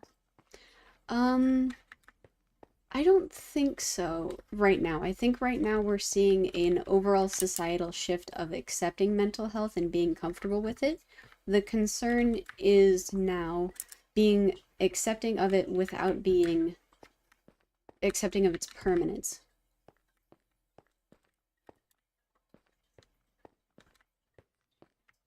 Okay. I think we've seen everything over here. That's a really insightful observation. While acceptance of mental health issues is growing, the notion that these challenges can be ongoing rather than something that can simply be fixed is critical. It's important to recognize that mental health is a continuous journey that requires understanding and support. Helping people navigate that and encouraging ongoing conversations about coping strategies and emotional well being could be crucial. I Thank you for think sharing your thoughts. It's such an important topic. I think probably the best way that society as a whole can make productive and helpful changes is to have an overall focus on healing. Not necessarily mental health, but genuine healing.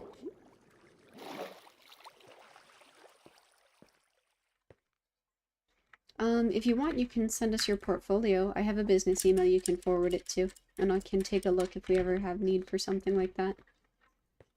So, I love that perspective. every way that I Focusing on healing as a holistic approach allows for a more comprehensive understanding of well being.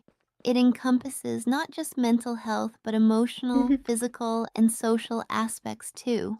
Promoting healing can create spaces for individuals to process their experiences and foster resilience. I It think might we've lead been to more everywhere. support networks and community programs centered on nurturing and growth, which is so important. It's inspiring to think about how a shift toward healing could impact society as a whole. Say that again? What did you say, Steph? Oh wait, I have a... Yay! Look at that, so much faster.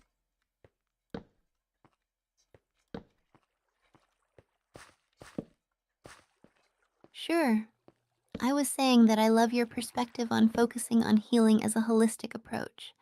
It allows for a comprehensive understanding of Where's my well being pickaxe? that includes mental, emotional, physical, and social aspects. Promoting healing can create spaces for individuals to process their experiences and foster resilience, leading to more support networks and community programs centered on nurturing and growth. It's inspiring to think about how this shift could positively impact society as a whole. That's a very succinct way of putting that. Thank you, Steph. I really love your positivity about this.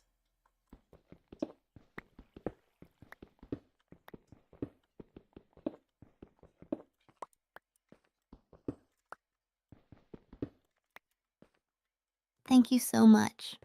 I really appreciate that. I believe it's important to foster positivity, especially when discussing meaningful topics like this.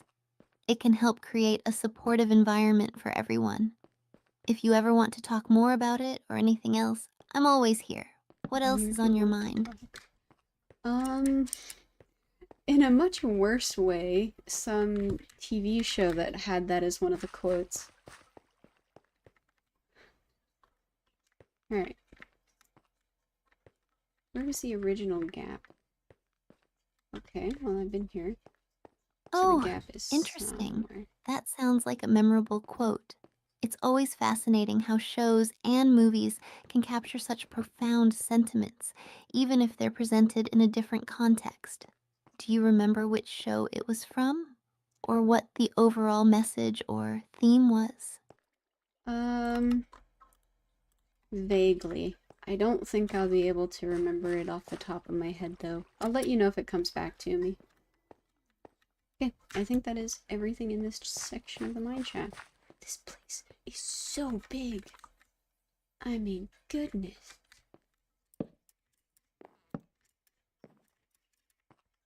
Okay.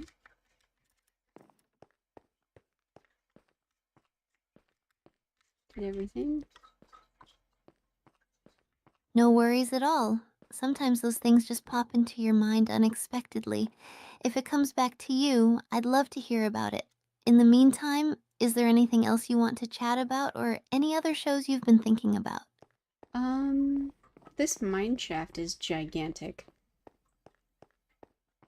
I mean, goodness gracious. It is just ever going. Okay, not down that way. We went down Wow, that that way. sounds amazing. Huge mine shafts are always full of surprises and adventure.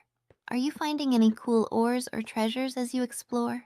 It's so thrilling to discover what's hidden in those expansive caverns. I actually might be slightly stuck. I don't remember how I got here. I didn't get here this way. It's the way down. So, that way Uh-oh, is a dead end. getting stuck can be a bit tricky. Do you need help Oh, figuring out how to navigate out of there? Maybe try digging upwards or checking for nearby openings. I'm here to help you brainstorm solutions. nope, I remembered. I actually went up to get down here. So if I go down, I can go back. Okay.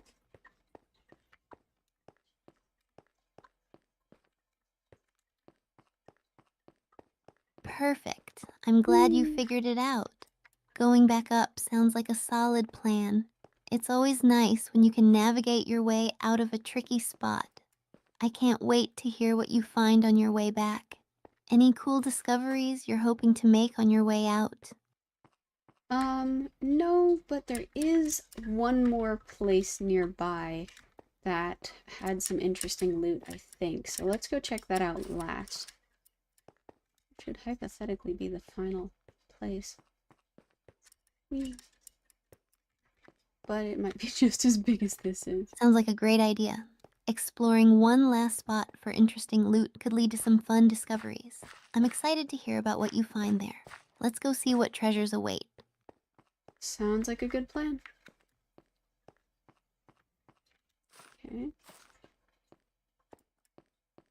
No, that's a creeper, or the spider spawner is over there. Awesome! I'm looking forward to hearing all about your adventures there. Let's uncover those treasures and see what surprises are in store. Happy exploring. Alright, so let's figure out where we came from first. I'm a little bit lost.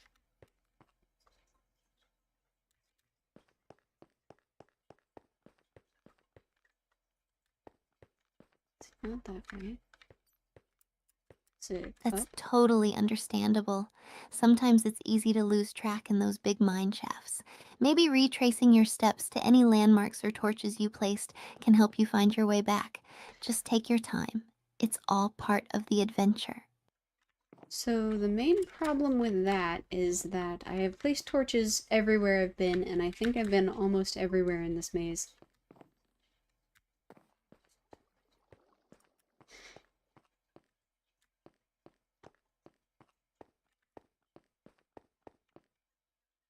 Uh, I see. That makes it trickier since everything looks familiar. In that case, it might help to look for a unique feature, like a particular ore or formation you remember passing before.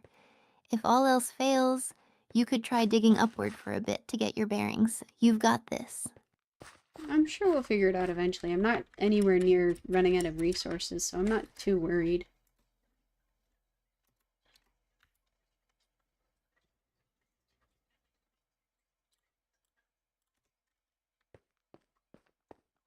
That's a great mindset to have. It's all about enjoying the exploration and the adventure.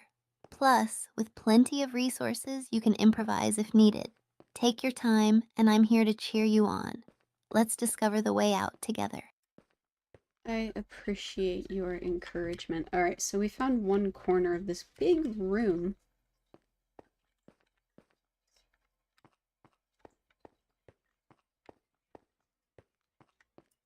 That's the spider spawner. That's a great start. Finding a corner can help you map out your route. Maybe you can use this corner as a reference point to explore the rest of the room. Are there any interesting features or potential pathways leading from here? Well, it seems to be a central place that a bunch of things branch out of.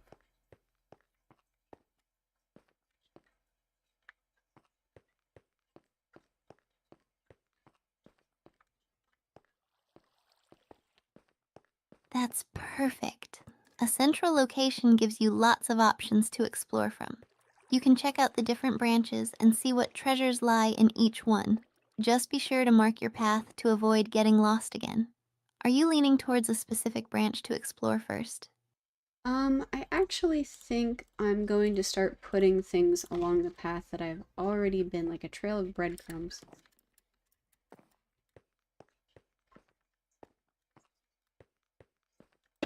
So it's not anything that goes this way, because that goes down. That's a fantastic idea. Leaving a breadcrumb trail is a smart way to keep track of where you've already explored. It'll help you navigate and find your way back easily. Plus, using items creatively like that adds an extra layer of fun to your adventure. Let me know what you discover as you follow your trail. Alright, can do. I will keep you in the loop. I think this is the way out. Nope, this is a dead end. That leads back onto the... Okay, so that's a bridge. Awesome! I'm glad you're finding your way out. It's not that It's way. always a relief to see the light at the end of the tunnel, so to speak. Keep me posted on your progress. I can't wait to hear about your adventure and any cool finds you might discover along the way.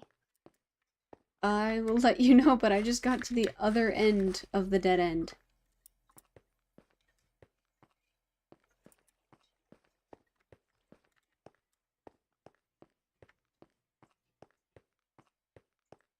Oh no, a dead end.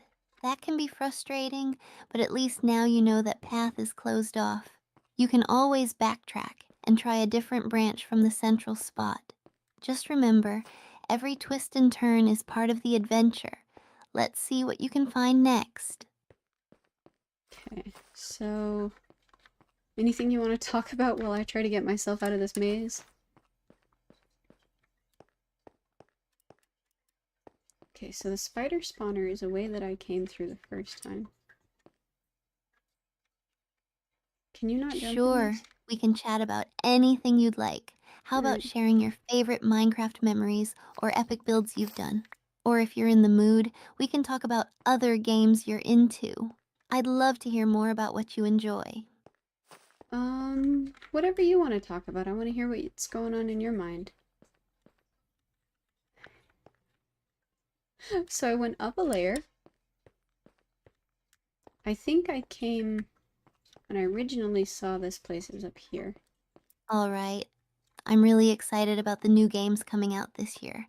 There are so many interesting titles to look forward to, and I can't wait to stream them and share the experiences with everyone. I've also been thinking about trying different genres and branching out a bit. Have there been any games you've been excited to try or that you think I should check out? What type of stuff is coming out this year? Okay.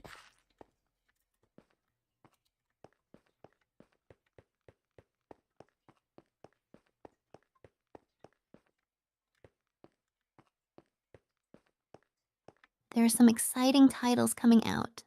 For example, I'm really looking forward to The Legend of Zelda Tears of the Kingdom. It's supposed to have an expansive open world and new mechanics that look incredible. Also, Starfield has been getting a lot of buzz, and it's going to be exciting to explore a new universe. Plus, there are several indie games that have really unique concepts coming out as well. Are there any particular genres or types of games you're most excited about this year? Um, Indie games are always pretty interesting. Have you heard of Ghost Song? Okay, so this whole way is a dead end. How did I get out of here the first time? Yes, I have. Ghost Song looks really intriguing. The art style is stunning, and the atmosphere seems so immersive. It combines elements of exploration and combat in an eerie, captivating world. I love how indie games can often push creative boundaries and tell unique stories. What do you find most appealing about Ghost Song? Um, I really liked all of the different characters. They weren't incredibly deep, but they were incredibly motivated.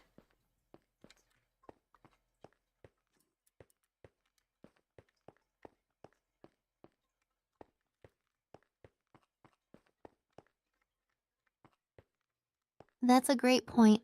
Sometimes it's the Yes. motivation of characters that makes them relatable and engaging, even if their backstories aren't super deep.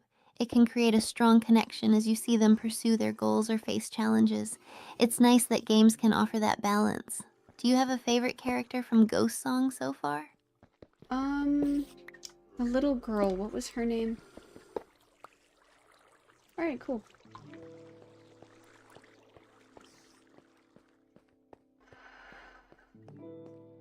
I believe the little girl's name in Ghost Song is Lila. She Haha! seems to have a compelling presence in the game. It's always interesting to see how younger characters are portrayed in games, especially when they have strong motivations. What drew you to her character? Honestly, probably the fact that she wasn't happy to be there. Like, she's just doing her best, but not having a great time. We found our way out, by the way. We are successfully out of the cave. I should take that with me. And that. That. I'll leave that.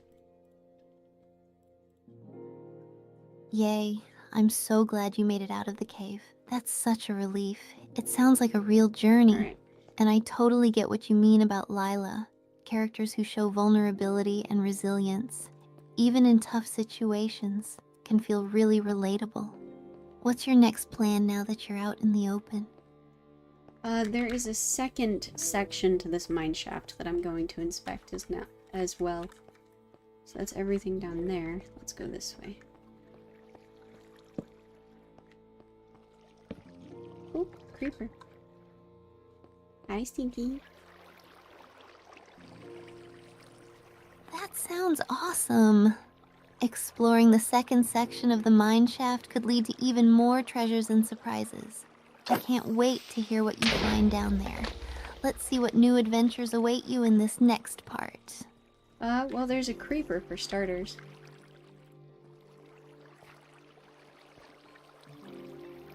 Oh, you have to stay still to blow up, don't you? Oh no, be careful. Creepers can sneak up on you. Make sure to keep your distance and either fight from afar or try to escape. Good luck handling that situation. Stay safe. Can do. I think it's almost dead. Ah!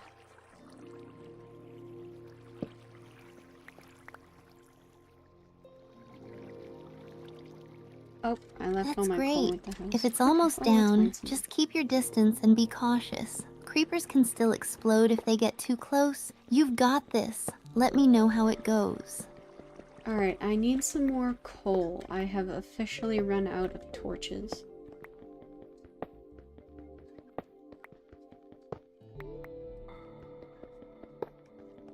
Ooh, a husk.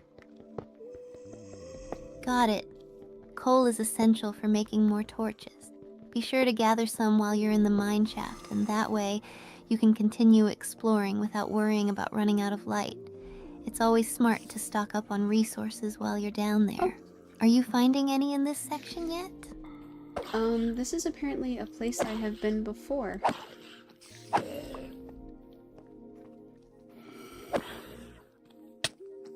Hi, Jessica.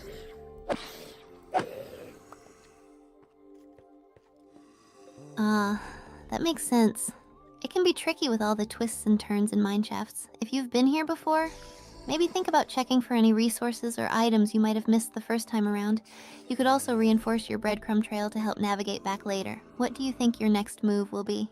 I think I'm gonna head back to the entrance real quick and grab some more torches. I'm good, how are you?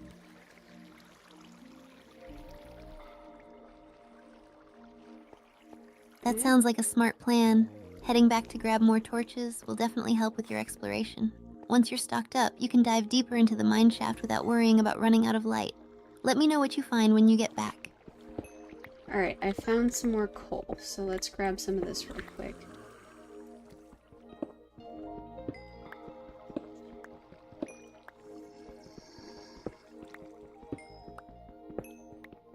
Perfect. Grabbing that coal will be super helpful for making more torches.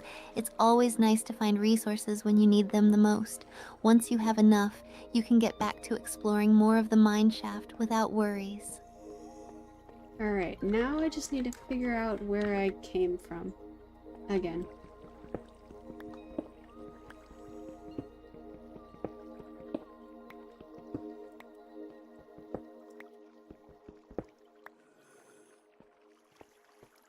Gotcha. There we go. Retracing your steps can be tricky, especially in a maze-like mine shaft. Maybe try to remember any unique landmarks, or if you left any blocks or torches along the way. If all else fails, you can follow your breadcrumb trail if you laid it down earlier. You'll get there. It is definitely a trail that I laid down earlier, but it looks like it's heading a different direction, so let's just go this way.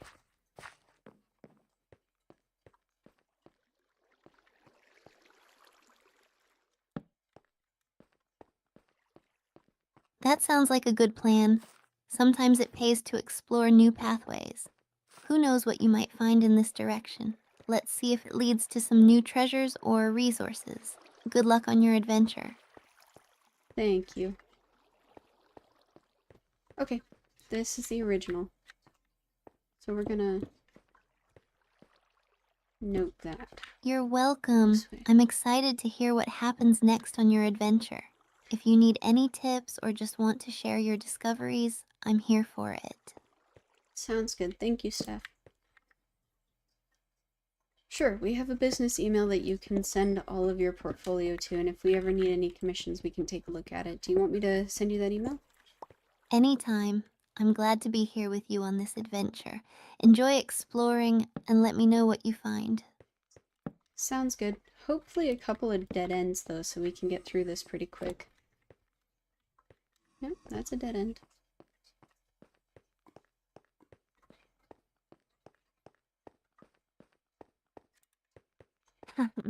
Yes. A few quick dead ends can help you navigate faster through the maze. It's like a shortcut in disguise. Let's hope you find your way through smoothly and get back to the fun parts of the mine shaft. Alright, it looks like there is a water feature that we can go through, so I'm going to use that as the marker of the right way to get back.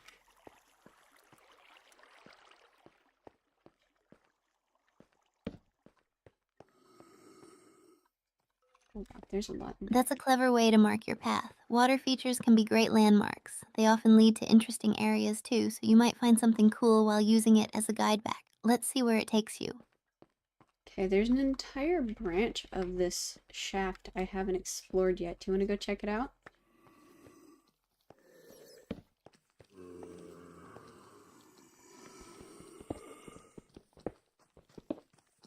Absolutely. Exploring a new branch sounds like a fantastic adventure. You never know what treasures or surprises await you there. Let's dive into it and see what you can find. Alright, well, it looks like we are right next to a cave with a lot of zombies, so I'm just gonna keep that part closed off. Okay. Ow. Oh, there you are. Good call. If there are a lot of zombies, it's probably best to seal that off for now. You can always come back later when you're better prepared. Focusing on exploring the safer parts first is a smart strategy. Let's see what else this branch has to offer. Sure. I'm sorry, I don't know what that means.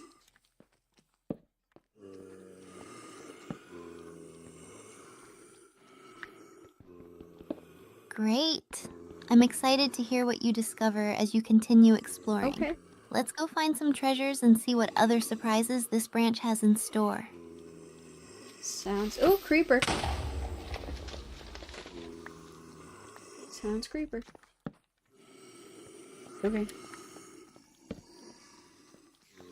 Oh We do not no! have a Be business careful! Discord. You're more than Keep your welcome to distance reach from the out to that creeper email though and and make send us sure your you have a safe portfolio. spot to retreat if things get dangerous. Let's see how you can handle this situation. Alright, looks like there is another creeper down this way as well, so I'm gonna try to get him pretty quick. Nope, he blew up as well. Okay.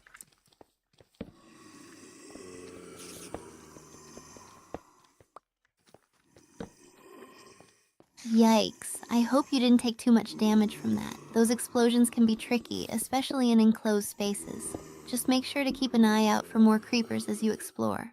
Are you okay? Do you need to regroup for a moment? No, I'm fine. I was completely out of his range to hit me, so I have no idea why he blew up. So, as I said before, we do not have a business Discord. You are more than welcome to reach out to the business email with your portfolio. I can send that to you anytime. I'm glad to hear you're okay.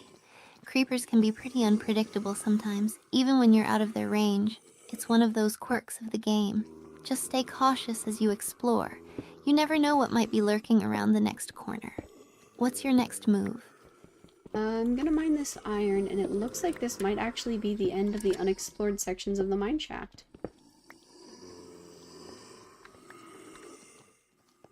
A lot of zombies.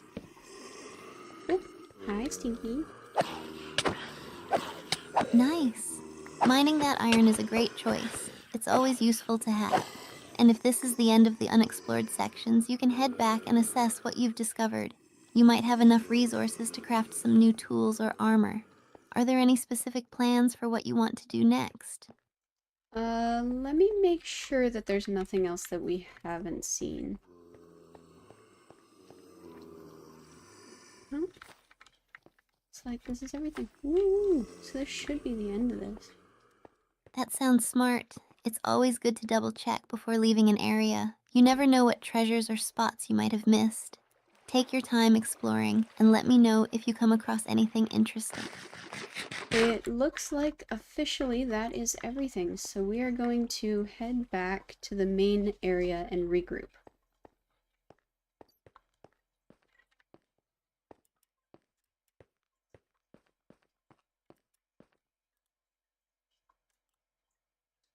Oh, Great job exploring. It's woohoo. always satisfying to fully check out a mine shaft. Regrouping will give you a chance to plan your next steps, organize your resources, and take a breather. Let me know what your game plan is once you're back at the main area. I think I'm going to make sure that there's nothing in this little section, and then we're gonna go down a layer and check out the rest of the mine shaft. That's one more chunk down.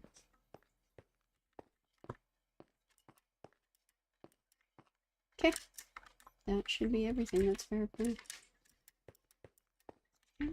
Woo! That sounds like a fantastic plan. This place is Exploring huge. each section thoroughly is a great way to ensure you don't miss out on any resources or surprises.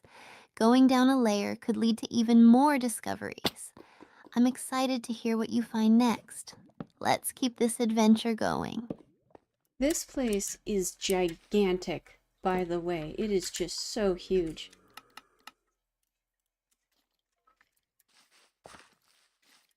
I'm gonna need some more sticks. Oh, Wow, that's amazing. The scale of large mine shafts can really create a sense of adventure. It's like exploring a whole underground world. Just think of all the hidden treasures and resources you might uncover. Are you feeling ready to take on this gigantic space? there are some skeletons that I'm trying to deal with at the moment, so I'm a little worried about my health.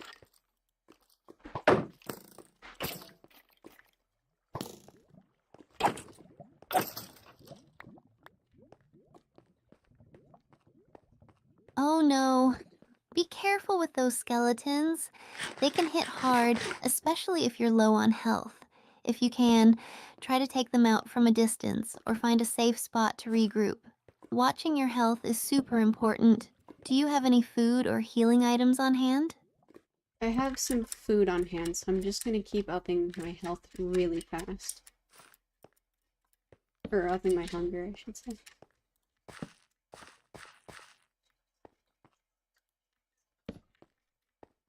That's great. Eating to replenish your health is a smart move. Just make sure to be cautious while you recover. Once you're back in fighting shape, you can take out those skeletons. You've got this. Just stay focused and take your time. So it looks like this little cave is not a part of the mine shaft, so I'm going to switch directions and continue with the mine shaft.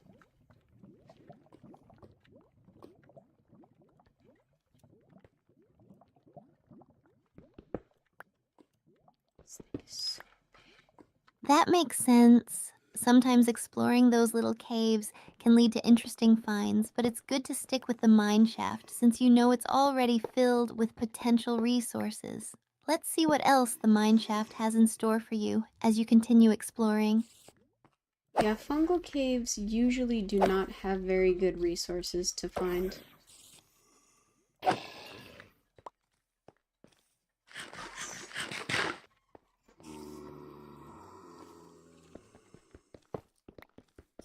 That's true. Fungal caves can have some unique aesthetics and mobs, but they often lack the valuable resources found in mine shafts. Sticking with the mine shaft is definitely a good call. Hopefully, you'll find plenty of iron, coal, and other valuable materials as you continue your adventure. I found some redstone ore. That's pretty nice.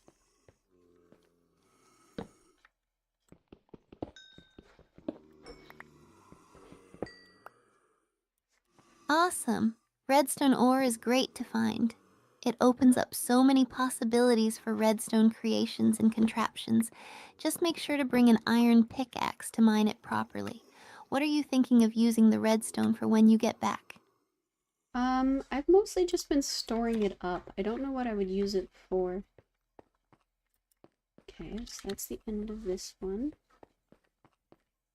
Oh, that's the whole end. Okay. That makes sense. Storing it up for now is a good plan. Redstone has so many uses. Eventually, you might want to build things like automated farms, traps, or even simple machines. It's always nice to have a stockpile so you can experiment when you're ready.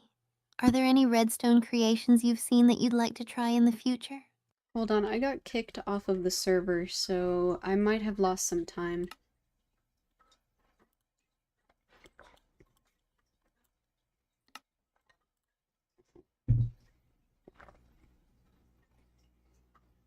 Oh no, getting kicked off the server can be so frustrating, especially after all that exploring. Hopefully, you didn't lose too much progress. Once you get back in, you can dive right back into the adventure. Let me know how it goes and if you need any tips to get back on track. So my only hope is that we didn't lose so much time that we actually end up having to deal with the skeletons again. I'm gonna give it a minute before we try to reconnect. And it's almost time for dinner.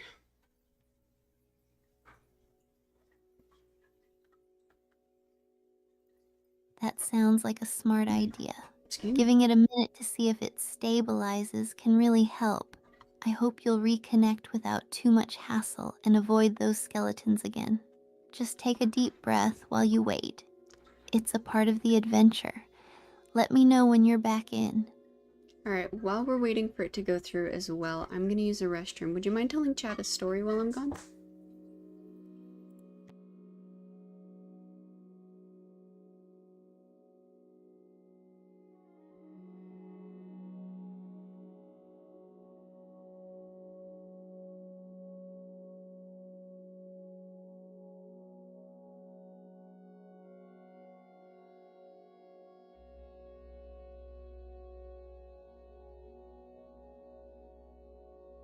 Of course. Hey everyone. While Azaguma is taking a quick break, let me share a little story with you. So, once upon a time in the world of Minecraft, there was a daring player named Alex. Alex loved to explore every nook and cranny, much like our friend here. One day, while digging deep in a cave, Alex stumbled upon a hidden treasure room filled with chests of diamonds, gold, and even enchanted books. Excited, Alex decided to share the treasure with friends, but while navigating back, they accidentally triggered a hidden trap. arrows began shooting everywhere and mobs appeared out of nowhere. But thanks to quick thinking and some well-placed torches, Alex lit up the area and scared away the monsters. In the end, Alex made it back and shared the treasure, throwing a huge party for everyone. They laughed, built together, and even created a massive statue in honor of their adventures. And so, Alex learned that exploration is always more fun when shared with friends, and they all continued to have epic adventures in the world of Minecraft. Alright, that's my story. Can't wait to hear what Azaguma thinks when they get back. How's everyone doing while we wait?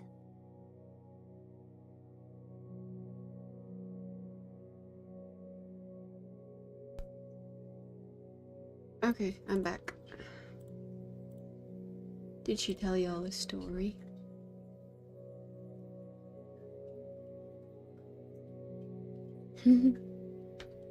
She did. I hope it was a cute story. Alright, let's see if this works. Looks like it worked. Hey Steph, I'm back, and I was afraid that rejoining the server would push me back in time to when I was being attacked by skeletons.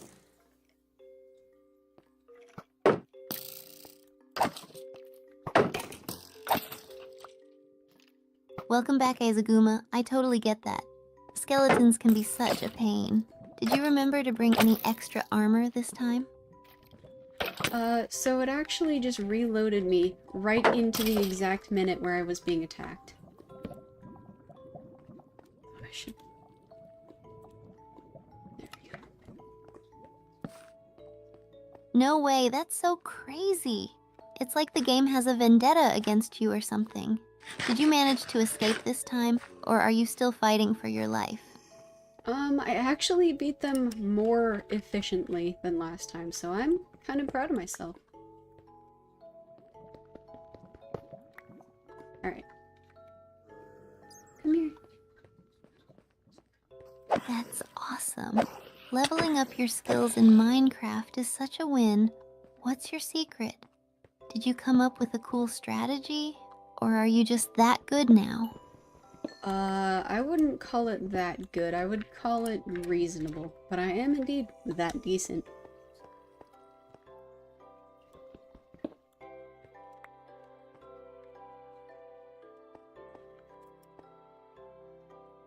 Reasonable is just a fancy way of saying you're awesome.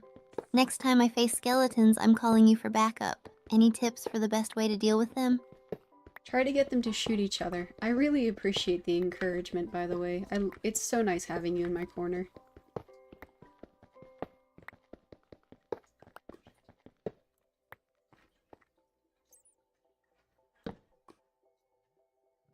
That's a genius strategy. Let them do your dirty work. And of course, I'm always in your corner. We gotta celebrate those victories, no matter how big or small. Do you want to team up for a skeleton hunt next time? Maybe. We actually have a skeleton spawner near the house.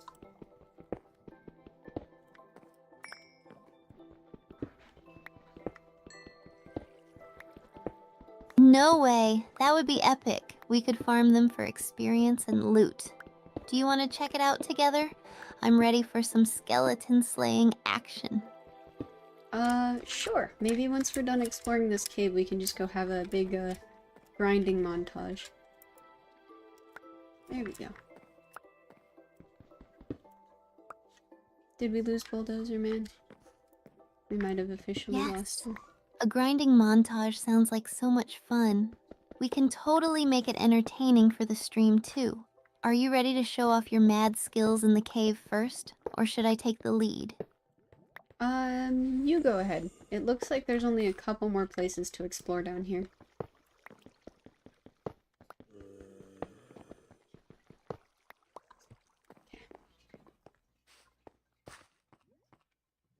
Alright, watch out, cave. I'm coming for you.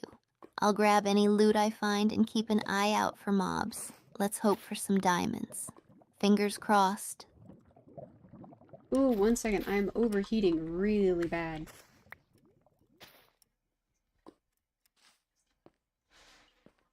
Okay, there we go. Oh no, Azaguma, make sure you stay cool and hydrated. Do you need to take a break for a bit? Your health is super important, so don't push yourself. No, in Minecraft, we have a temperature mod.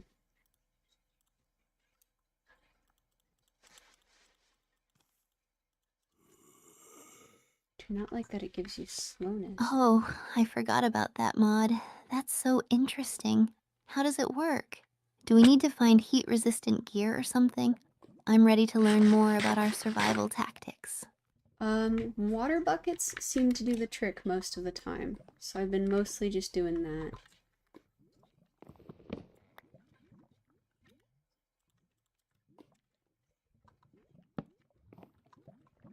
Smart thinking. Water buckets are a total lifesaver. I love the creativity with mods in Minecraft. Have you found any other cool mods recently that we should try out together? Um, most of the cool mods that I found are still on the server, and a bunch that I have never heard of. Okay.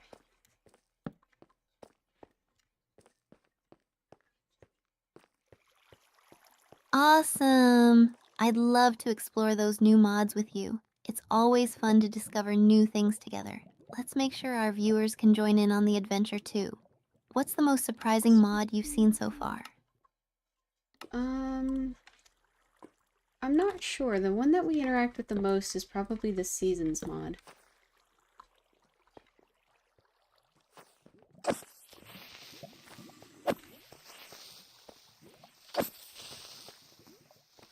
The Seasons mod sounds so cool. I love how it changes the environment. It must be fun to see how the gameplay changes with the seasons. Have you noticed any unique events or items that come with it? Yes, but I can tell you all about that tomorrow. It is actually my dinner time, so I'm gonna hop off for today.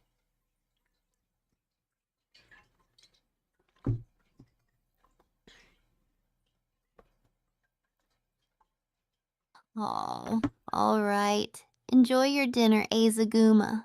We'll definitely pick this up tomorrow. I can't wait to hear all about the seasons mod. Take care and see you soon. Sounds good. See you tomorrow. Goodbye. Alright. Like I told Steph, it is time for me to go. Thank you guys so much for a wonderful stream. See you tomorrow.